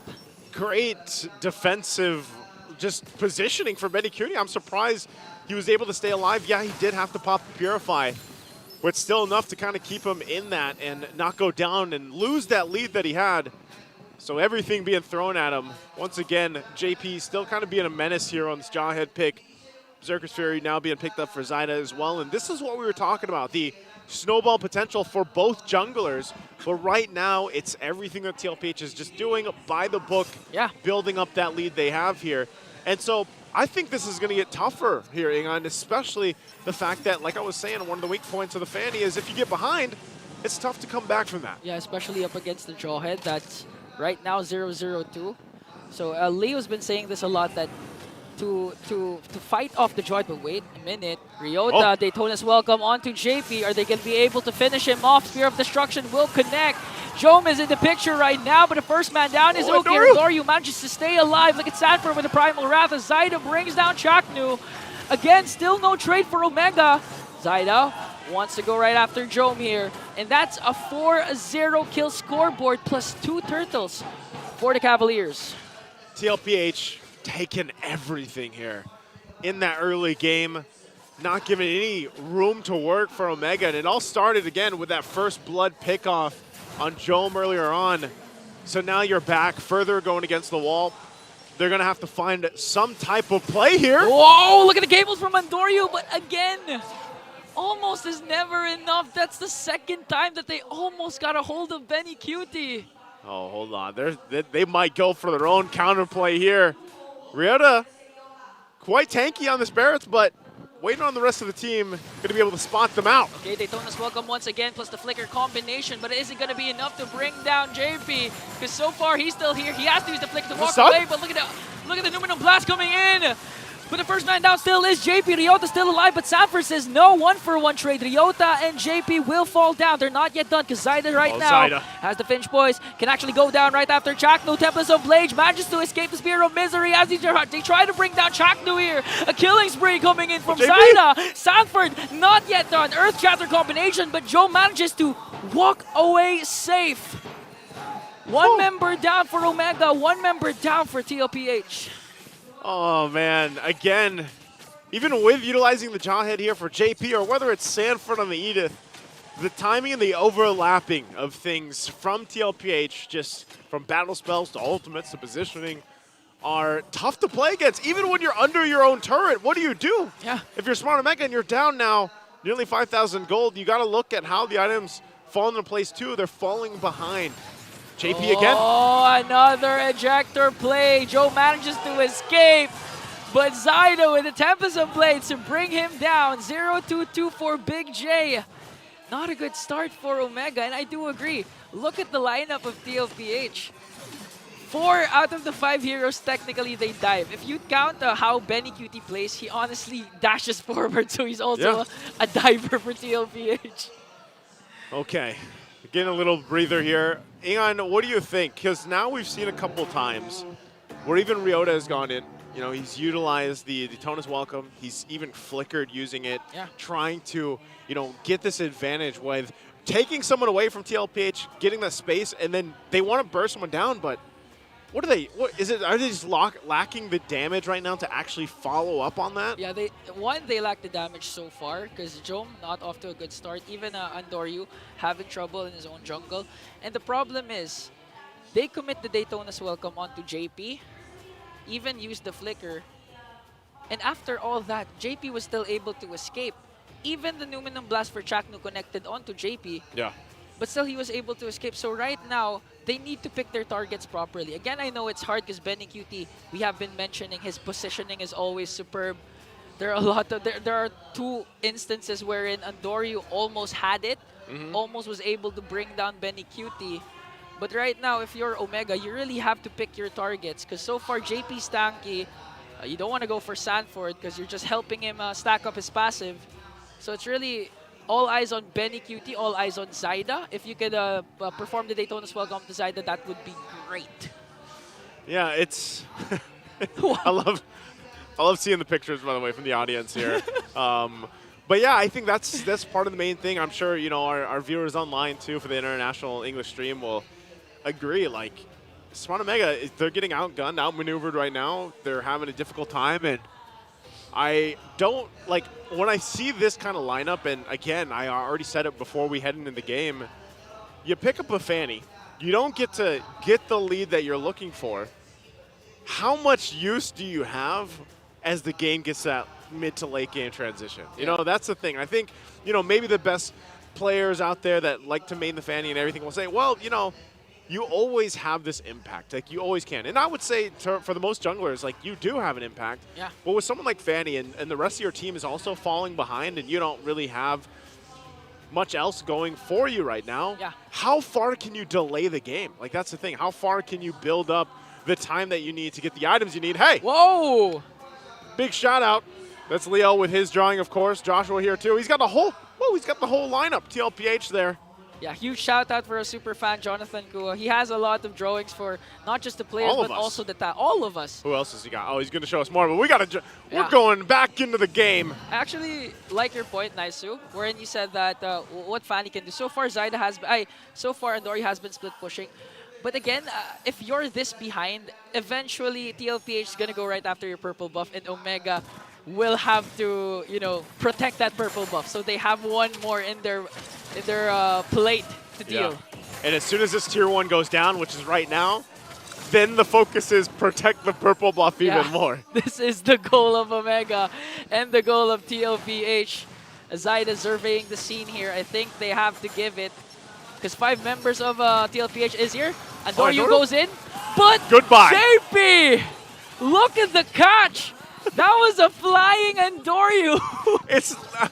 I don't know, man. With a jawhead there, I would not want to be playing a Fanny. You come swinging in, and JP's like, come to my arms, I'll throw you in the air. Oh. Wow. I mean,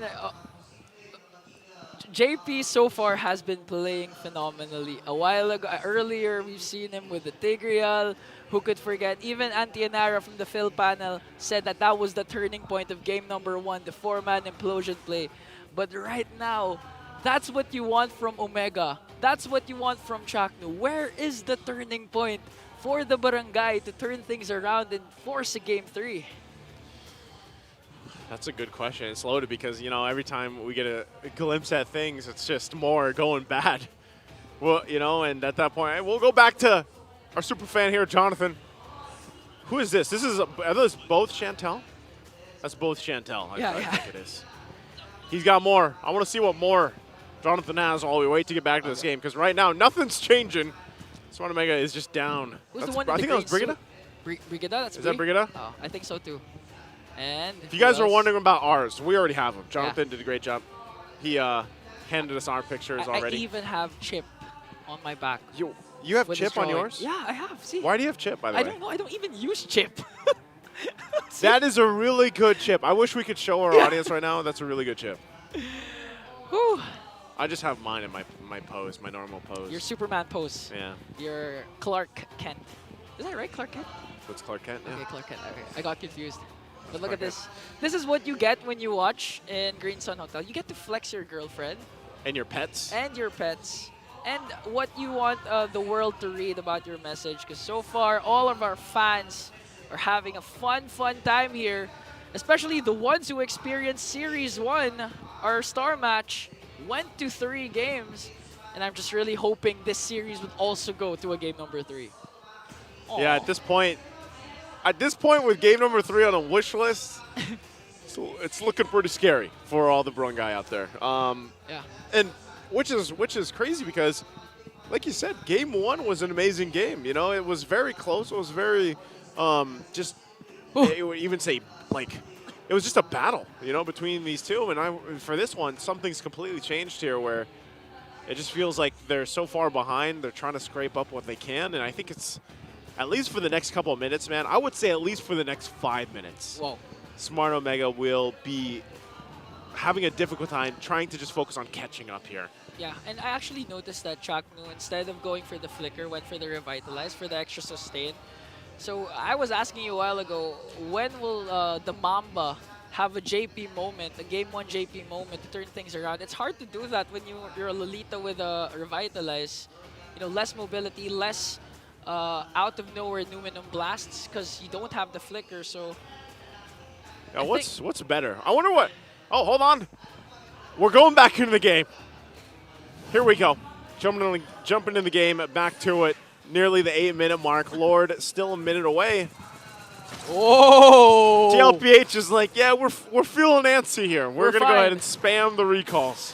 We're fine. We're unbothered. It's 8 minutes in. You have a Fanny. We know how to counter out the Fanny, especially in the early game. And so far, TLPH, the Cavalry, has done a wonderful job. And JP with the throw onto Ryota. Is he going to be able to sustain it?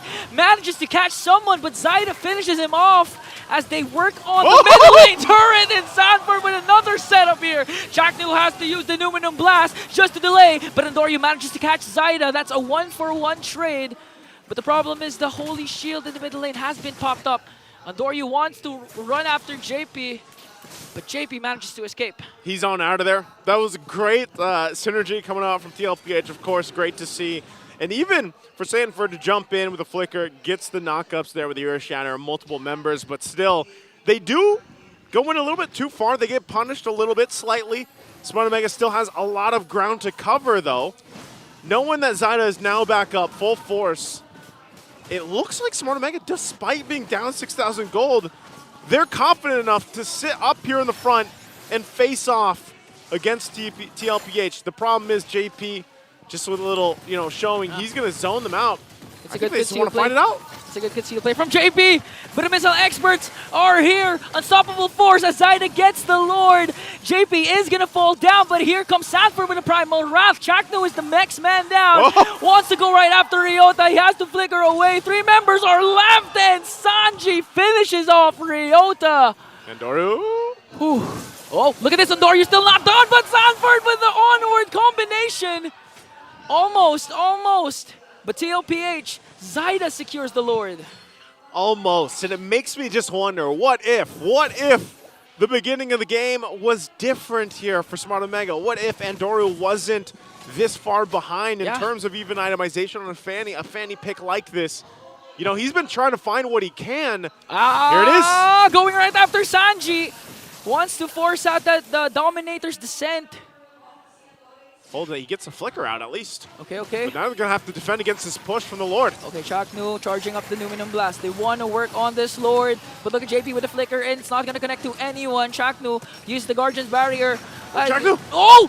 Chaknu got erased in the map! And now the base of Omega is exposed. Yeah, it looked like that was already a successful defense. Chaknu was playing pretty up front. He didn't have the Numinum Blast anymore, so I almost think that maybe he didn't have to go down, but ultimately it's the same thing. That mid turret in Smart Omega's base is going to go down. The shield is going to pop here on the bottom side. And they're still 10,000 gold behind. It's a massive deficit they have to work for. And Andoryu, at this point, there's not really anyone that he can just assassinate. That's the thing. That's the difficult part here. Looking at the damage profile, the damage dealt as well, this is tough. Jome, not felt like at all on the Moskov this time around. Very small damage done, and that's the thing. Look at his items. He's got a Cross Scythe, Golden Staff, doesn't have DHS yet, had to get some defensive as well because of the pressure that they're feeling. So that's what I'm saying. I think they still need to buy at least a few minutes here. And it's all JP's fault. That's right. Because the first 2 deaths of Jome was a rotation from TLPH, specifically from JP, targeting Jome, giving BennyQt the space he needs to farm up and dominate the gold lane. And look at TLPH, 10.7k gold lead, just TPing in the middle lane. Yeah, Sanford's feeling pretty good. It's him and JP. They're just finding the marks when they need to. Whether that's again, either if both of them use a flicker or not, they're always a threat. And that's what they play around with. Meanwhile, BennyQt's had the time of his life on this carry in this game too, where he's really just been taking it to town, farming up, doing his thing. And at this point, Smart Omega is still trying to just scrape up what they can in the base. There's not much else they can do. And part of this as well is, Ukir picking up this Jushin pick. They have 2 Radiant Armors for TLPH, and that's why you don't really see too much. Like, you want to be able to utilize the utility of the beacon, the flare, bringing them back and everything else. But, they're just so tanky, and they're so far ahead that you don't really feel that damage from a utility mage. Yeah, and even JP and Sanford, they're not necessarily you know, manning the front line, it's always a quick conceal or a quick flicker play, in play. So there's not enough time for them to actually, for Ukir to actually have the stacks to use the Lantern Flare. Here's the split push you were talking about. Something that Andoru can continue to do, but to at what cost, at what point? And even at this point, you know, he's probably, unless he goes and grabs his purple buff now, he's going to continue to feel it just stolen from him. For TLPH, massive lead. Okay, okay! Earth Shatter Flicker combination. Zaida on the chase onto Andoryu, but manages to escape. That was another close one for Omega. Remember when I asked, when we went into this game, what about the Fanny? If you don't get that momentum you're looking for, what can you do? The JP, again, concealed plays are going to be here. They're going to push it in. Okay, they have to deal with the Lord plus the 5 members of TLPH. Earth Shatter combination from Sanford is here. Ryota manages to catch Daytona's welcome. But look at that, Dominator's Descent will be casted as well as the Primal Wrath. Chaknu dishing out the Guardian's Barrier. Oh no, Chaknu's the first man down as well as Andoryu. Jom has to walk away as TLPH works on the crystal. A triple for Zaida and a sweep for TLPH. And you can hear it once again. Let's go Liquid. The crowd erupts. It's a sweep here against Smart Omega. Tough game for them, tough match. And TLPH, very promising, even with that little changeup they had, of course, bringing in Zaida to this one, looking great as ever. Very momentum-based, too. I mean, just a massive game, too, for them. Nearly 11,000 at one point ahead of Smart Omega. Yeah. Made quick work up against Omega. Zaida showing that he can fill the shoes of KyleTzy so far. 2 games, 2 links, 2 wins. And man, we have to give a lot of credit as well to Sanford. Yeah. The Earth Shatter plus JP's plays. JP, time and time again. JP, it's really all your fault. I mean, even if Sanford was the last man to set up, it was JP who started things off because of the 2 pickoffs onto Jome. Yep. Once again, as they take their bound here, Smart Omega still did a good, like a relatively good job in the first half of the regular season. A lot that they can take from these first matches that they had into the second phase of regular season. Obviously, some kinks they got to work out in the lineups and everything else that they have here, and they've shown us. But again, a sweep here for TLPH. We're going to have to throw it over on stage to hear from them and Mara. That's going to be it for me, Naisu, and Ingon. Let's throw it over to the stage. Congratulations to TLPH! It's so nice to see you back on the MPL stage. Anong pakiramdam? Welcome back! Masaya po ako na nakapaglaro ko kayo. Tas maganda po yung pinakita ng team namin. Masaya din kami that you're back in action. Ito naman, Sanford, ikaw naman. Alam mo, yung nangyayari ngayon, you guys had 2 losses, 1 win, and then a loss again. Hindi kami sanay sa up, down. What did you guys have to face and how did you guys fix it to go back to your winning ways? Siguro sa hero pool lang po namin na kinukulang po kami sa draft and ayun, ginawan po namin ng paraan last week so buti naman nagawa ng paraan. It's been a while, actually tumatawa kayo. It's been a while since nakita na witness namin na naglo-lose, you guys had 2 matches lose streak. It's been a while since we saw that. Kasi alam naman natin nag-dominate kayo even in the world stage. So pag mga ganun yung mga nangyayari, hindi ba, ano ba nangyayari sa mindset nyo? Kasi that's something that we're all not used to. Yung inisip po namin, normal lang po yun kasi may mga teams po na lumalakas and yun yung parang sign na hindi kami dapat magpabaya and mas mag-improve pa po kami. And it's so nice that you guys are back in your winning ways with a sweep. And now it's time to announce our MVP. Let me hear some names. Parang unanimous. Sino? Ang galing ah. Sino? Let's take a look at the screen. Kasalanan ni JP! Congratulations! Uy, MVP! Alam ko mahiyain ka, pero tinan mo, yung mga cavalry natin dito, todo suporta sa inyo. Full house tayo ngayon. Anong gusto mong sabihin sa kanila? Ayun, thank you sa pag-support kahit natatalo na kami. Sana supportahan niyo pa rin kami. But now, sweep congratulations! At congratulations din sa ating lucky winner na mananalo ng 3,000 diamonds. Come on up! Ito na ang ating lucky fan of the day. Hello!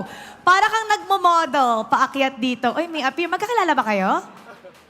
Magkakilala ba kayo? Nag-appear kayo eh. Di naman po, pero lagi lang po kami nagkikita sa MPL. Lagi kayo nagkikita sa MPL kasi lagi kang nanonood ng MPL. Yes po.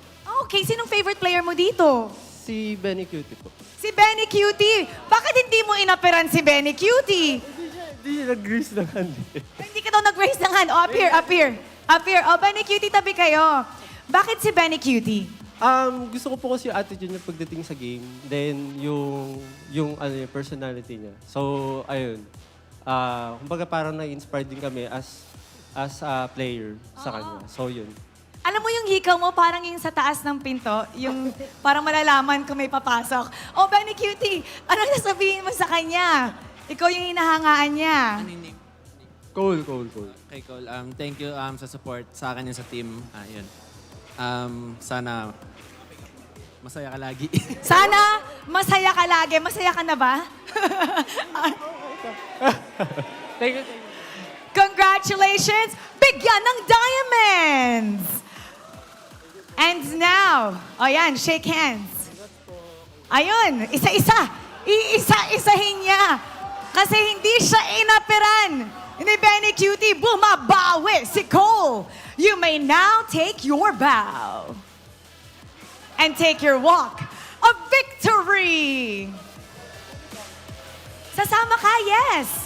You take a walk of victory with them. Congratulations to TLPH, showing their strength and why they are one of the best in the world. We're gonna break it down for you, so we're gonna go back to our panel. Pass up. As one Titan falls, another does rise today, and it is in a very, very convincing fashion as well. TLPH with a sweep against Smart Omega. All right, so all is well with the world, but as a honorary member of the barangay, I think them closing off the first half at the hands of Sanford, JP, and Zaida with a sweeping loss, you know what? I'm okay with it. I'm okay with it. You know why? It's because Liquid played out of their minds. Look at that. I think if there's anything that our casters weren't able to say about this whole match, is a sentence that Ingan could not finish. What? He was saying, oh, Leo always says this about the Jawhead. It's because when you play as the Jawhead, you always have to be on the offensive. You always have to find ways to make your opponents think that they're not safe. And that's exactly what JP did alongside the game MVP, Sanford.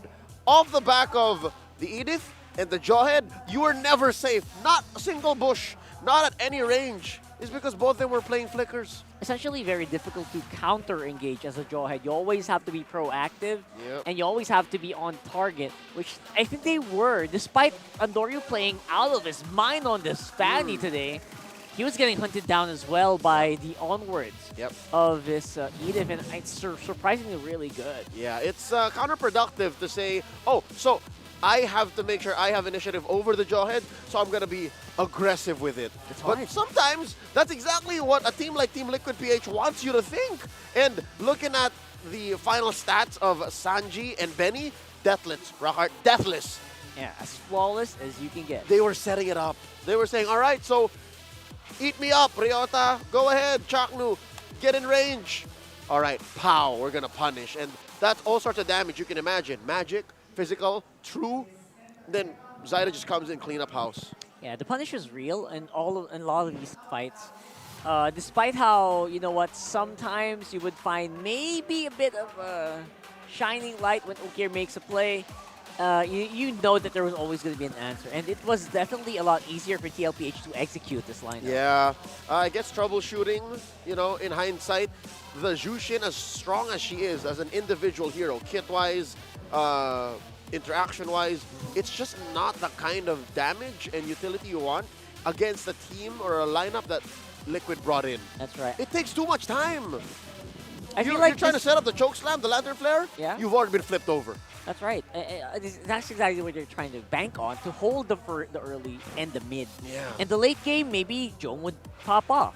But then again, this was finished on 13 minutes 54 seconds. They were not given a chance to pop off on the late game. Jome had no way to do it. No, what Omega were walking into was an honest ramp-up, an honest front line against a draft that will do anything and everything to them but, right? Like say, all right, I'll fight.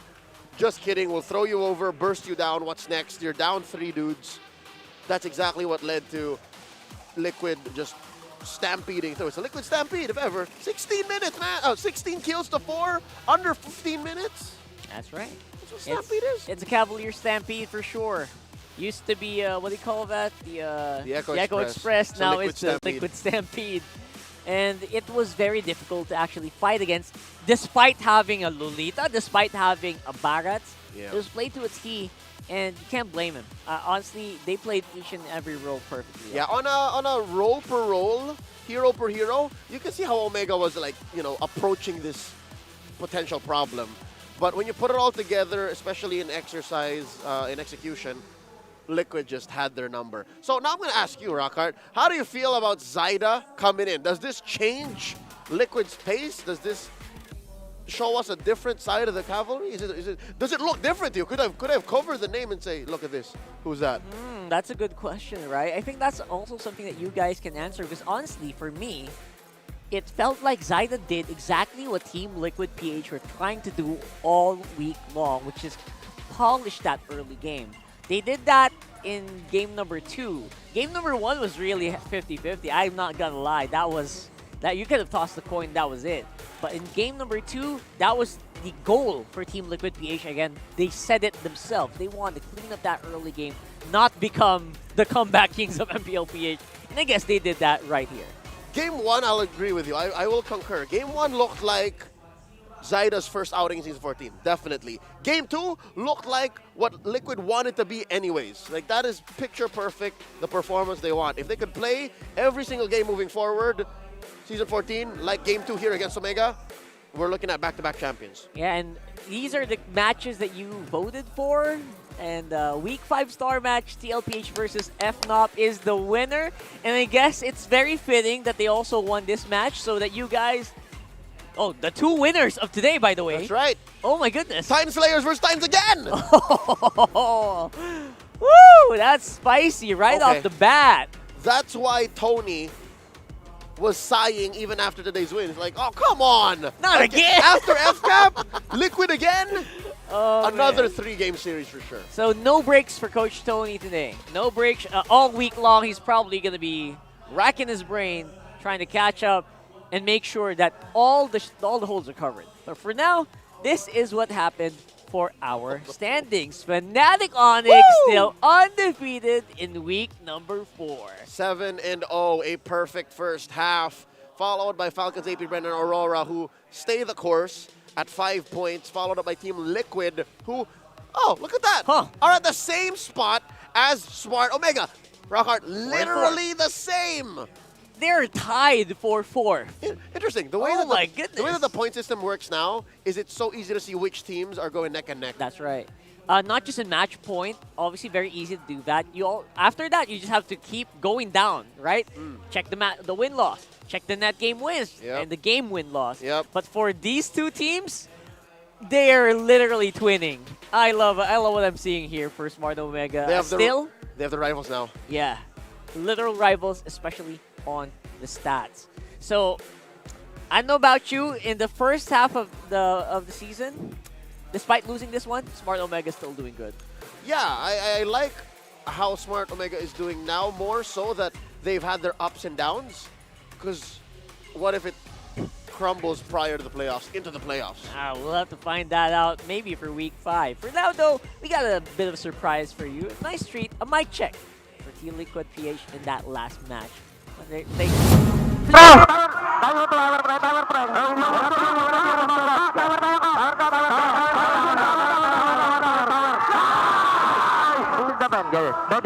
Patay, patay, patay, patay. Bani, bani, bani. Wala ko. Wala ko. Bani. Ay, wala ko.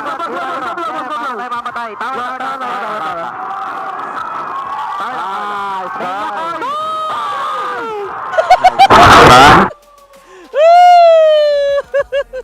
About what's that? 63 towers.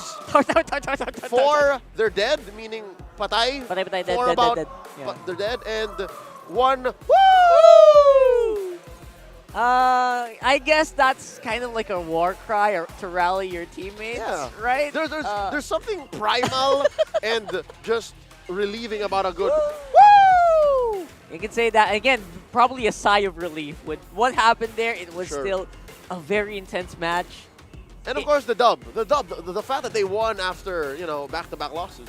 That's right. And for our week 4 day pre-stands of our Infinix Fancy Laban, this is gonna be pretty cool.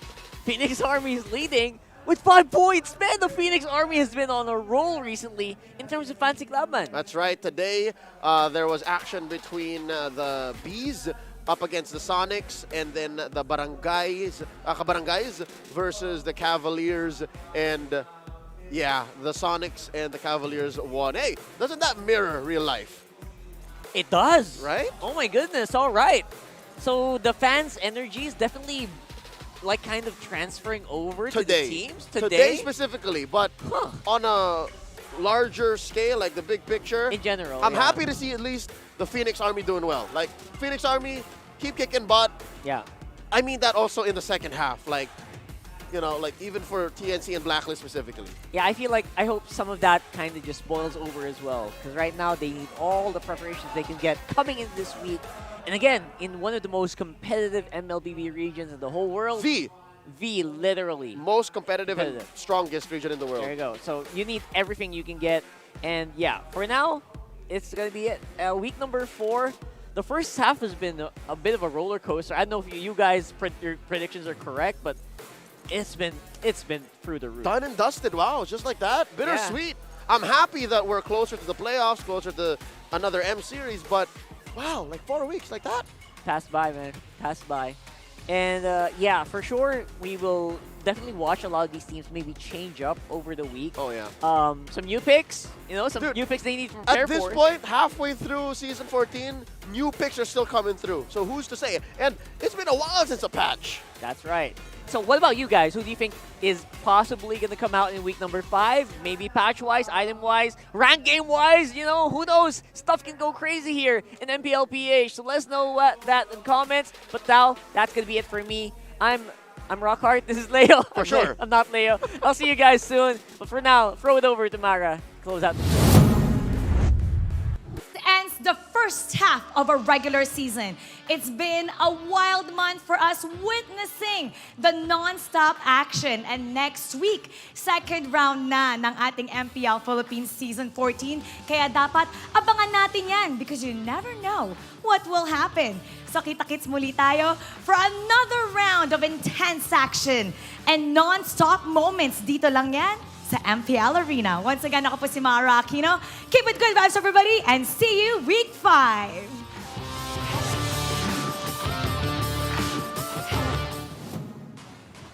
The 14th season of MPL Philippines is brought to you by the following sponsors. Smart, the official telco partner of MPL Philippines Season 14. The official tournament phone of MPL Philippines, Infinix GT20 Pro. Official suppliers, EMC Asia and Index Salon. Experience the MPLPH Season 14 action live at Green Sun, Makati City. Grab your tickets now via official MPLPH website. Don't miss any MPL action by following our official Facebook and subscribing to our YouTube channel. Follow MPLPH on TikTok for more content. And to ensure the equality and fairness of our games, MPL Philippines is also monitored and supervised by the Games and Amusements Board.